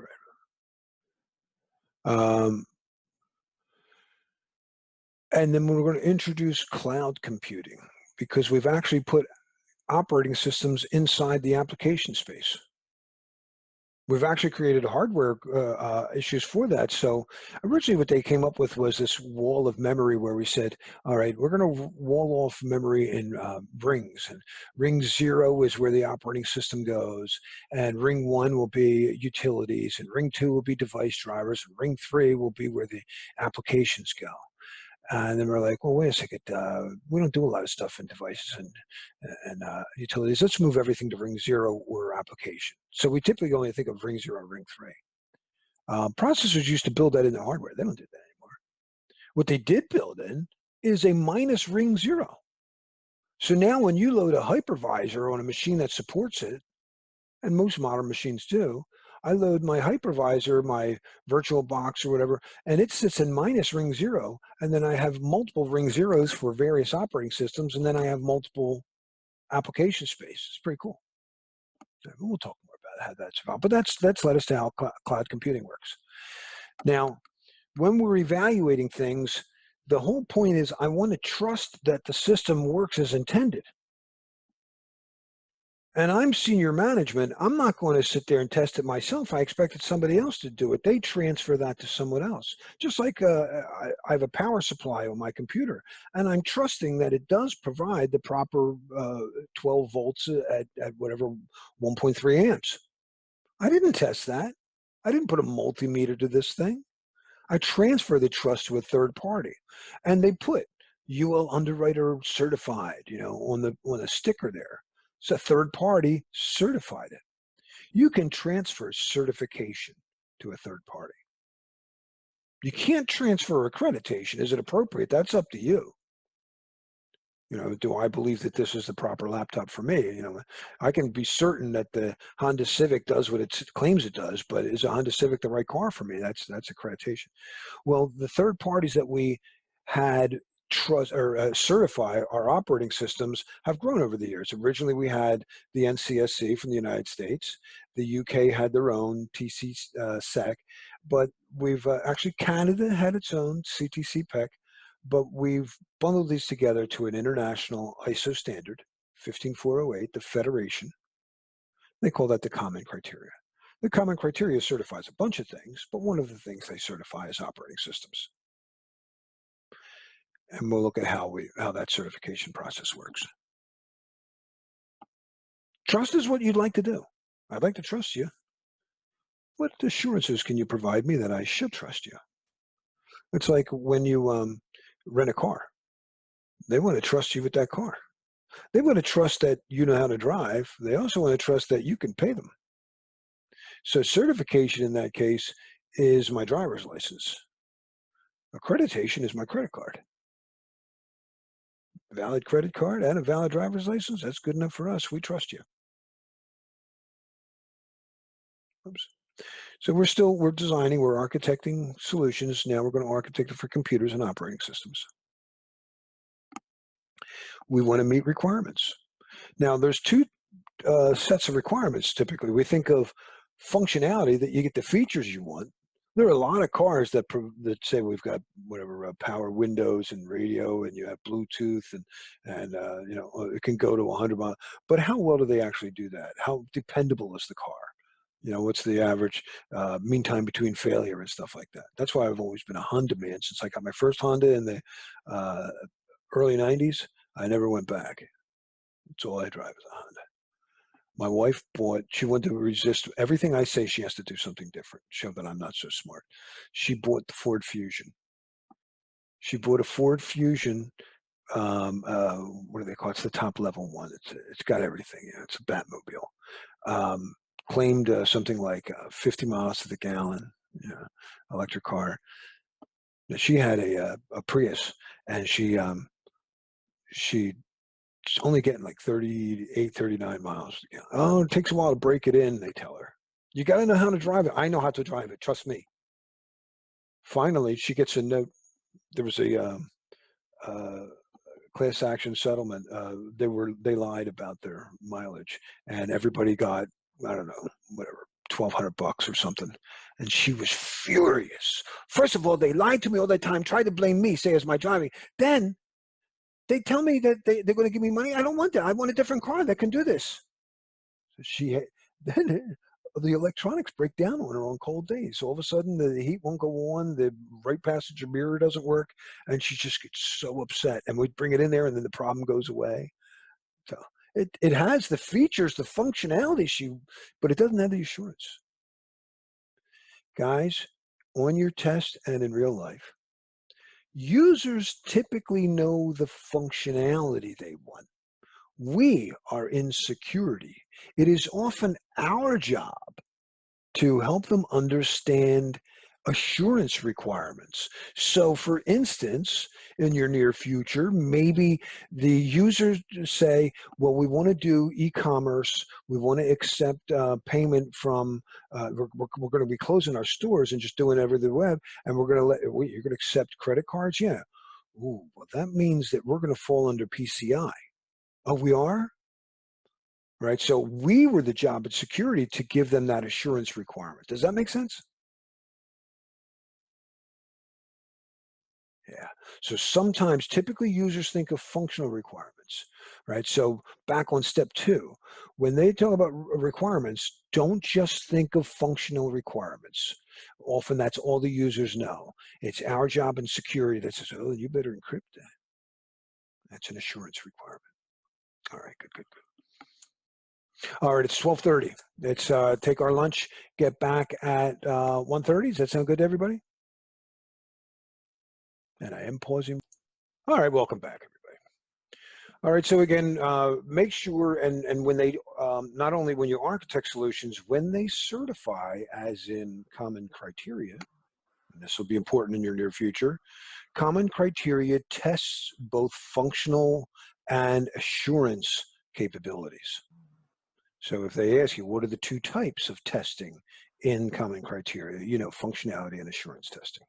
And that was one of the weaknesses of the Orange Book. We were looking at functionality. We kind of looked at assurance. We bundled it together. We borrowed from the IT sec, and oh no, you should test those separately. So that was one of the advancements that the IT sec uh, contributed to the common criteria. All right, and when I came up in the 80s and early 90s, there was this book out by James Champy and Mike Hammer looking at, computers were still new and networks were still new. And they were like, wow, we look at the business processes around here and the most dramatic case we studied when I was at Wang was a competitor of ours, Anderson Consulting. Had done a business process reengineering study watching workflow analysis at a hospital in New York, and the average amount of people involved in taking in an emergency room patient was something like 27 people were involved in processing this. And they use computers not just to speed up an old process, but to eliminate a lot of redundant things. And so we don't even need to do that. You could just do a workflow or email routing thing and put that right in. And they got it down to 5 people. So business process reengineering wants to solve, business processes, the same things we've been doing maybe, but get it done in the least amount of time with the least amount of effort. And it isn't just by speeding things up. One of the big advancements of the day was fax boards. We used to, in order to fax something from a computer output, you had to print it. And then you had to take the printer, the output, the paper-based output, and put it into a fax machine. So now you went computer to paper, paper to some technology again. Well, with a fax board, you never printed it. So it's a big Gamma fax. Gamma fax was a server, a whole fax server, yeah. But in fact, that was something else I did over at Susquehanna. Ed, you remember I put in the Zeta fax? That was one of my projects.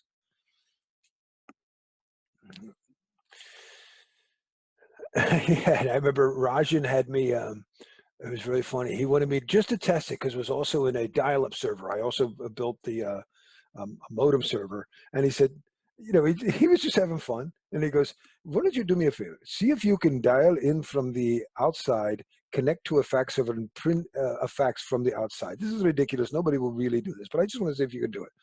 And for some reason, it would hang up. And I told my manager, he was a couple managers up, and I told our manager, Deep, and Deep was like, "Where are you in the thing?" I said, "Well, everything seems to work except for this one test that Rajan asked me to do." And he goes, "This is stupid. Why would anybody want to do it?" And he was like getting all upset. And he's like, "Rajan, what is it? We're not clear on what you want to do." I said, "Rajan, we're very clear. I just can't make it work." He goes, "Oh, that's okay. I was just stupid. I was just curious." It's pretty funny. But yeah, fax services were a big deal. It eliminated an entire business process.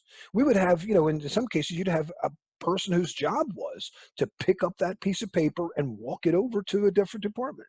And so, again, business process reengineering uses technology not just to speed up an old process, but to eliminate sub processes. Right? And the key technologies make it customer friendly, make it effective and efficient. And what is the difference between effective and efficient?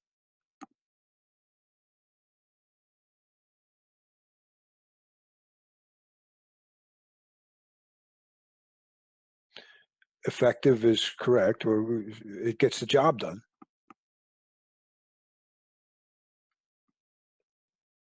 And efficient is streamlined. Yeah, I would say that's right. Another way to word it, though, in the context of say CMMI, is effective is it, it got the job done. Right? CMM level one or CMMI level one got the job done. But efficient is like CMM level five. I got it done in the least amount of steps and the least amount of costs or whatever. You can be very efficient at an ineffective process. So just like from picking answers, make sure that your answers are effective first, then look for the most efficient. Level one is sometimes called ad hoc or initial. Yeah. Yeah, I got it done. How'd you get it done? I don't know. I was playing around with it. I got it done. What do you care? It's working, isn't it? I mean, we probably all fix things that way, right?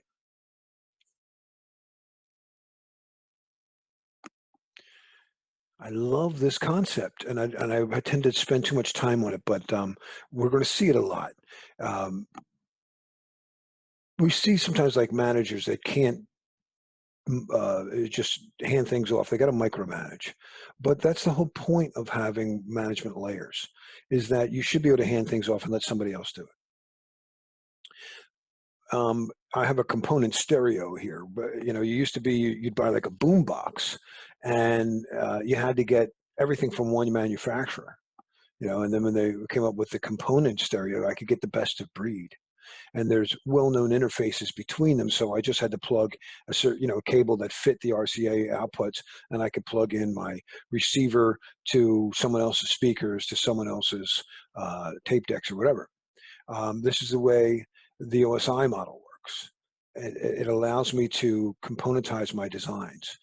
And the importance is it allows me to, one, get best of breed, but it also helps me in troubleshooting. So if one module goes down, I know where the interface is. I unplug that and try that module, and if that fixed it, it's a well-defined interface.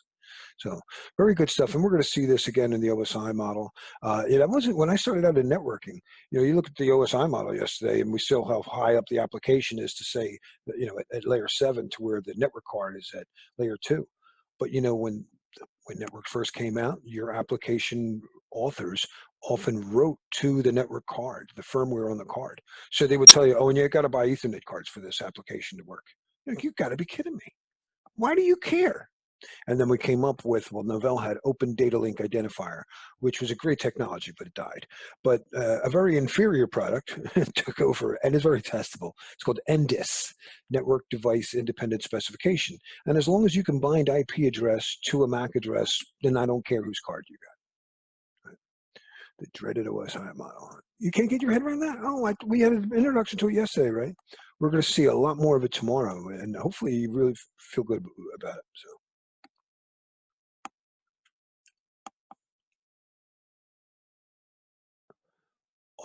Memorize it, and some of them are quite debatable. And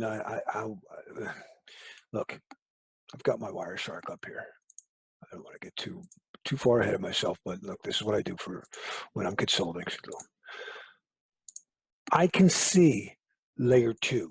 This is what's in a layer 2 header. This is a protocol that that runs here. I can visualize my layer 3 IP header. I can see it. I can measure it. I can speak matter of factually about it. I can see my layer 4 TCP header. I can see all the fields in here. I can measure it. I can see what's above there. In this case, it's SSL, a wedge between the application and it gets very debatable after that. If you can't measure, if I can't see it on a packet sniffer, I start getting, well, that's your opinion. And it's really debatable after that. So some things are very frustrating. Layer 2, 3, and 4 are very quantitative and measurable. But when they start talking about, and people will debate, SQL works on any test, SQL works at the session layer. And I agree with that. To me, an application would be the database app you're playing with that you ran on top of SQL, which ran on top of TCP. But you get application guys or SQL guys who go, no, SQL is an application, dude. It's the remote procedure calls underneath it that enable SQL. And you're like, well, dude, not to management, it isn't. The manager's going, hey, I can't open the database. What's wrong? Oh, it's a SQL problem. Well, that's below the level of the app. So we'll beat that up more tomorrow. But it is very debatable sometimes of what layer, to me, it's for this class especially, it's what do you think the test wants? And I'll tell you what I think the test wants.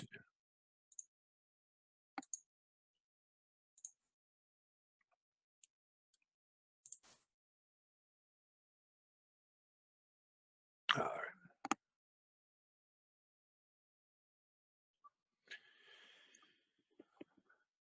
You're okay? All right, good. We have technology risks. Now we depend on these technologies. Like I'll show you, these are space colonies in the background. When I told my friends I wanted to move into a space colony, they're like, dude, would you want to be that dependent on technology? And then if the power goes down, you crash. We don't have to be in space to be that dependent on technology. I feel like a loser when I don't have my phone. Could you imagine what would happen to a city if the power was out for a week? There's only 3 power grids in the United States. East of the Mississippi, west of the Mississippi, Texas gets their own. What do you think would happen to society if any one of those power grids went out? And I was saying for a week, and I've had guys in the Department of Defense, and they go, dude, we train to understand that in 24 hours, chaos would break out. And we depend on these technologies that we have Murphy's Law and Satan's Law. It's misused and mismanaged and maliciously attacked. So our job is to protect that. We're trying to build a trusted base. Right? Our job is to protect people from runaway technologies, protect technology from runaway people, and technologies from other technologies. I love my microwave oven. I love my Wi-Fi. They don't love each other. Microwave ovens are pretty rude. What's a Musk battery there, John? It sounds familiar. I want to get his ceiling. I mean, his roof tiles. Just a strong roof. They got like lifetime warranties. And there's solar panels. All right, I was using Kirk as subjective and Spock as objective, but let's say that this instrument that Uhura is playing is an object, and I can measure the quantity of strings. You're getting a gray square in the lower right. It's weird. All right, let me stop the share.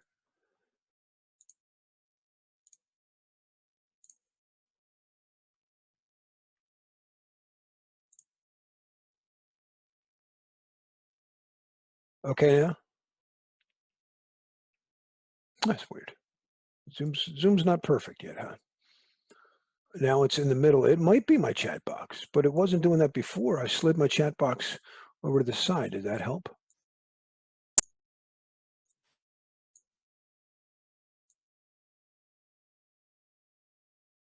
It is my chat box. All right. Huh. Lovely. It wasn't doing that before. Close it and reopen the chat box.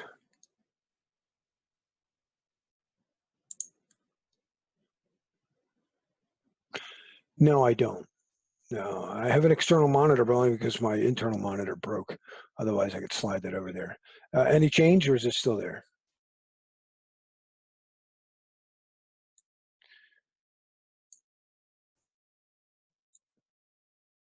Is it intolerable? Do you think we can make it through this presentation to the next break, and then I'll reboot during the break. Okay. All right. Yeah, the problem is if I close it, I won't be able to see your input there, and I don't want to do that.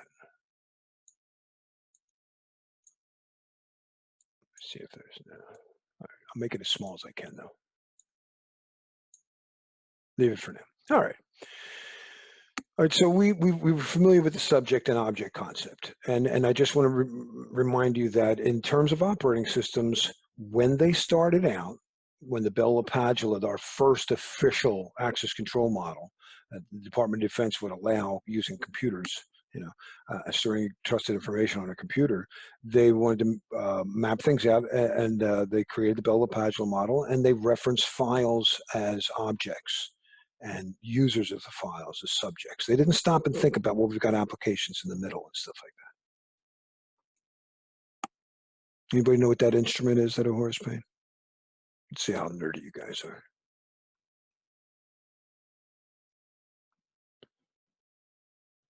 It's a Vulcan harp. All right, we want to build a trusted computing base. That's everything we technically trusted, that's certified, everything we administratively trusted or credited.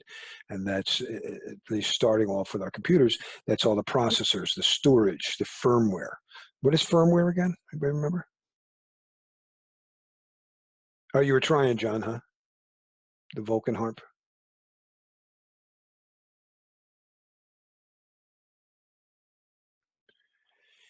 Yeah, it's software that's in hardware.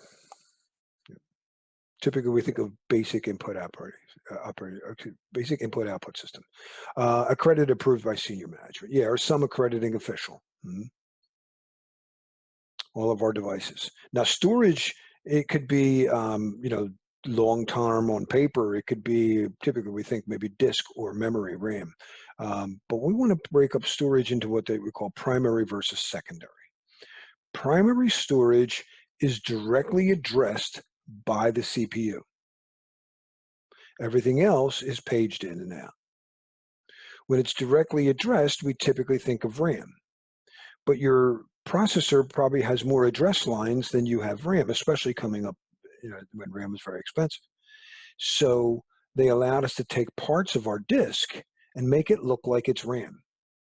Make it look like it's at least primary storage. It was directly addressable. What is that called when I take apart a disk and I append it to my RAM to make a larger working address space for the processor? Paged memory is one term you might hear. Swap file. Yeah, the file that it's stored on the disk is typically called the page or swap. What else is it called, though? Virtual memory. There are two major concerns that we have with virtual memory. One's confidentiality, one's availability. It's much slower. We access RAM in nanoseconds. We access disk in milliseconds. So availability could just get very slow. You get excessive paging, and you need to add more RAM. But there's a confidentiality problem. RAM is volatile. When I turn my computer off, what's in RAM is gone. The disk is non-volatile. When I turn the computer off, it stays. If you have 8 gigs of RAM, Microsoft has decided to create 12 gigs of virtual storage for you. That's 12 gigabytes of data that isn't erased unless you configure your system to do that. Has anyone ever configured their system to swap to clear the swap file when they reboot?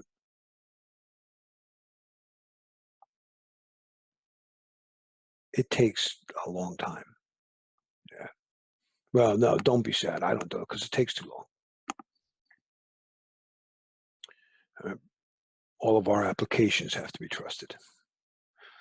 I find it really cool that binary math actually got its start from what most people call yin and yang, but actually that's Taiji in the Chinese term. Yin yang is the two separate pieces that make up Tai Chi or Tai Chi.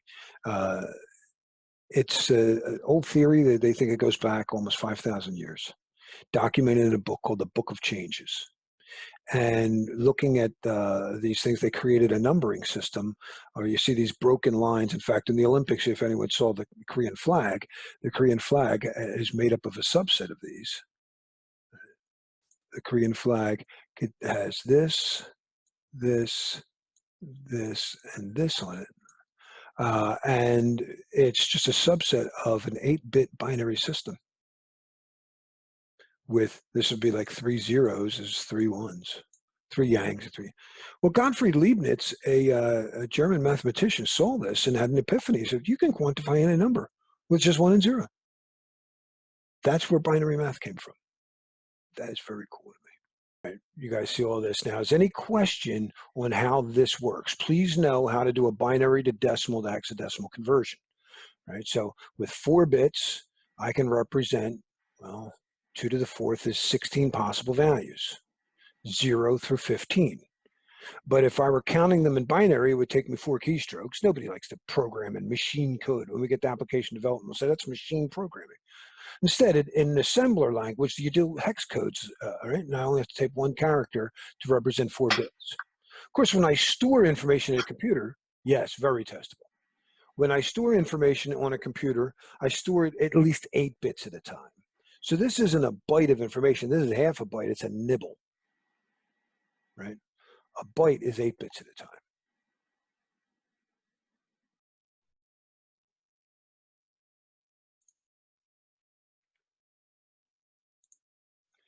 Uh, Totally separate from this, George Boole had created this true-false logic system. He realized that, well, if this is true and that's true, I can infer a third truth. Or if this is true but not that, or if either of these are true, if neither of these are true, I could still infer a third truth. So using 2 inputs and inference, very important concept, very testable concept, is inference, to infer something based on something else. He created a logic system that you could map to the binary math system. In fact, an American scientist did just that. Claude Shannon came up with this idea to mix binary math and Boolean logic, use a 1 to represent a true and a 0 for a false, and then build an electrical relay circuit that could do Boolean logic, program it in binary math, and have our first thinking machines. Pretty cool. You will not have to know any I Ching concepts, but you are very likely to do maybe 1 or 2, depending on the test. You're not likely to get more than 2 questions that have binary in it, you know, or hex, but you might have to know.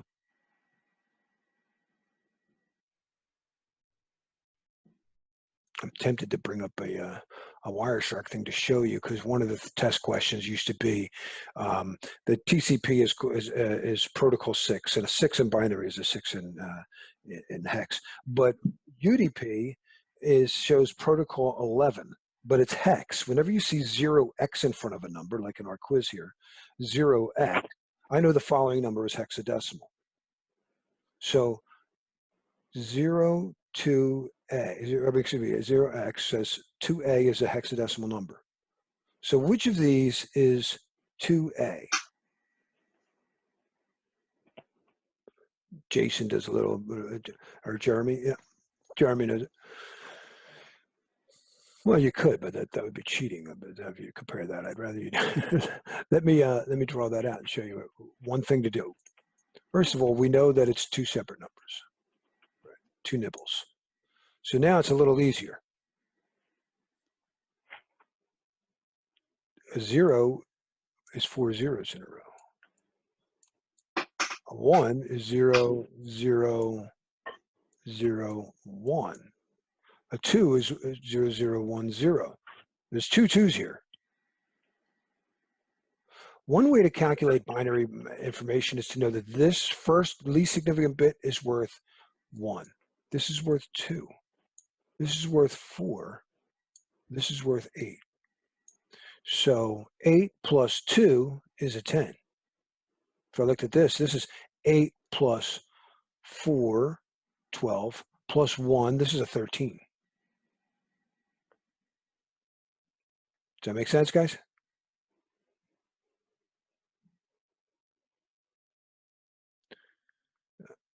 get a different drawing tool here so I can separate these easier.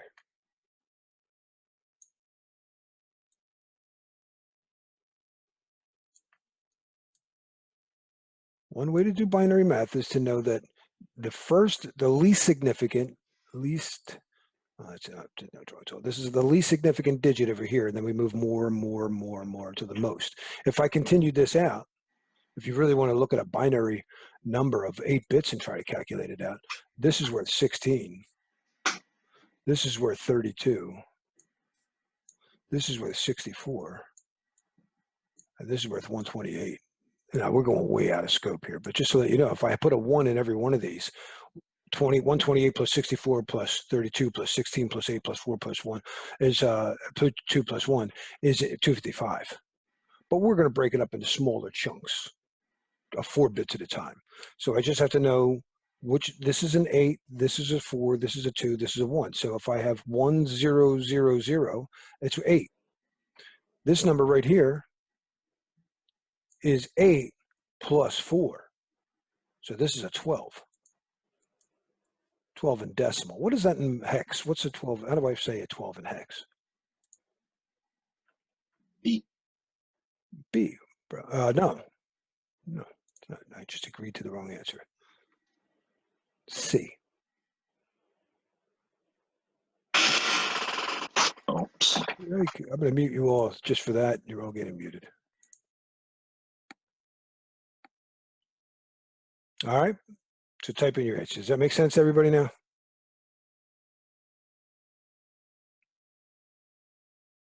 Okay. All right, Robert. Well, just look at this chart. You're never going to see a hex number higher than F. Now, that's one way to pick an answer. You see a G in it.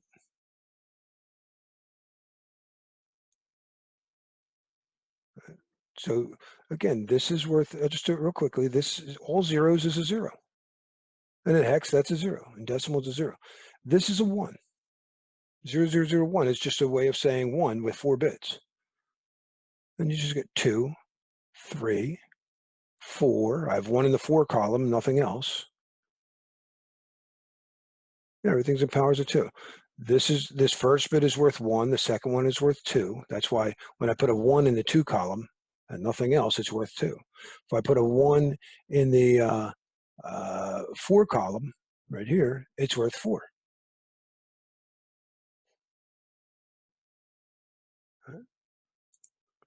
Again, so this is worth 8. This is worth 4. This is worth 2. This is worth 1. So when I just had this is a 4. But if I have a 1 in the 4 column and a 1 in the 1 column, 4 plus 1, that's a 5.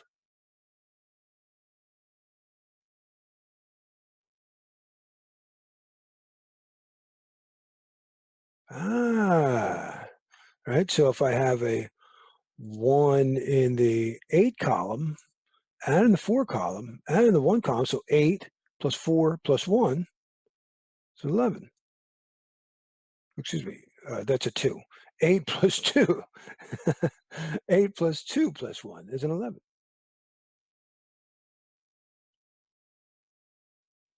Got it now, Robert? Awesome. Oh, I love that.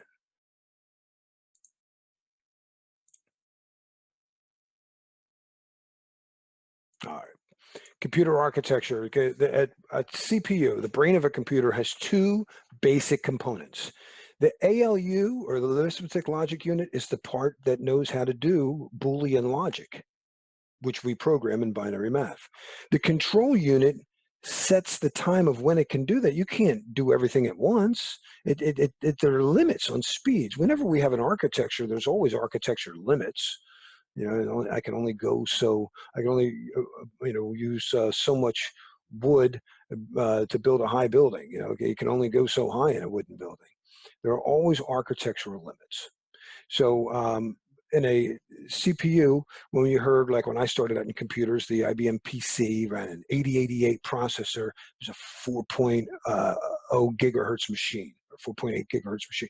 4 megahertz, excuse me, megahertz. 4 million instructions could be run every second. So the control unit says, all right, do this, do that, do this, do that, do the next instruction, do the next instruction.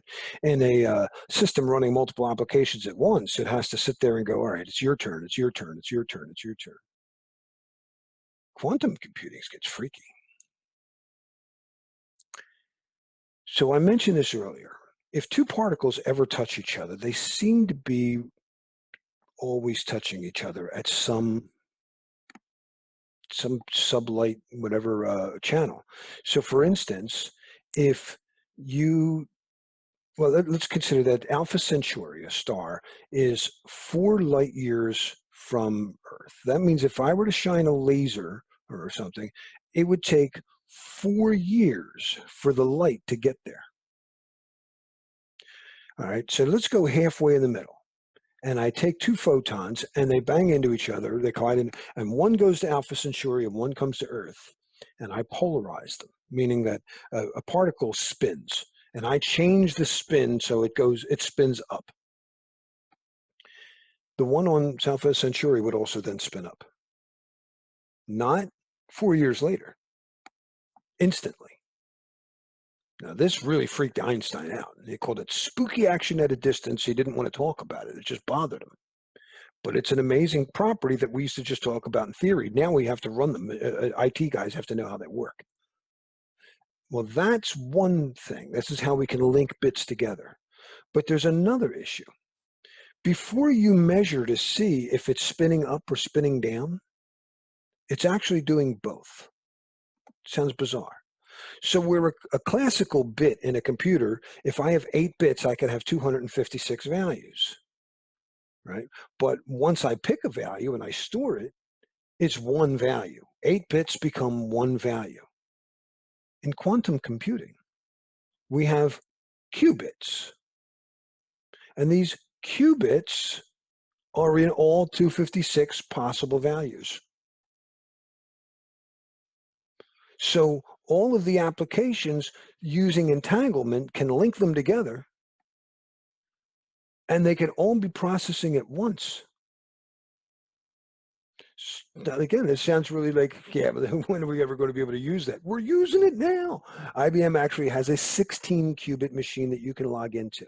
There are more out there. Google's being very secretive. Some people think Google's is like 22 bits. Rigetti has something. I put the note down. There's one company claiming 100 and something, but people think they're lying. But whatever the case is, IBM, to prove that they're not lying, they're letting people log in and use it. So this is impressive. Now, it doesn't do everything, because there are times when I'm not doing multiple things at once. If you're just like crunching one application, crunching one number, watching a video, it does nothing for you. But it's when you have multiple variables that you're trying to consider all at the same time, like predicting the weather or like factoring the product of large primes. It really is. Well, with one bit, it can do two things. It's just so much faster. It's ridiculous. It would be 8 bits, it would be 256 times faster. 16 bits, it would be 65,000 times faster. Crazy. All right, we talked about the difference between primary and secondary. Primary is directly addressed by the CPU. Secondary is something else. When I have primary memory made up of RAM plus some secondary memory, the RAM is considered real. The secondary, the swap file, the page file, that's the virtual memory. RAM means it's randomly accessed. It does not mean read-write, but that's what we tend to think about. There's also read-only memory, like most of our firmware was before it became flash, and that's randomly accessed too. And cache is a very loosely used term to say a temporary workspace.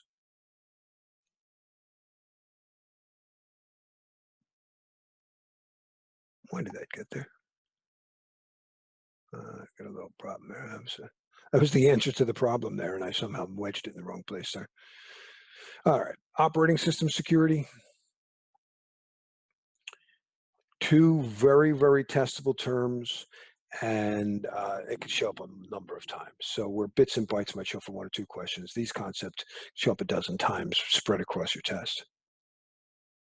When I set up an operating system, I configure what the users can do. So I'll set up an admin user, and then I'll set up this is Bob, and he's going to be a salesperson. He should have rights to this, and he has no access to that. And I configure all these rules. That is known as the reference monitor. Don't forget it. It's the policy of an operating system. What can a subject do to an object? These are just the rules. How do I know they're being enforced? When I say, all right, he'll have to put in a password. Well, what's actually going to be accepting the password and processing that? The login tool, whatever. That's part of the security kernel. When they evaluate an operating system, they are mostly evaluating an operating system's kernel. Are they really enforcing the rules? Yes. Yes, the reference monitor is the policy or the law, and the security kernel is the police. Yep. I like that analogy. I use the example of a hotel manager. Sometimes I think of my operating system on my computer as a hotel. The hotel itself is hardware. Then there's an administrative operating system of the people who work there and stuff. And then there's the users of the hotel. They're like the applications.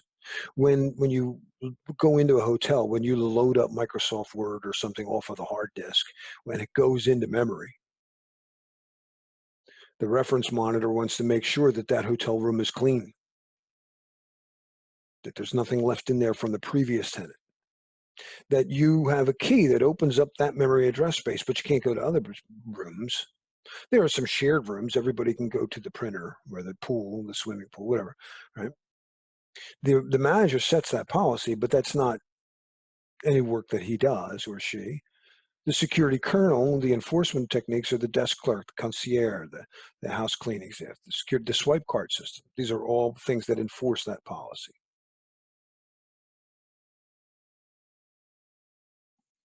Right? So here's a reference monitor example. All users must be authenticated.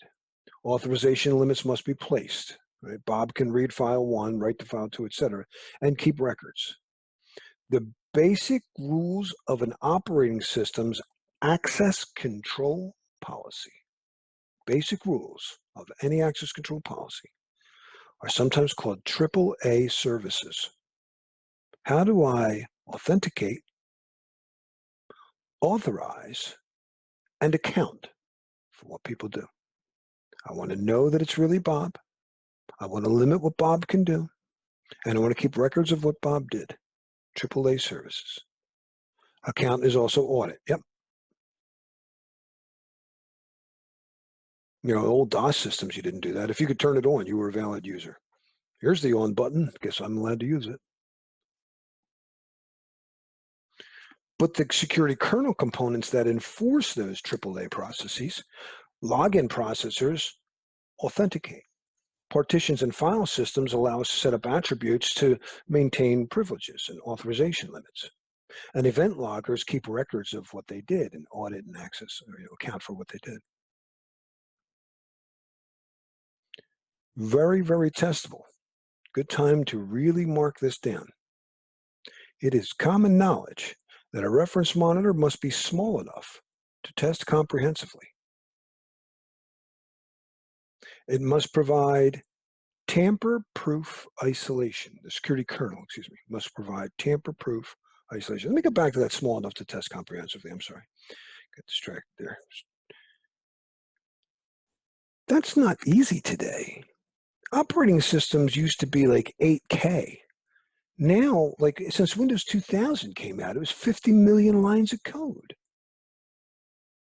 Bruce Schneier argues that we've long passed critical mass here. This is a very tough thing, but it's the goal, and it does show up on the test. All right, security kernels must provide tamper-proof isolation. I know it's Bob and not Bob and Alice for the user. For an application, I want to make sure that Word runs in its own memory address space, or your hotel room is tamper-proof. People can't pick the locks. Sometimes those isolated memory address spaces are called execution domains or process domains.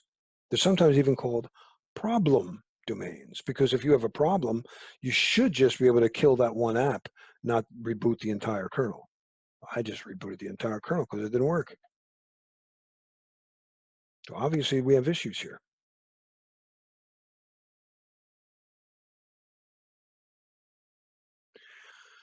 Yeah, well, that's the thing. The problem domains is execution domains are not layer three. They're ring three.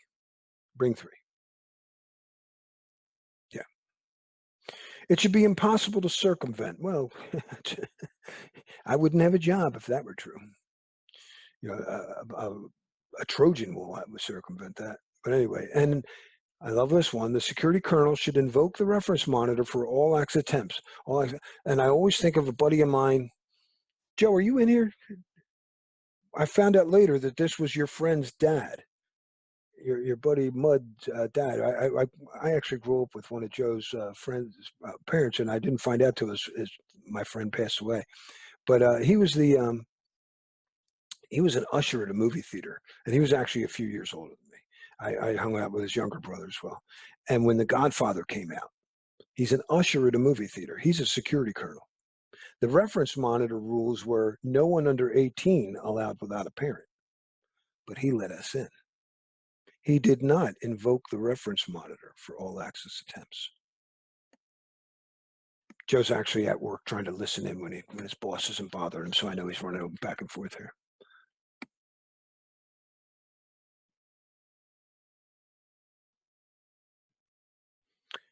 Open system versus closed systems. Kind of like open source. Not exactly, totally analogous, but basically they're very related. Open systems publish their specs and they provide third-party interoperability. It's like the component stereo versus a closed system, which is no, it's our stuff. You can't plug in other things with them. Apple, in many ways, is proprietary. Not completely, but they have some proprietary stuff. Um, What's more secure? Well, I don't know. A lot of closed systems don't even give you the source code. I don't know. If you can't measure it, you can't speak matter of factually. Many security professionals will argue that open systems are more secure because they're open to more scrutiny. But if you can't measure it, can't say matter of factually. So don't fall for that trap. On the test, there's a question that says, what is more secure? Or which of the following is true? Excuse me. Which of the following is true with regards to open versus closed systems? And one of them is going to claim, or two of them will claim that one's more secure than the other. And that's not the answer. It's going to be something like open systems publish their specifications, or open systems are more likely to provide third-party interoperability, or closed systems are proprietary. That's the right answer. Does that make sense, everybody? Can't speak matter of factually about something you can't measure. That's right. The root word for matter is measure. There are limits. You can't, even if you were to build your system completely secure.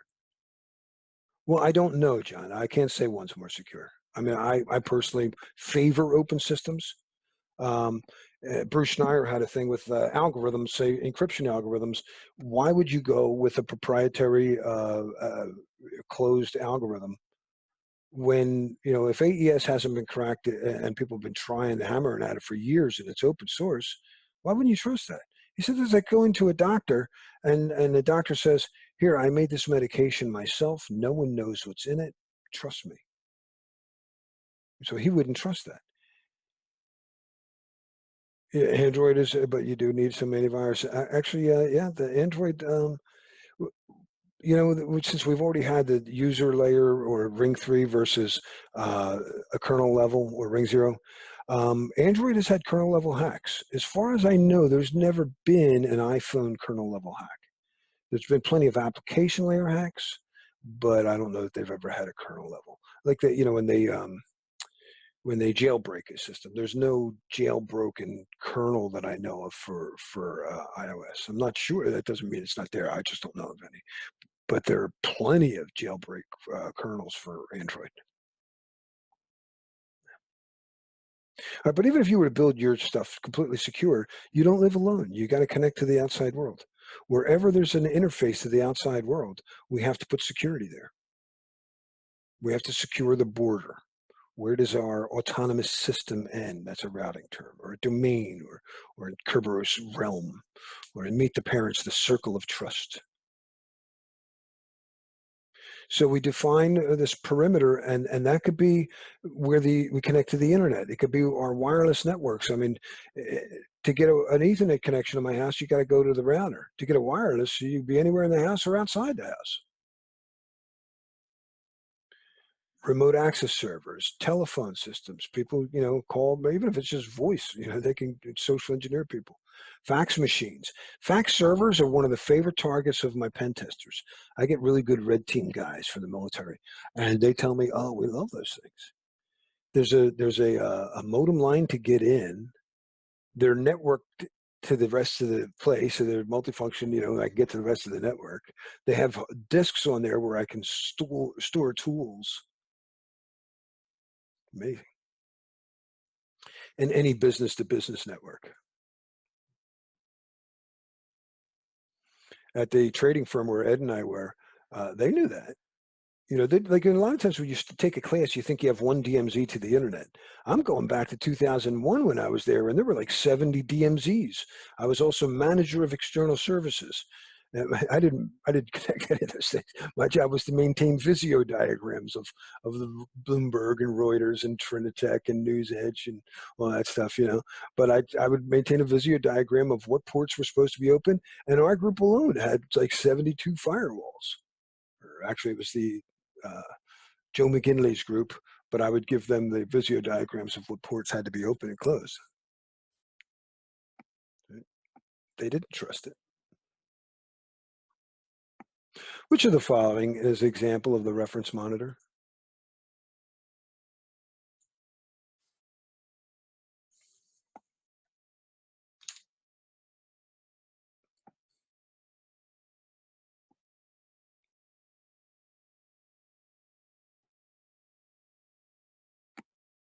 Remember, the reference monitor is the what?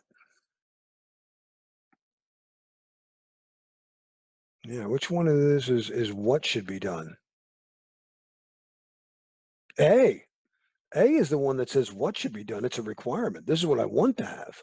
The other ones are all security kernel components. This is how we'll do it. I could have account lockouts. Yeah, I want to make sure that people enter in the right password. All right, well, we got to allow for some threshold of activity of bad ones, but after the 3 times, we're going to have it auto lock out. A is a policy. Yeah. Directory attributes are how? Is this an assurance question? Um, no, I think this is more a requirements question. I mean, maybe you can look at it there because you see the ing, but no, the point here is reference monitor is what should happen, and a security kernel is how it gets done. So my little one's texting me here.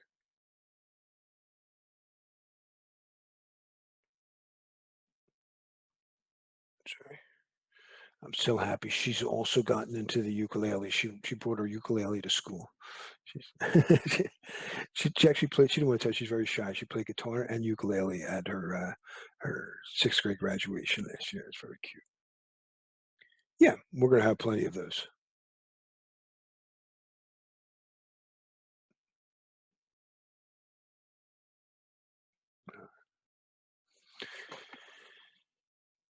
Protection rings.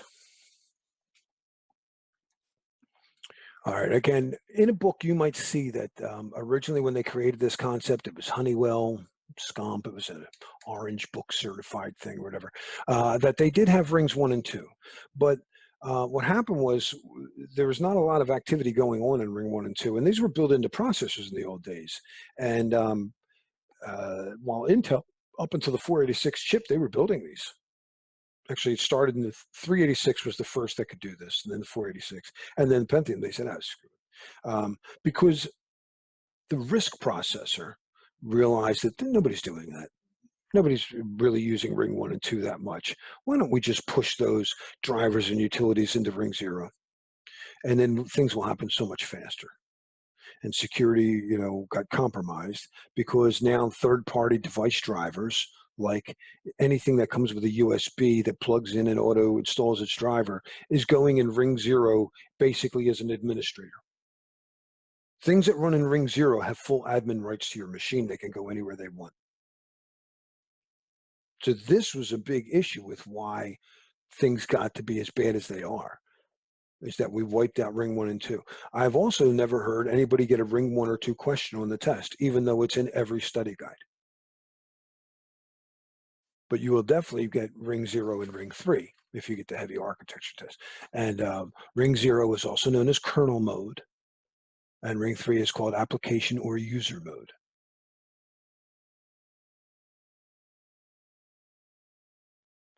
No, no. Well, ring 3 implements it. So here's what happens. But no problem. Uh,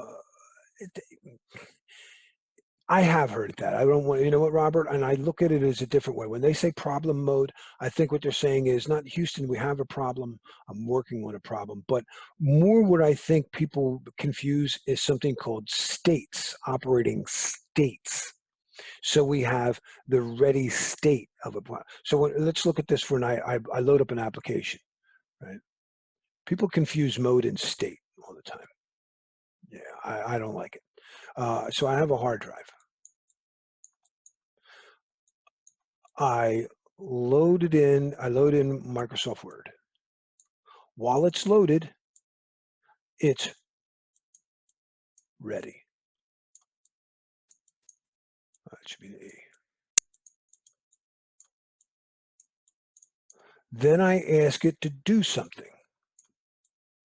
It's running.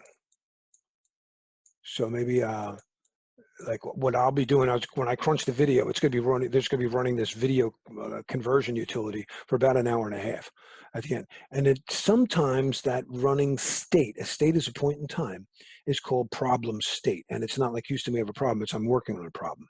Of course, it might have to do something else. So wait a second, it's his turn. So the third state is wait. And then when it's done, here's your video or whatever. It's completed, sometimes called terminated, but it's not like an abrupt or a bad termination. It just means I'm done. Completed state, terminated. So, and I have people confuse the term mode and state. A mode is a model of operation. So when I log in with my admin account, I have that special hat. I'm the model of an administrator. But when I log in with my normal user account, I'm under a different model of a regular user. So modes are models.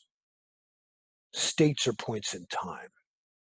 But I have seen that. I know exactly what you're talking about. I disagree with it. And I'll bet you the real test is right. The real test is generally very well written. These guys are very smart.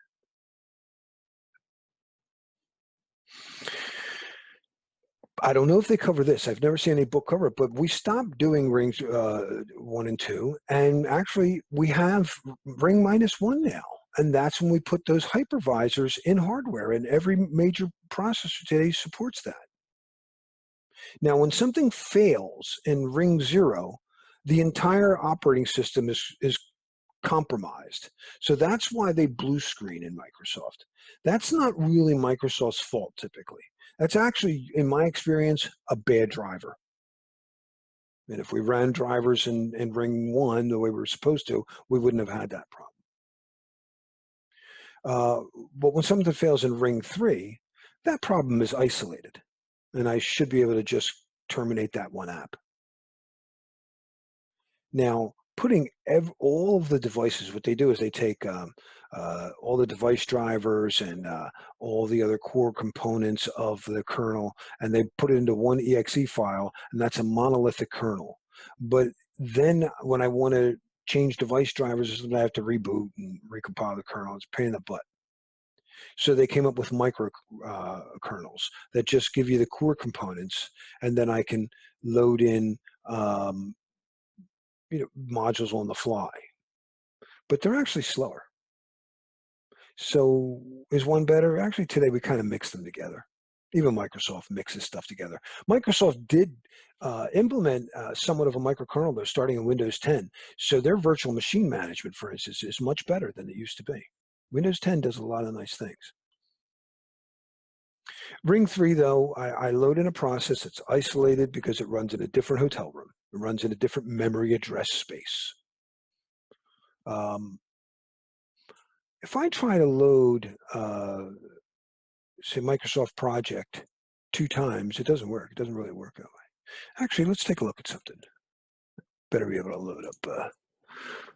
I've got, let me go to Google. Oh, you can't see it. I'm afraid to switch over. You know, I don't want to risk it.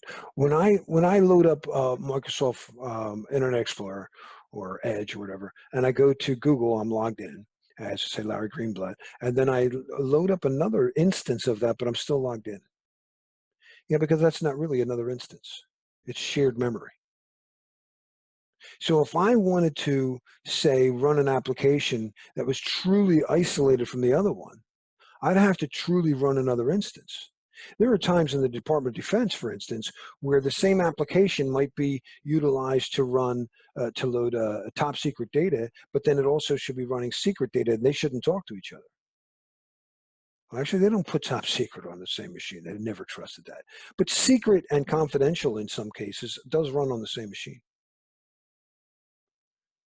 Yes, John, theoretically, a fault in Ring 3 should not crash the OS. Yeah. Um,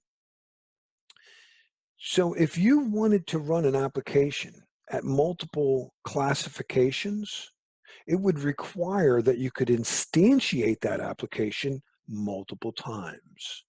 It is common knowledge, that means it could be very testable, that in order for an application to work at multiple classifications, poly-instantiation is required.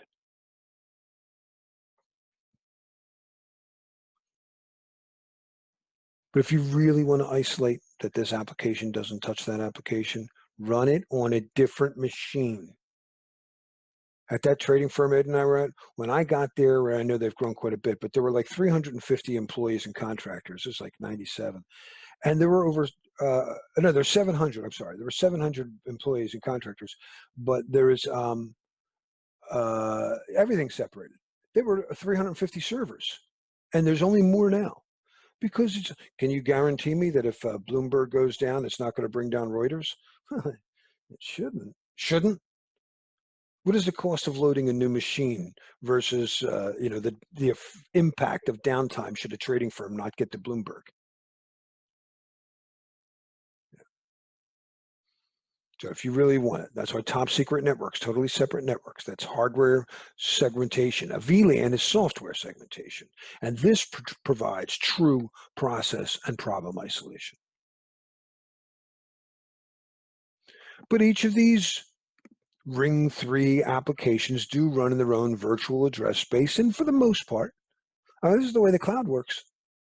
Today, you're on a say Amazon cloud or something, or you may be sharing that physical server with other customers, but they're running in different VMs.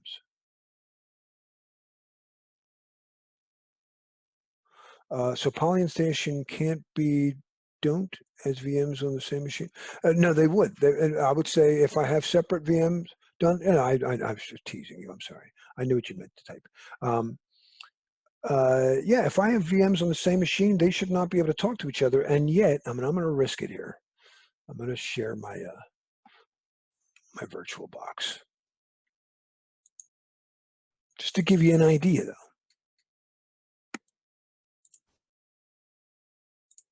Please don't give you that gray box when we come back here.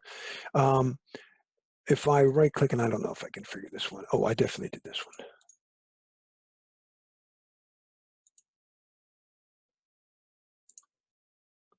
I shared the clipboard. I can cut and paste inside there from one VM to another. But in like a cloud computing, this could be one customer. This could be another customer. This could be another customer. And theoretically, they shouldn't be sharing memory across each other. And that's true process isolation. But the idea is that this virtual box manager is actually running in minus ring 1. And each of these are in their own separate ring zeros. But you might look at that and say, and I haven't put a hex dump to this to ensure that no, dude, they're actually in ring 3. So I don't really know for sure. But that's the theory behind it. That's what I've been told is going on. Please tell me that gray box didn't show back up again. Okay, good. So there are times when you do want to share information. I mean, I wouldn't have these slides if I couldn't cut and paste. So we do allow inter-process communication, as I just shared it between those VMs. I can allow that if it meets my required policies. Now, here's an issue. If I'm um, a provider or an operating system does more than just separate users from files. Well, they also have to wall off applications and stuff. And applications sometimes have shared libraries. So and they go into the kernel. And if I bring a new application that wants to run a different WinSock dynamic link library than the ones you're running, I'd have to create a separate virtual machine or a separate machine to load this application and create users and stuff on it so I can have that trusted. Well, they've instead developed a container concept. Containers will wall off the libraries, but still maintain the user space. So I wouldn't have to recreate all the users. So I don't have to create a virtual machine for every Docker Docker is one company that does a container technology, probably the best known. Google supports containers. Microsoft supports containers now. So this allows us to um, not have to create a new machine for every application that might have different DLLs. It could still wall off the memory address space for the dynamic link libraries, but I can maintain the same user space and not have to recreate the users. And this is really making the cloud work a lot faster, and especially for people who want to roll out new apps. Developers love this concept. I don't know if if the test has covered container technology yet. They definitely can cover VMs, but the change coming in April of this year could very well introduce containers. I think they should. We talked about quantum computing, though. Now we have these qubits, and that ability to be both one and zero at the same time, or spinning up or spinning down at the same time, is called superpositioning. So using superpositioning, the ability to hold multiple values at the same time, and entanglement to link these things together, enables quantum computing. And quantum supremacy happens when we hit about 49 qubits. And to give you an idea, 10 quantum qubits gives you the same processing as a 64K computer.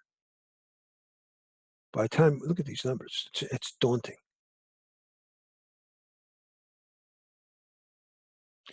I really think we're going to have to enforce, we're going to have AI understand our intention and then do it for us, because this is becoming too complex for a human to do.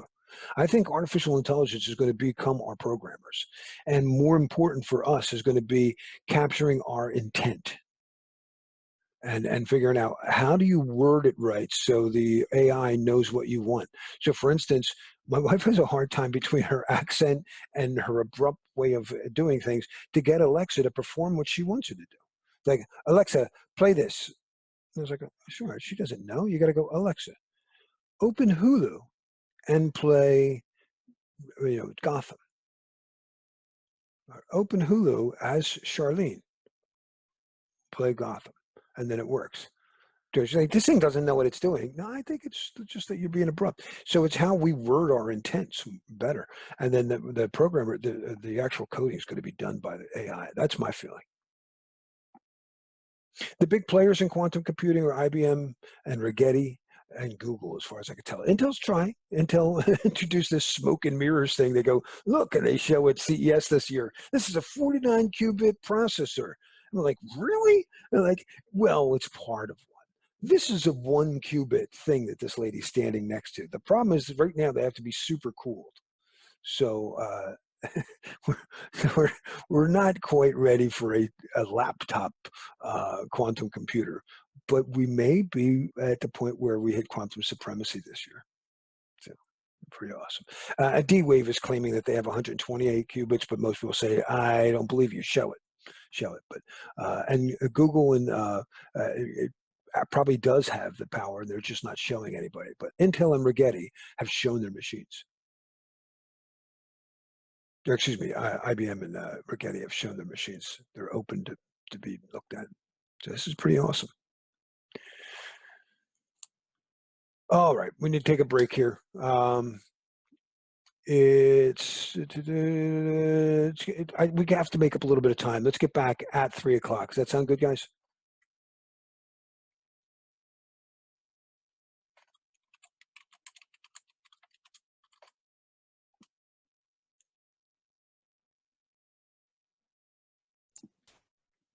All right.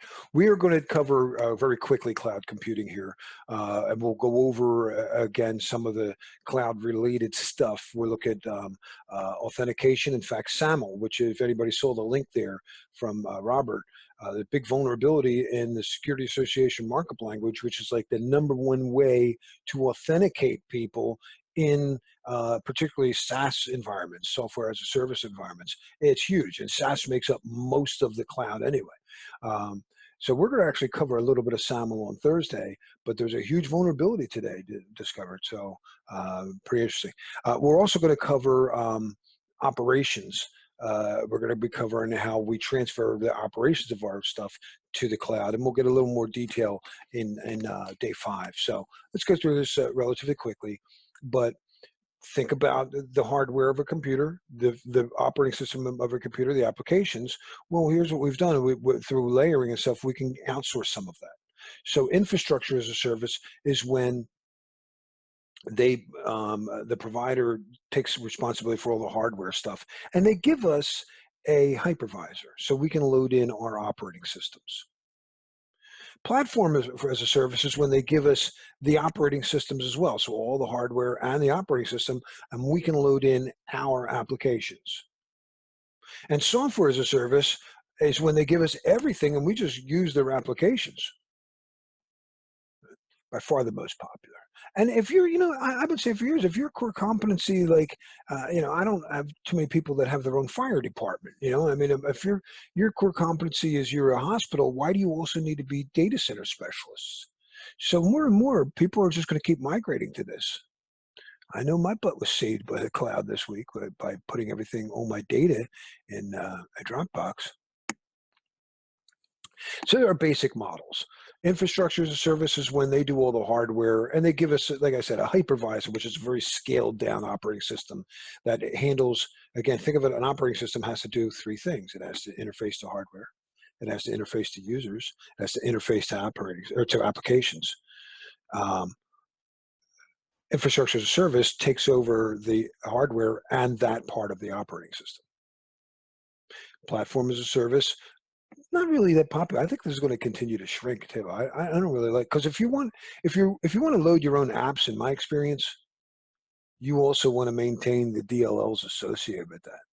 Because if they do an upgrade to their middleware, to their servers, and it breaks your applications, that's going to stink. So I think PaaS will just continue to shrink. But a lot of times people don't want to do any of this. They just want to use applications. Like I use Gmail. I let somebody else do that for me. Application as a service, software as a service, by far the most popular.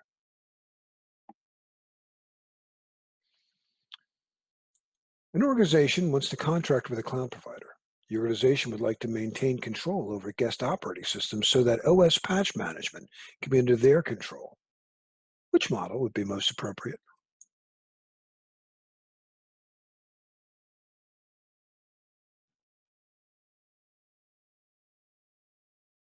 No platform.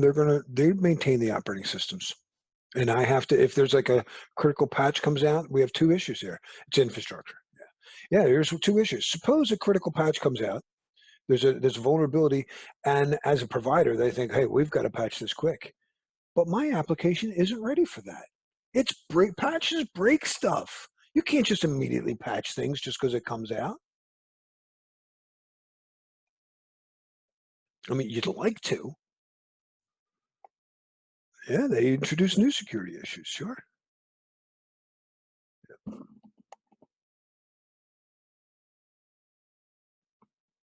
We talked about this. When I load an application into Ring 3, it could be ready once it's fully loaded in there. It could be running or problem state. I've seen that.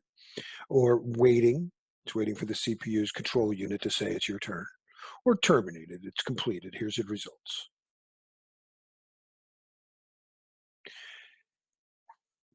Multiprocessing is a hardware thing. It says I have multiple processors.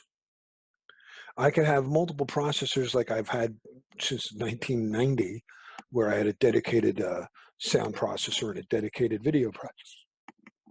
But that's asymmetric multiprocessing. The different processors do different things. My quad core, there's 4 sub-processors, but they're all working on the same thing. That's pretty cool. It doesn't have to be actually.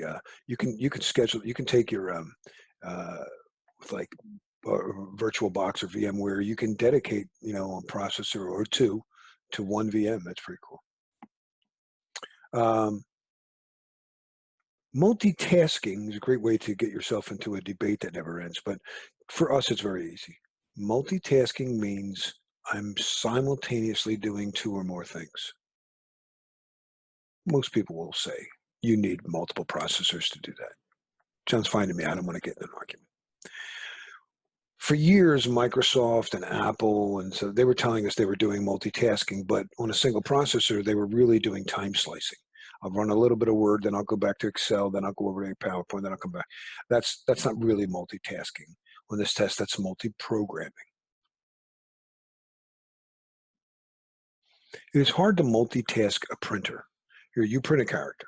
Now you print a character. Now you got to lock out everybody else's use of this thing until more than 3.1 multi-programming. Yep. Um, you have to lock everybody out of the job of the queue until this not the queue but the printer, the hardware of the printer, until this job is finished, and then you unlock it. And we'll know a little bit more about this in application security, but locks don't always unlock, and that's known as a race condition. And we'll see that more in day 5. But wherever information can come in into or out of a computer is how we've had so many problems. USB, you plug it in. That's why a lot of organizations prohibit your ability to plug it in. Now, you can't fully prohibit USB technology because most keyboards and mice are USB today. So there's not an easy way. I've seen a lot of Department of Defense places where they actually put epoxy in the ports. Anybody remember RS-232? Serial modems. Yeah. Did you know what RS stood for?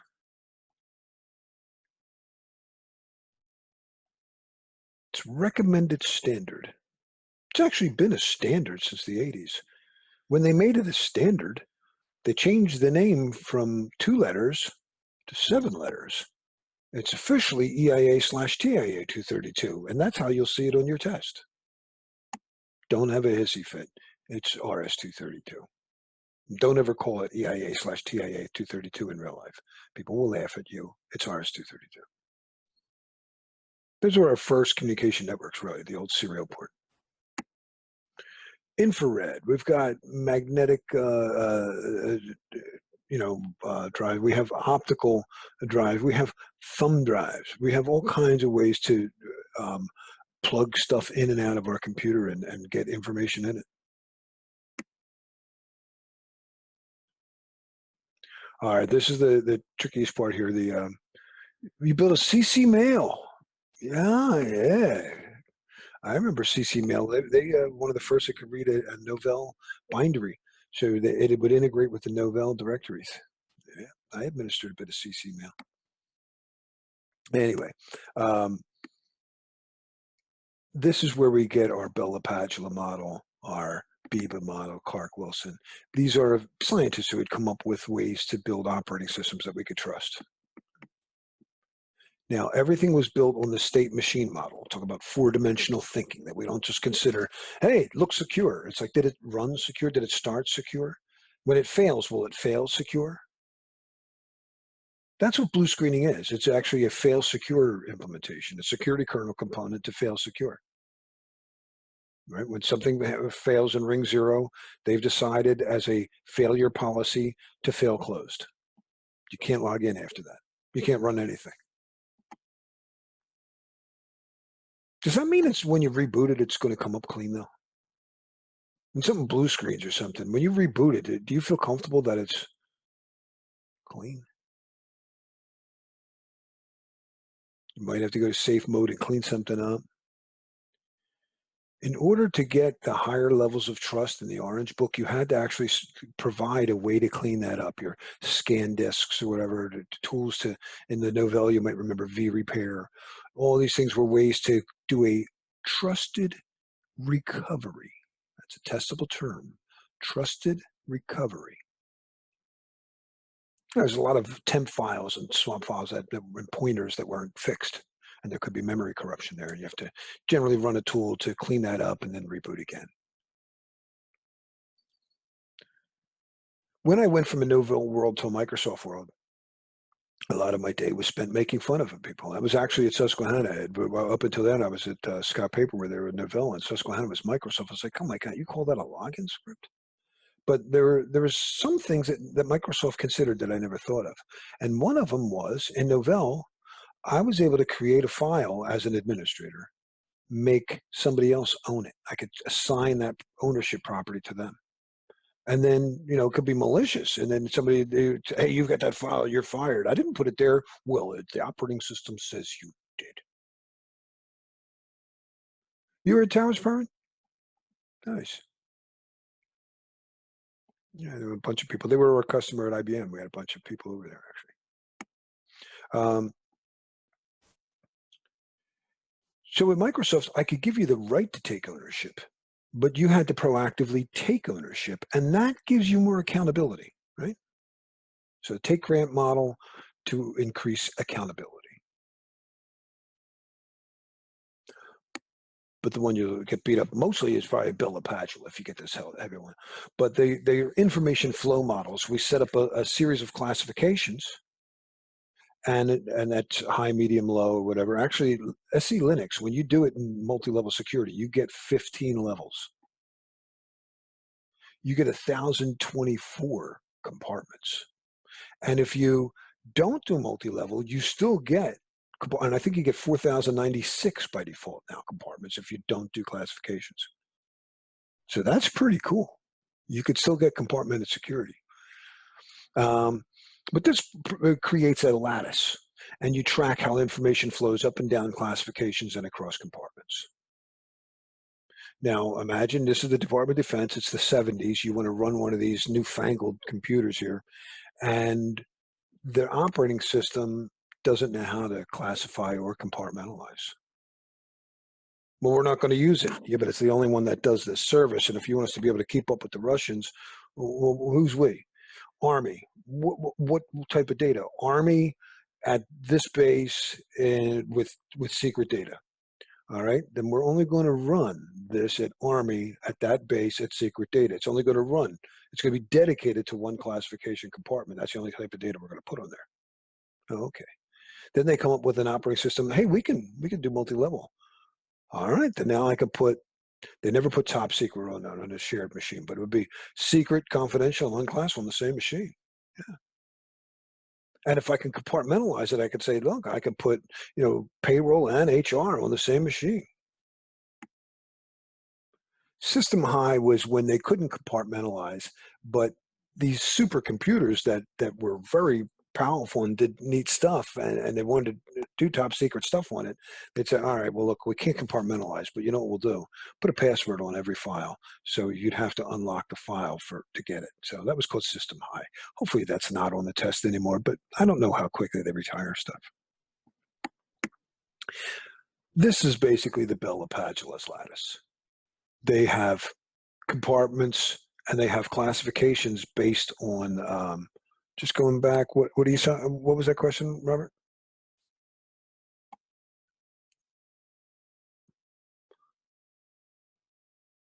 Well, not the most secure, but the point was that system high was when they wanted to use a supercomputer that didn't know how to wall off memory, so they would just put passwords on the files.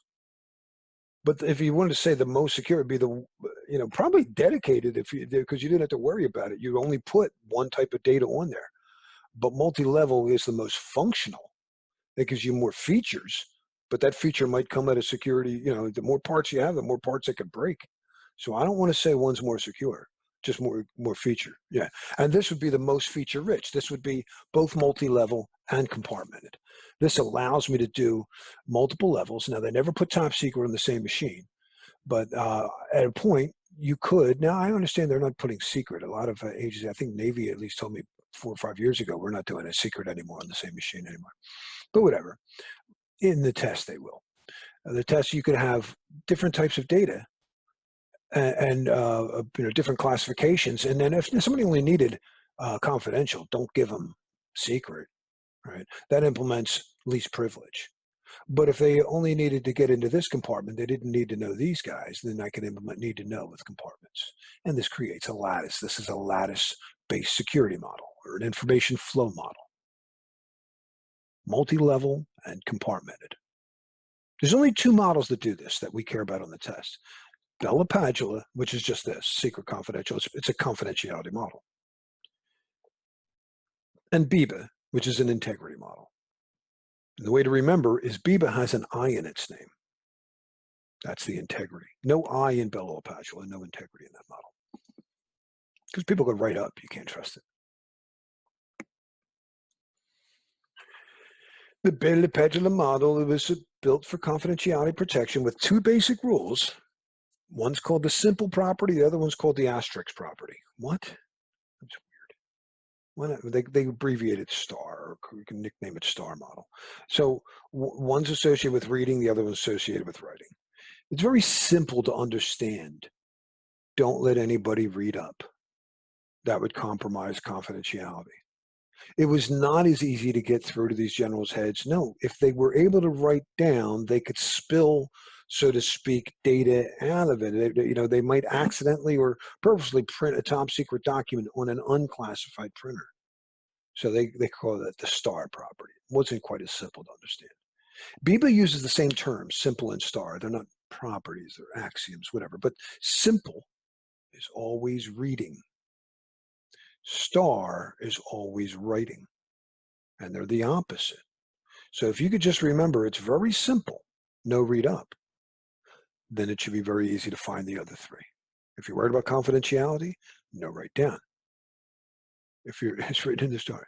If you worried about integrity, then it's no read down. I don't want somebody picking up fake news and thinking that it's real. And no write up. I don't want just some Joe Blow on the street being able to write to the evening news. This just in, Arnold Schwarzenegger is a real robot. Well, why don't you just do both? Well, you can. And that's known as the strong STAR. So it's kind of like a mixture of the BIBA and the Bella Padula at the same time. The problem is I lose functionality. I used to be able to merge documents. I was able to merge a confidential with a secret document. And now you can't do that with a strong STAR. So it's not really commonly implemented. But let's imagine I did say, I have a secret document and I want to merge a confidential document. What's the new document?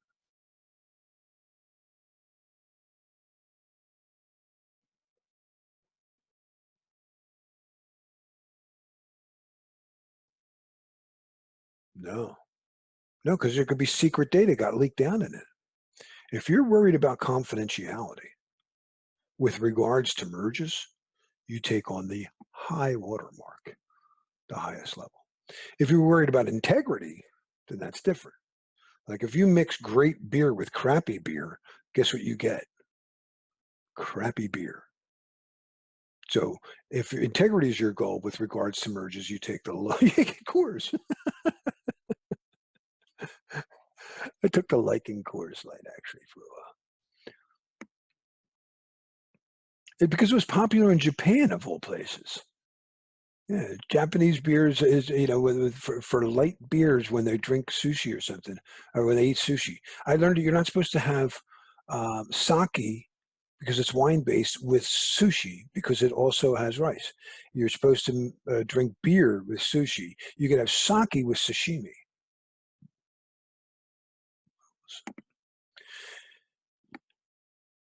Suppose um, you only have confidential clearance. This is a shared machine. You log in and you notice processor utilization is going crazy. And the last time that happened, we launched an attack on the Middle East. Oh my gosh, dude, it's doing this again. I wonder if we're going to launch an attack today. Sometimes something going on in one space somehow affects something else. Like in the Matrix, when Keanu Reeves saw the cat walk by, they knew, oh, they're uploading new code. They're combining the kernel. That happens. It's a glitch.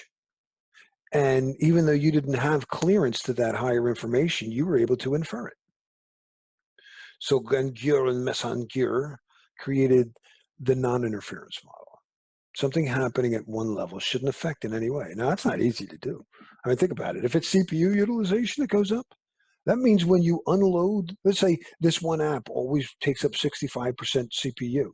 When you unload it, load in a dummy app that also maintains 65% CPU. That's not commonly done. But the ISC square considers it common knowledge, but it's only worth one question. The Bella-Padula model is worth the most. If you get the heavy one, there could be like 6 questions on this, but this will be one. BIBA 1 or 2. It's the Bella-Padula model upside down. So simple is now no read down, star is no write up. And people were able to do invalid input attacks. And again, because it's not just the users and data, there's programs. And the programs have to have rights. So people were able to, I can't write to it, but this program that I have rights to has the ability to write to it. So I'll just have the program do it. And no, they created the invocation axiom. You cannot invoke a service at a higher level than the user has rights.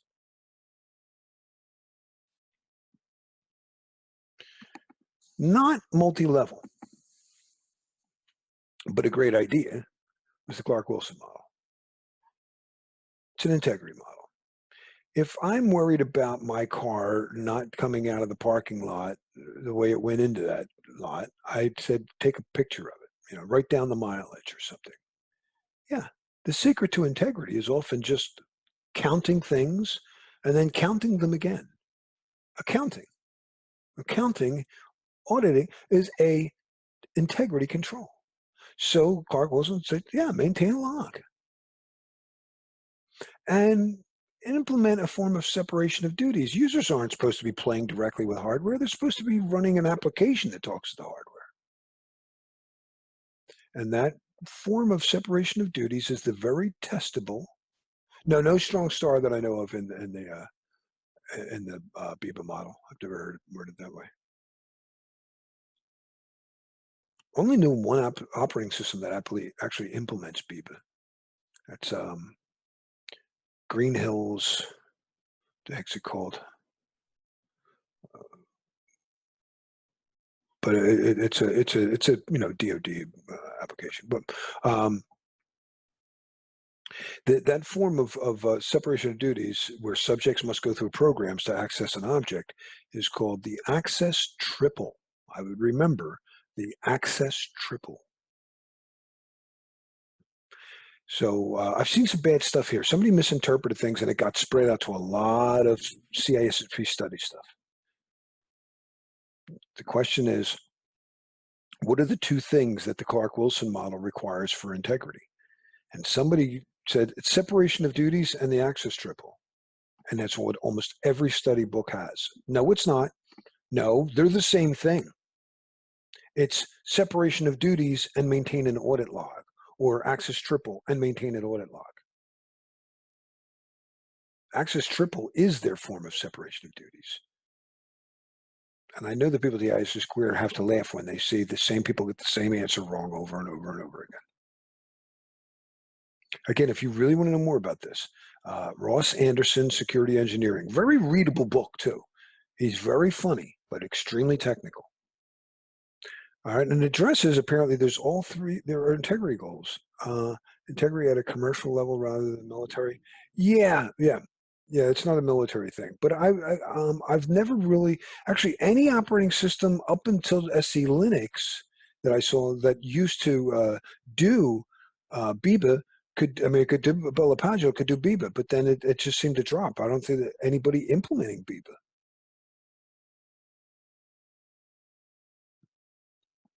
So I don't know anyone really running it.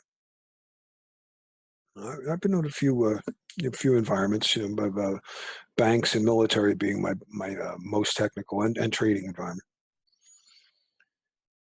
Um, we find out here that there are three integrity goals. The three integrity goals are prevent unauthorized users from making modifications. It is common knowledge that the Biba model satisfies this integrity goal, or they might say the first rule of integrity. But only the Clark-Wilson model can prevent authorized users from making unauthorized changes, and it provides internal and external consistency. My car comes out of the lot the way it went in because of logging. Or more likely, when I do a transaction where I put the data in month, day, year, but they stored it. I don't care how you store my car. If you move the seat, what's the difference? They like to store it year first because it sorts better internally. I don't care how you store it. When it comes back to me, check the log of how I put in it and make sure it comes out in that same format. So it is common knowledge that by maintaining a log, the Clark-Wilson model can provide internal and external consistency and well-formed transactions.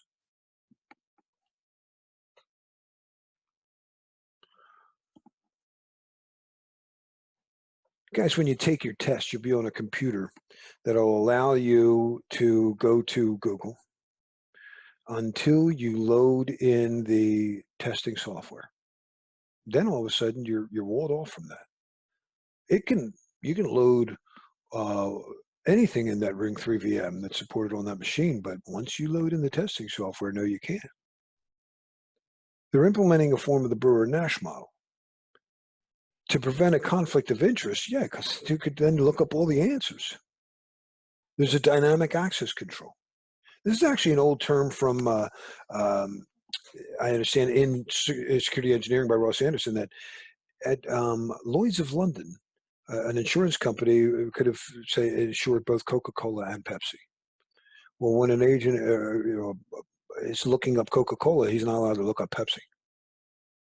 That would be a conflict of interest, dealing with competitor data or something like that. Worth one question. Sometimes called the Chinese wall. The Chinese wall model addresses conflicts of interest by providing a dynamic access control. You can go to either one, but once you look up one, you can't go to the other. Graham Denning, well, if you look at like in Linux, you have three rights attributes. You have read, write, and execute.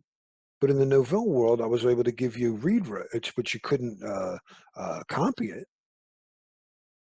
You could have write access, but you couldn't delete it. They give you 8 commands, 8 privileges that you could do. So Graham Denning, more granular capabilities.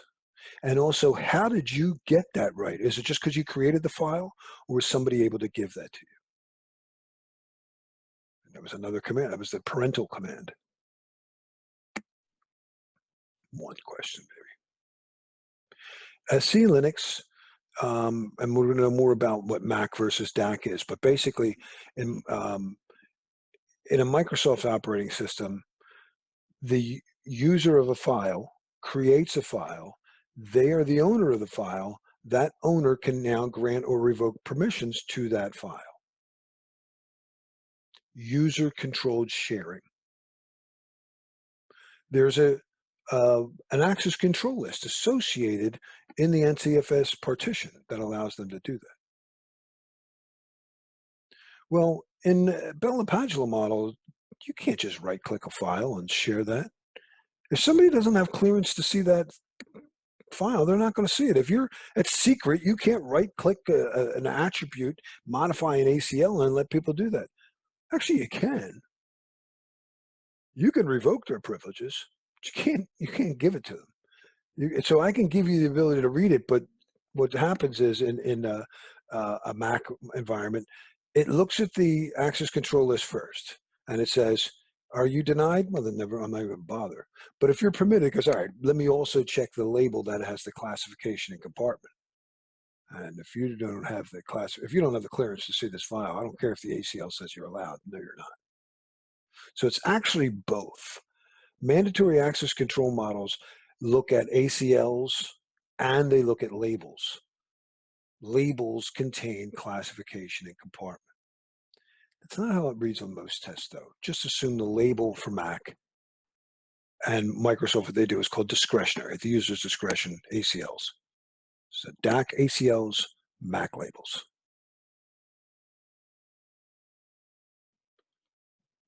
RBAC, which we'll do more on day 4, is realizing the subject isn't necessarily Bob. It could be the sales department. We're not going to talk about role-based today. I just want you to know that SE Linux does support these groups. You can have roles, but it also adds labels to it as well.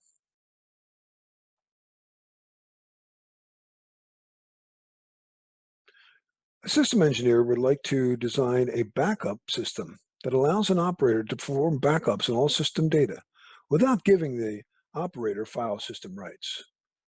What should the engineer consider?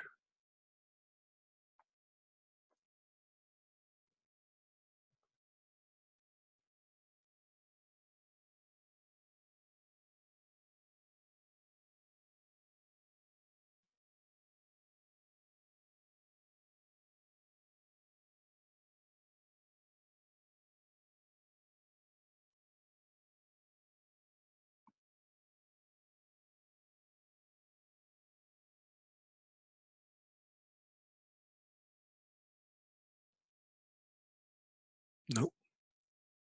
The context we just went through.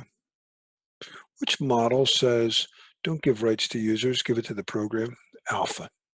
Thank you, Prabhat. Thank you, Robert. Yeah.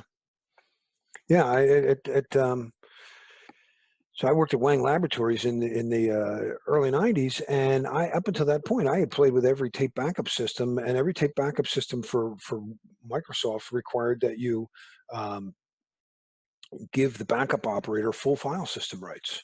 And they're like, well, if you want to like limit their capabilities, you could have one guy has the ability to read all the files, so he could do the backups, and then but don't give them write access. They can't restore it. And then Alice has the ability to write.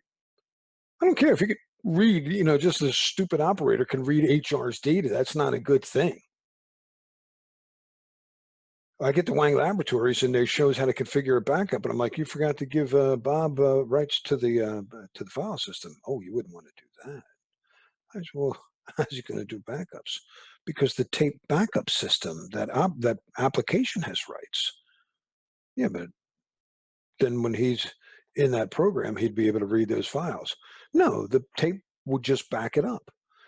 Yeah, but he could just read. There's no reader in the tape backup system. Well, you could shell out to a command prompt. No, then that command prompt's in a different ring 3 space that doesn't have rights. I didn't understand once that made sense to me. I was like, why does everybody do that?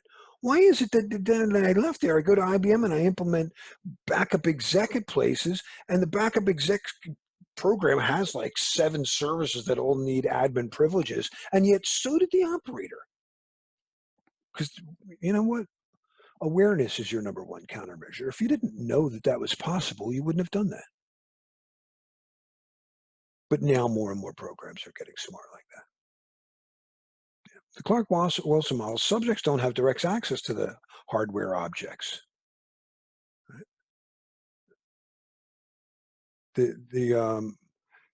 Instead, you give the backup operator the ability to run the tape program.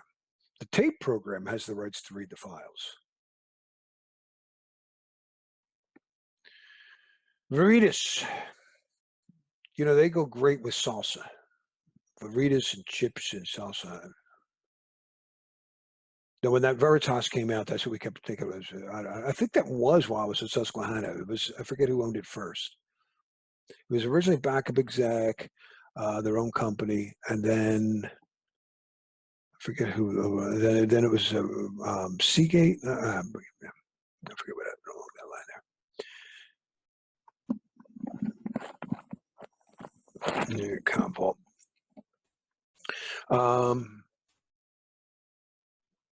all right. Trust is what you'd like to do. Assurance is what is granted to you, so you can trust it.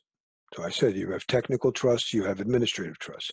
Having a credit card is accreditation that I can pay for it. But having a driver's license is that I can technically drive. Now, the NCSC was a division of the NSA that used to do all this for the Department of Defense, and depending on what you're trying to trust, was it the facility itself? Was it networking components? We had different books. They used to ask like one red book, one tan book question. They're all gone. They're all gone. Haven't they asked? This was superseded. This entire series was retired in December of 2000. They were still asking questions well into 2007.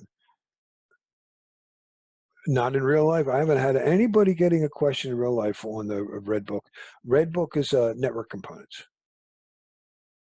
I don't remember the Green Book at all off the top of my head. Is that facility? No, Tan Book is facilities, password, whatever.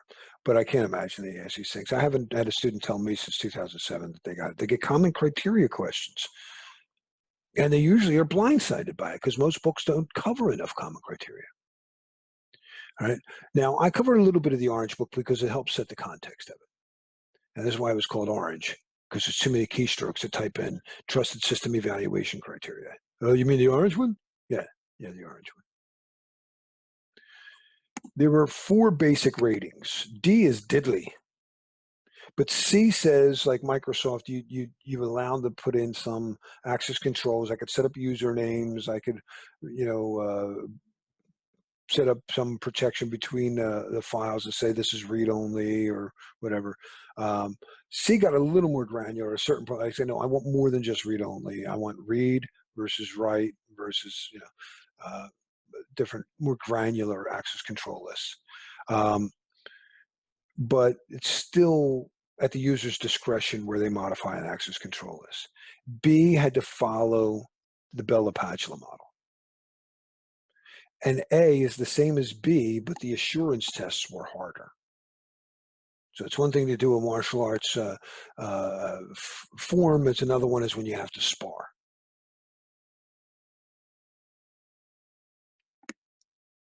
Correct. Absolutely. B is Mac, B is Mac.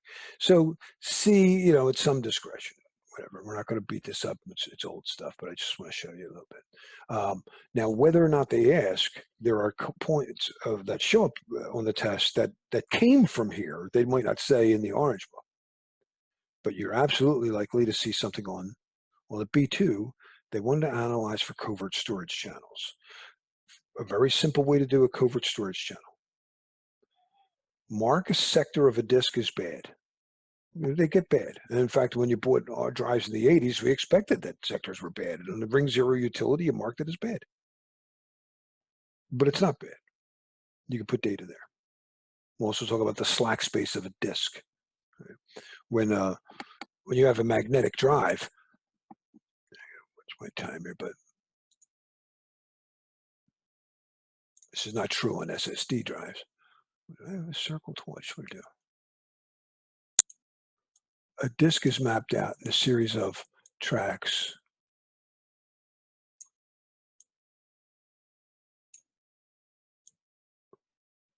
And I'll make one big one to give me some space, right? And then sectors.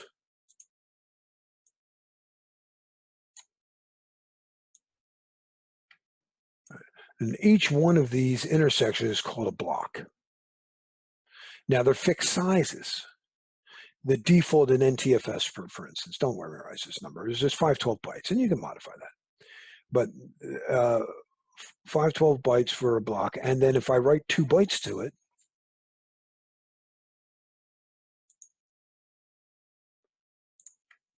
I'll write 2 bytes here, there's still 510 left over.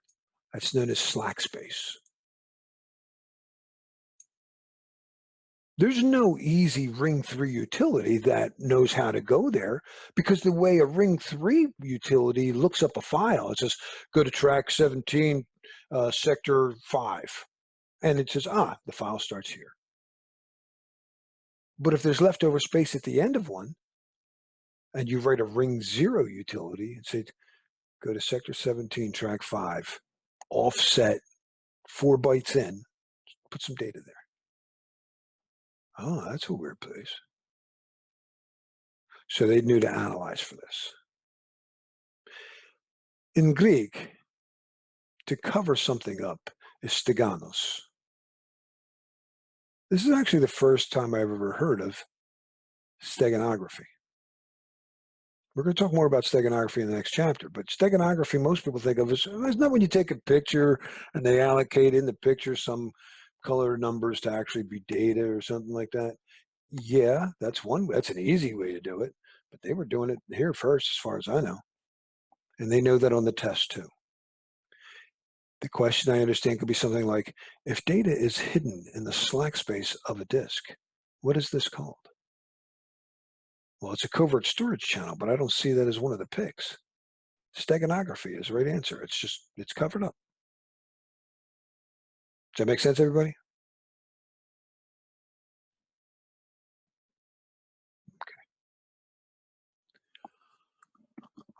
All right. I talked about trusted recovery. That's when I reboot a machine after a ring 0 crash. Do I have tools to clean it up? That's trusted recovery. But they also wanted you to analyze for covert timing channels. We're going to look at a whole bunch of covert storage channels on network data. I'm going to show you how all kinds of fields in an IP header and stuff make good covert storage channels. But and you could use ICMP as itself as a covert storage channel. But we could also have covert timing channels. And a covert timing channel I mentioned was something like when Wilma and Betty flashed the blinds, they were modulating system resources. They have done it by flickering the LEDs for drive activity, and they weren't flickering drive activity, they were flickering Morse code. That would be analyzed at B3. So they're not going to ask you Orange Book questions, but you definitely need to know the difference between covert storage and covert timing, and you'll need to know trusted recovery. The ITSEC was a European implementation of some certification process, and they understood that you should rate functionality and assurance separately, and they gave us 10 freaking ratings just for functionality and 7 there's like 70 different drawers to put things away, and this is really hard to do. So the common criteria is just right. They borrowed the best of all of this and parts of the Canadian Trusted Computing Product Evaluation criteria. The federal criteria was a proposed upgrade to the Orange Book, but they never finished it. They just, never mind, we'll just adopt the federation, the ISO, and the common criteria. All good things to remember. When we evaluate, say, an operating system, we don't use the Orange Book for operating systems or Red Book for networking. We have protection profiles, the protection profile for an operating system. So that's written by the common criteria, or represents for the common criteria to say, if you're an operating system, you must meet these requirements. And then you're Microsoft and you write Windows 10. Well, you want to meet the requirements there, but you also want to write what makes you so special. That's your security target. That's written by the vendor. Please don't forget that. There's at least 2 questions you're going to get on security targets. The target of evaluation is the actual product that's going to get evaluated. F6, I've never heard of that. I haven't heard of, actually, we used to get questions on, the big question on ITSEC to TCSEC used to be, what would be equivalent to was it a C2 on in the ITSEC, and it was something like F4, E4, or something like that. But we're not going to worry about them. They're both long gone.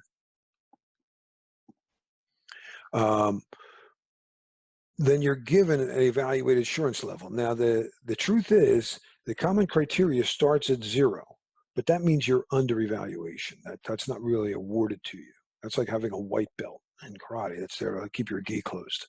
So the awarded assurance levels are 1 through 7. Then you're put on a product compliant list. So you can look these up and say, hey, this product.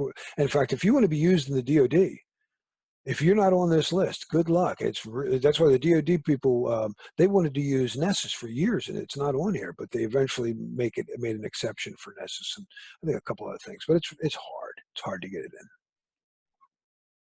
So the protection profile is in vendor neutral. It's written by the common criteria folks, and it specifies these are the functionalities that you need to have. These are the assurances that you need to provide. Now, there's an assumption. When I say MAC here, I mean mandatory access control, not whatever media access control as you do in networking, or a message authentication code as you crypto guys. No, here. And rationale, what's the purpose of this? The security target is written by the vendor, the cover page for the Windows 7 security target. Every country has their own member body that does the revaluation. So we only trust things that are evaluated here. And to some degree, we trust things that are evaluated in Canada. It's kind of funny. So it's very expensive to get evaluated. I understand you're looking at $100,000, but it's a little cheaper in Canada. So a lot of people are getting their products evaluated in Canada, but then get used here. They're trying anyway.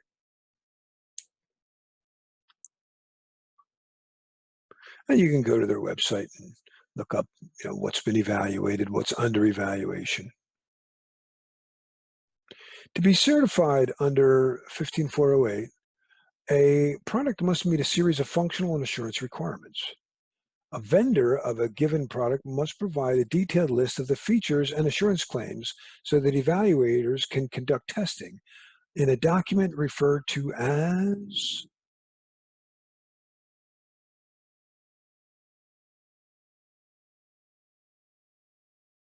Well, I just said there's 2 questions on it. Don't forget it.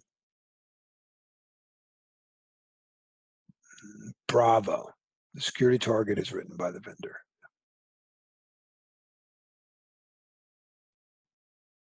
Protection profile is written by the ISO. When you're tested, you're actually tested against your own security target. Oh, right. So we understand some basic architecture principles in general, that abstraction, layering, and data hiding is important in general, anything we do. But we looked at how processors work and various primary and secondary storage. We looked at operating systems and the various trust models, Bella, Padula, Biba. We talked about the difference between trust and assurance. Trust is what you'd want to do. Assurance is what's granted to you. And the common criteria, the federation, the international organization's way to, as a third party, to certify something for you. So you can decide whether or not to accredit it without doing your own certification. Why is that there? That was an odd place for that. What I meant to show here, though, was that I have a customer, and I don't know if they're still doing this. People tell me they stopped doing this, but notice there's no protection profile for this. Yet they were given a evaluated assurance level. That's because there was no protection profile for a security management tool. But they were evaluated against their own security target. When that happens, the highest evaluated assurance level you can get is a 2. I encourage you guys as homework to go out to the National Information Assurance Partnership. Just Google that and go around. Take a look at stuff. And here's your homework. Tell me how many how many operating systems you can find that got a 6 or a 7. Another one, what did Microsoft get? All right. Forge ahead here.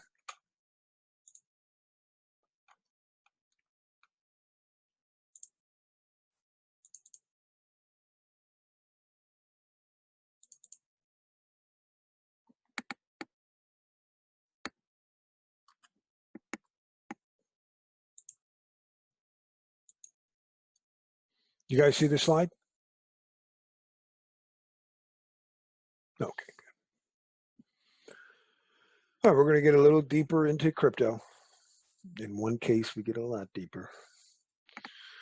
The hard part of me adding more time here is that I want to add new stuff and I don't know what to take out, even though I think a lot. I did take out some stuff. I took out some stuff from networking. I took out a little bit from physical. So hopefully we can catch up. I do leave a lot of time on Thursday for catching up as well, but I'm worried about our guests who I'm excited to have, but they're likely to eat up some of the time as well. So we'll figure. All right, our objective is to understand more terminologies associated with encryption, basic fundamentals of cryptography and cryptanalysis, which we really kind of looked at yesterday. But we're going to get more detailed look at symmetric, asymmetric, and hashing algorithms. And probably most important is how do I trust this public key?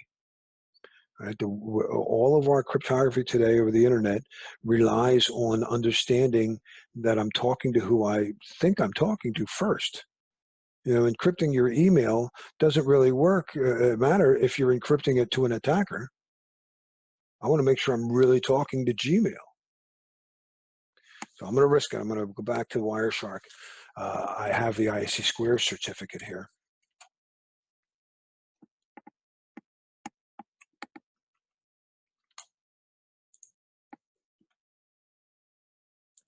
And I put the capture in your folder if anybody wants to look at it. I didn't sanitize it, so I don't know what else is in there.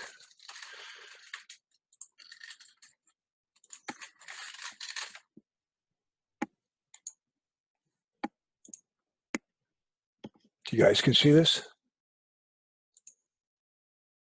Okay. One of my favorite filters, just SSL handshake.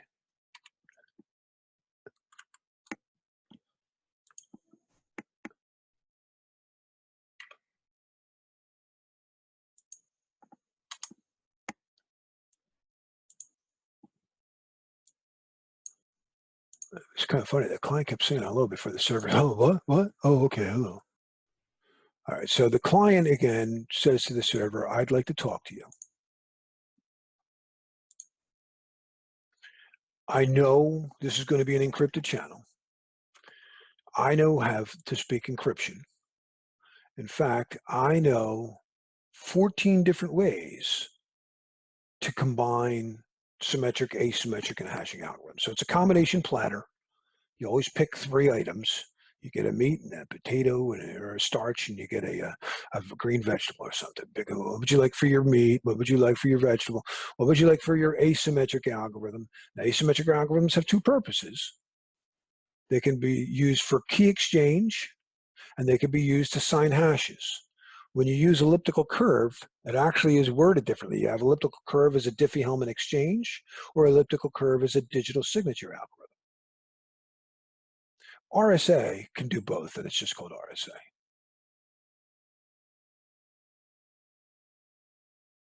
So these are the different things it could do. I can do SHA by itself. There's no more MD5. They stopped doing this in like 2014. That's good, because MD5 was cracked in 2005. I'm glad. It may have taken them 9 years, but 9 years later, they finally removed it. Good thing. SHA-1 wasn't cracked until 2000. Can you not hear me?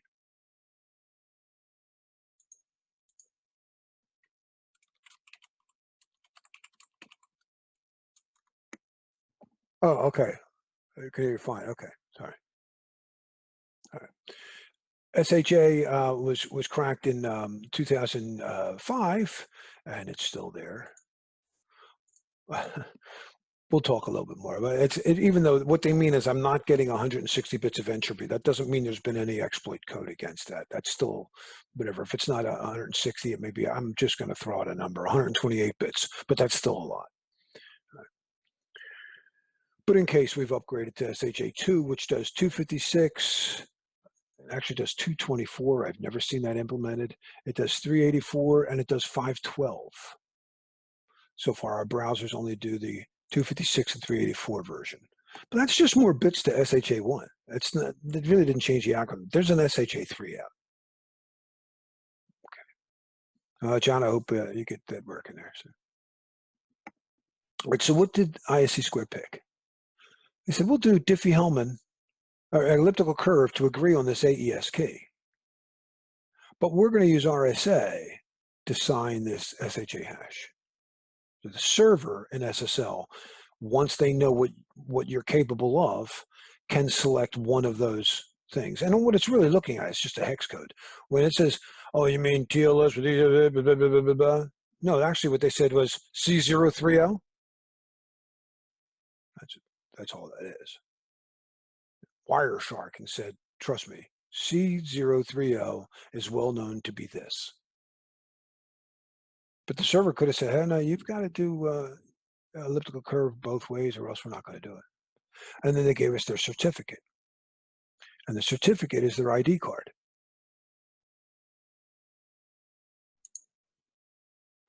And the ID card says we are the ISC square. It's a signed certificate, meaning a trusted third party is the one who told us and said, "Yeah, you can trust us." And the issuer is Thought. So as long as I trust Thought, as long as I have the public key of Thought in my browser, I can generate a hash of the certificate, right? And then decrypt their hash with their public key, which with the certificate, and then just go, okay, it looks good. Or actually with the public key of with Thought.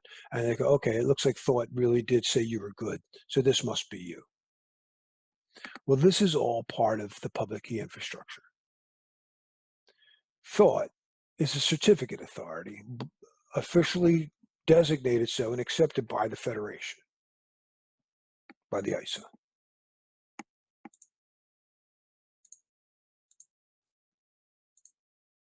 So that's what we want to understand about PKI.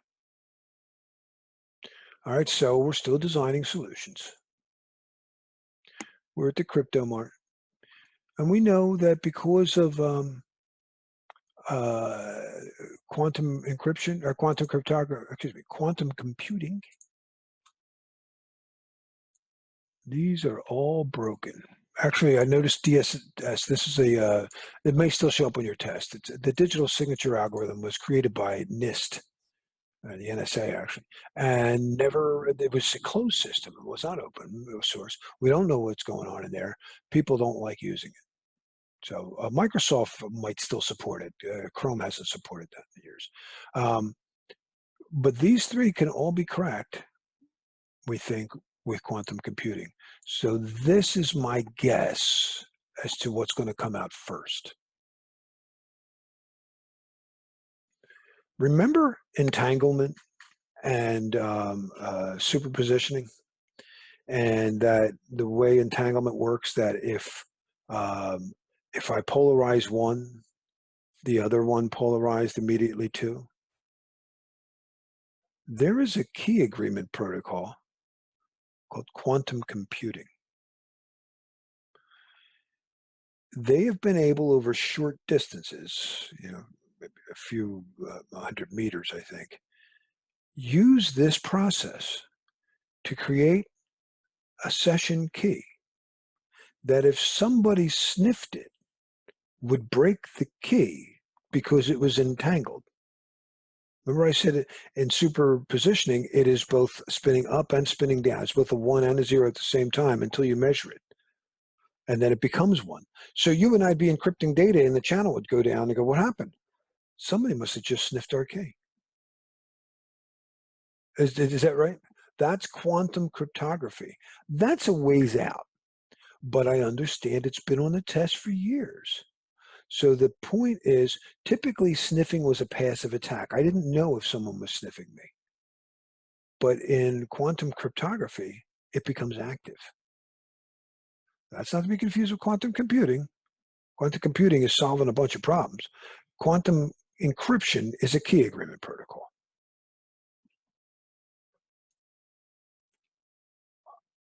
Well, I think it would be great because at least you know not to send any more data. You've been compromised. Shh, don't say anything. Somebody's listening. Shh, we're being spied on. Yeah, pretty awesome property there. All right, some terminologies. Cryptology is the study of both cryptography. Crypt come from the Greek. Graph means to write. Analyze means to solve. So you could solve what was hidden.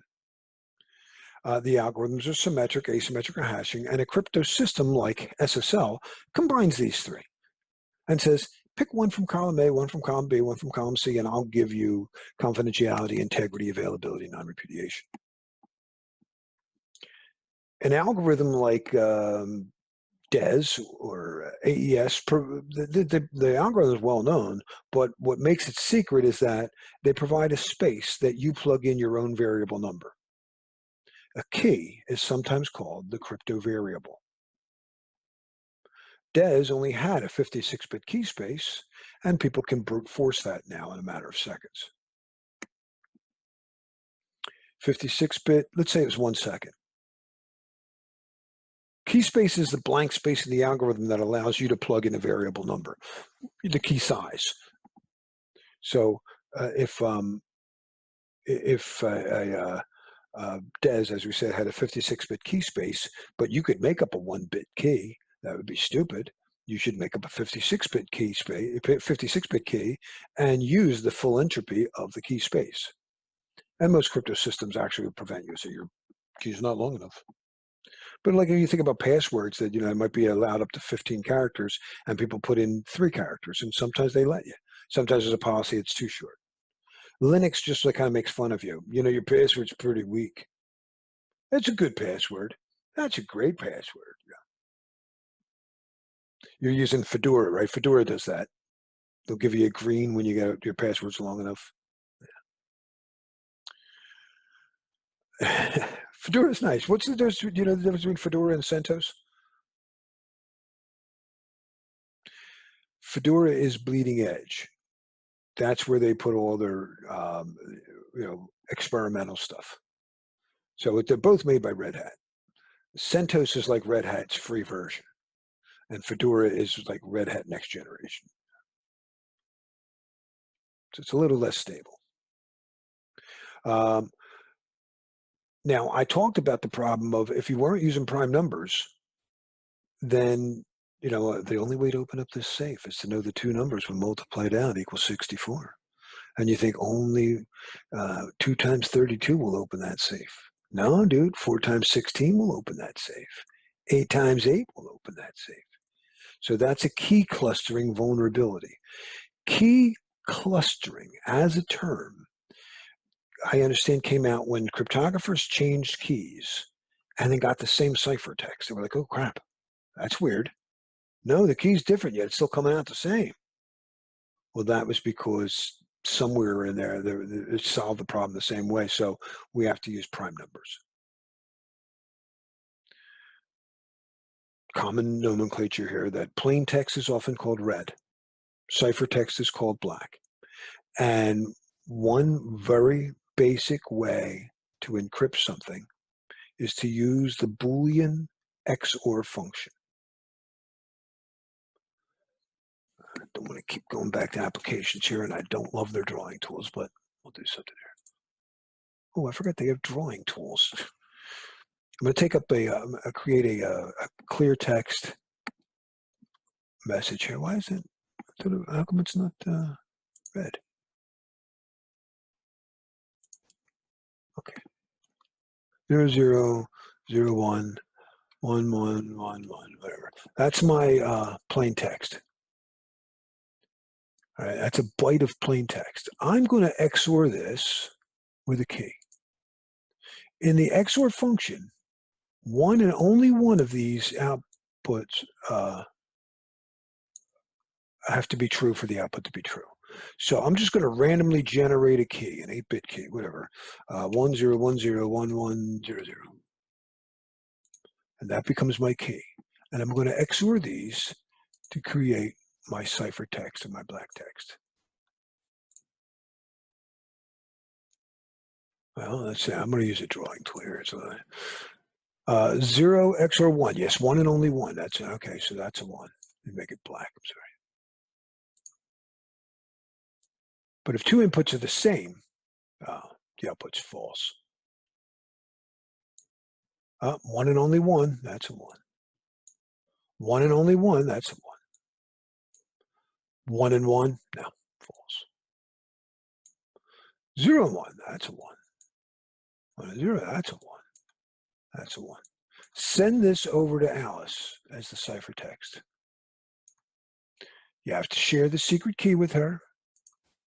So she puts it back in there. Bob said when I get this message, XOR with 1, 0, 1, 0, 1, 1, 0, 0. For some reason, Alice sounds like Julia Childs. And she XORs these. Well, 1 XOR 1, that's false. 0 XOR 0, that's false. 1 XOR 1, that's false. 0 XOR 1, that's true. 0 XOR 1, that's true. 1 XOR 1, false. Oh, I meant to say that's true. I'm sorry. It's true. 1 XOR 0, that's true. 1 XOR 0, that's true. 0, 0, 0, 1, 1, 0, 0, 1. Oh, that's the same thing I put up here.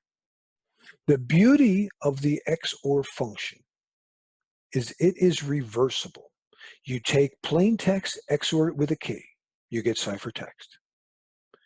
Send the ciphertext to somebody else, give them the key, they XOR it back, and they get back the plain text. This is a fundamental way that all modern crypto systems do something. It's not all they do, but that's one of the ways to encrypt anything. Actually, stream ciphers, that's all they do. Block ciphers will also change the positions of it. In fact, that's the big difference between a stream and a block. A stream cipher XORs the text with some other stream, with a key stream or whatever they'll call it. But a block cipher will also say something like, all right, let's take these 4 bits and put them over here. Yeah. And we'll take these 4 bits and we'll put them over here. And they change the positions. And that's a little better, but it takes longer. Stream ciphers are faster than block ciphers. So they were very popular in early internet protocols where processing speed was a big deal. Today, don't do that. And there's no stream cipher available on that trace we just looked at. The only stream cipher that still lives with us that I know is E0. But the most popular for years was RC4. But RC4 finally has faded away. I haven't seen it used in anything anymore. But it was used in PPTP. It was the default in SSL. It was used in WEP. It was used in WPA1 when they were using TKIP. RC4 was used in a lot of places, but I don't see it used anywhere anymore. We're all block ciphers today. And they were mostly using, if you're doing any official stuff, it's going to be AES in the United States. But if you're doing hacker cool stuff, you're probably using Twofish or Blowfish. They're a little faster.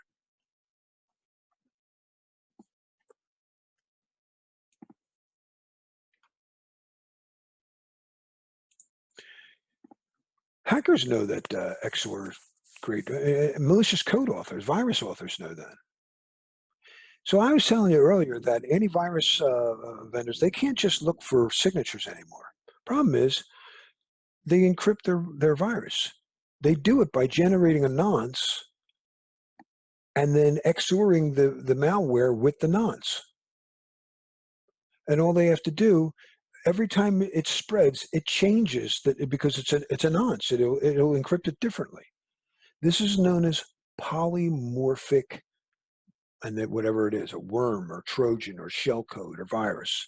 But that's how a polymorphic malware works. They generate nonces and they XOR themselves with it, and then no signature detector will pick that up.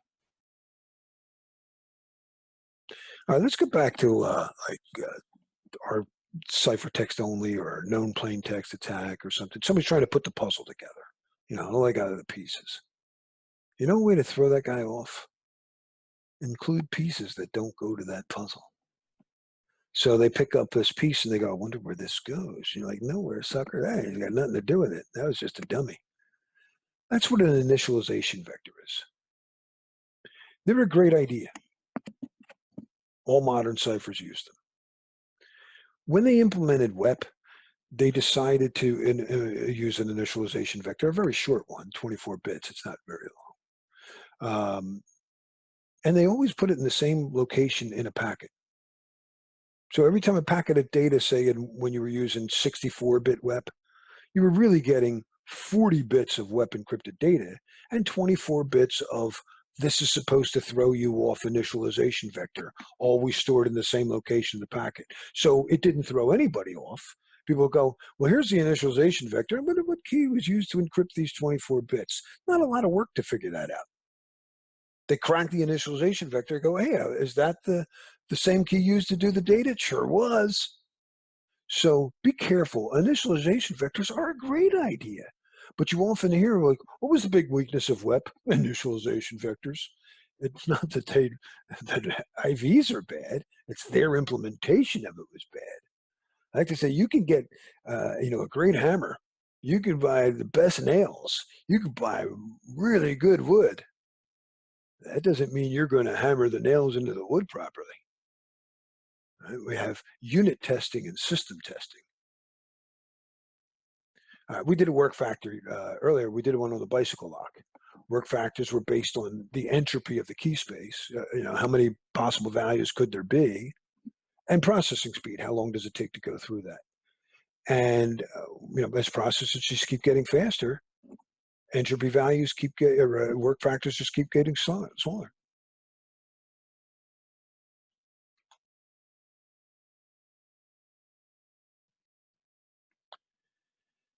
The basic ways to encrypt anything. Two basic things. One, substitute the valid character with a coded character. The first encryption algorithm I ever learned was a substitution cipher that my sister taught me in first grade. I had a crush on Nancy Yermian, and she taught me how to write her a love letter using just numbers. The number 1 will represent the letter A. Instead of B, write 2. Huh? You'll never guess what C was. Right. Well, this type of encryption, when I always substitute the same character with the same other character, is very vulnerable to pattern recognition, particularly frequency analysis, right? But stream ciphers really just substitute. They're not going to encrypt the same word the same way because there's a pseudo-random nonce that they're doing it with, but still pretty, basic, as opposed to this is a real cipher that went on in the Civil War. They were writing messages this way. Instead of writing a message, Mr. President, Mr. President, blah, blah, blah, blah, blah, we need this, this, this. They were writing it this way. Mr. President,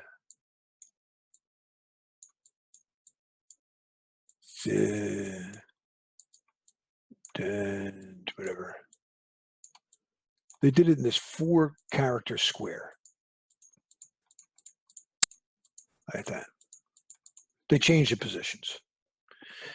They took, we had sniffers in those days. We had electronic communications. We had, telegraph machines. And they had printed a message. The South was sniffing on the North. The North was doing this. They printed a message in an Atlanta news journal offering a $5,000 reward to anybody who could figure it out. And as far as we know, no one ever claimed that reward. I wouldn't just do that. I would do both. And that's the purpose of a block cipher. They change positions and they substitute. Claude Shannon, the guy who came up with the idea of mixing binary math and Boolean logic, wrote a paper on communication theory of secrecy systems. And in that paper, he said substitution will confuse the attacker, but changing the positions will diffuse. And a good cipher should contain confusion and diffusion, and that's very testable. You don't need to know Claude Shannon's name, but if they ask you what is confusion and diffusion, you know that's when you substitute and change positions.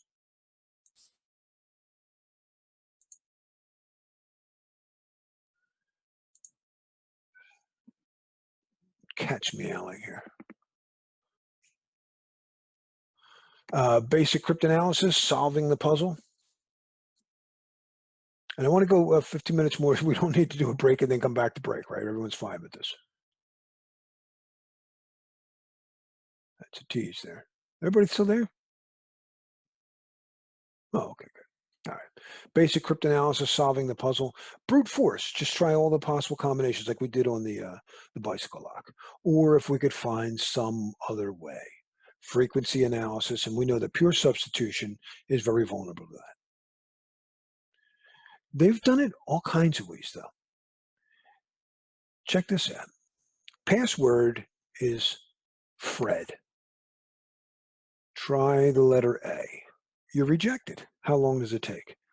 2 milliseconds and you're rejected. Try B. 2 milliseconds, you're rejected. You get the letter F. 4 milliseconds and you're rejected. G. 2 milliseconds and you're rejected. First character is F. FA. 4 milliseconds. FB. After you get the FR. 6 milliseconds and you're rejected. We realized do not reject on the first wrong character. Parse the entire password before you accept or reject anybody. They have actually walked processor emanations. Right? Ones take up more energy than a zero. Anytime you create you put electricity through some medium, there's an electromagnetic field. Measuring the magnetic field, they could say, hey, there's more energy. That's a one. Isn't that crazy? That's awesome. Or you could just beat it out of the guy. That's known as the rubber hose attack, and I understand that's testable. They use violence to coerce the rubber hose attack. That's Dick Cheney's favorite method. Some people still get some of this historical stuff, so I have to cover it. Caesar, a $5 wrench cracks most encryption. Caesar had created an encryption system where he took a wheel.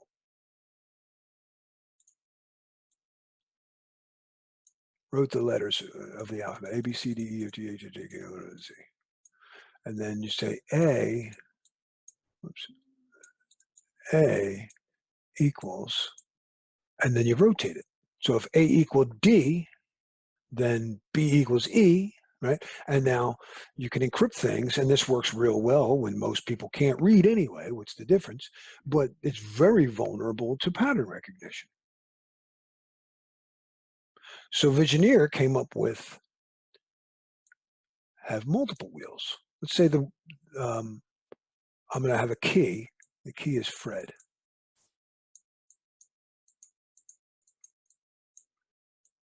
I'll have four wheels. The first character, A equals F. A equals R, A equals E, A equals D. So I read in a word, a 5-character word. All right, the first letter will be enciphered with this, the second will be enciphered with that, be substituted with this different set, will be enciphered with a different alphabet set.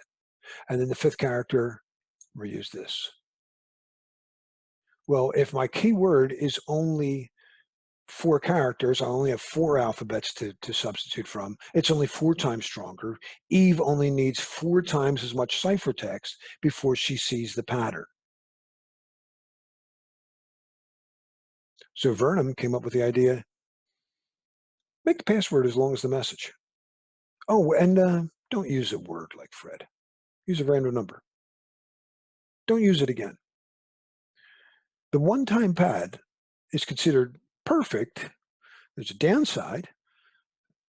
2-terabyte file requires a 2-terabyte key. But other than that, it's fantastic. All right, well, let's just make up the key long enough to where the ability to statistically see the pattern would be, well, computationally infeasible. Well, if DES can be cracked in 1 second at 56 bits, 57 bits would take 2 seconds. 58 bits would be 4. 59 would be 8, 16, 32. By the time you get to 128 bits, if you could build a DES cracker that cracks in 1 second, and I have a feeling they can, but let's just say that's the exact number. Just 128 bits of AES would take 150 trillion years. That's why AES is probably okay at 256 bits, even through a good deal of quantum computing advances for a while. Yeah, our symmetric ciphers seem okay for now. And if you're going to use uh, Blowfish, it's 448 bits. They may have to reevaluate that. I don't know, Robert. I have to take a look at that and see what the deal is. I say it for the test and for other things that our symmetric ciphers and our hashing algorithms are probably safe from quantum computing for now, because that's what everybody tells me. But in my head, um, could, like, with the little bit I know about quantum computing, go, well, why can't I statistically have 256, say, with 8 bits, yeah, eight qubits working on the same? Why is that not 256 times faster in guessing those statistical numbers? So I don't want to go too far down that rabbit hole, but keep all these. Yeah, no, they're all testable. They're all testable. Um, I don't want to go too far down that rabbit hole, but when we do password cracking, you don't just try to, is it 0001? You set up certain rules. So, for instance, um, the best password cracker I ever worked with, one of the best hackers in the world for me, very modest person, is Megumi Takshita. She's a Japanese hacker, network analyst. She wrote the Wireshark user manuals in Japanese, and I happened to be able to sit next to her in Wireshark training and picked her brain a lot. We became friends. I've gotten to hang out with her a couple of times, and she told me that she cracked WPA2 in 3.5 minutes, and I said, no, you're talking about web. She goes, no, WPA2, that is. And I said, but this is clear to top secret, AES. She goes, AES very strong, Larry-san, but do you understand entropy? I said, I understand entropy. She said, you tell most of people you must use upper and lower number, upper and lower case. They will make the first letter of the first word uppercase and everything else lowercase. Tell most people, oh, you have to use numbers and letters. They just wait till the end, put it 1, 1, 2, 1, 2, 3, 4. Very simple. If your passphrase not a random number of at least 37 characters, you greatly reduce entropy. And these are the things that when they write testing algorithms or password cracking algorithms, they look for things like that. You set rules. All right, if it's not all lowercase, do you want to mix upper or lowercase? Yeah. Should we just try the first letter of the first word? So I have a feeling with quantum computing, it really will be able to break a lot of stuff besides asymmetric systems. And it's going to get really ugly. But we'll see. We'll see. We'll get through it. We'll get through it. The world was supposed to end a lot of times before, and it hasn't so far. Right? New York City was going to be 2 stories deep in Norse manure, but it wasn't. It didn't. But to answer Parlette's question, all three of these are testable. No, Caesar is monoalphabetic substitution. Vigenère is polyalphabetic. And Vernum is theoretically perfect. It's a one-time pad, and it uses a nonce and a random number or pseudo-random number. Steganos come from the Greek. We talked about this. You're very welcome. Uh, these are covert channels, and it's not just in graphic files, but it can be. And Ross Anderson in the book Security Engineering said he was working with Bell LaPadula model and doing stuff he was actually a Brit. There is a Brit, and they work closely with the U.S. And he said, when we found these data hidden in Slack space, we're like, oh my gosh, we didn't think about that. We were thinking, you know what you know, and you know what you didn't know. I knew what I had clearance to, and I know what I don't have clearance to. I know something's there, but I didn't think that you would put data in the Slack space of a disk. He said, now we have to deal with unknown unknowns. Cryptographic algorithms are typically well known and open source. Which of the following provides changes in how the algorithms treat plain text to ensure it is not easily discovered?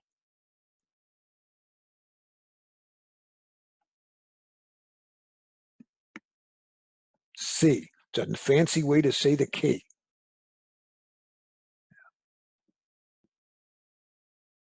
Yeah. So they make variances in resulting the ciphertext, the fact that the algorithms provide a space, the key space.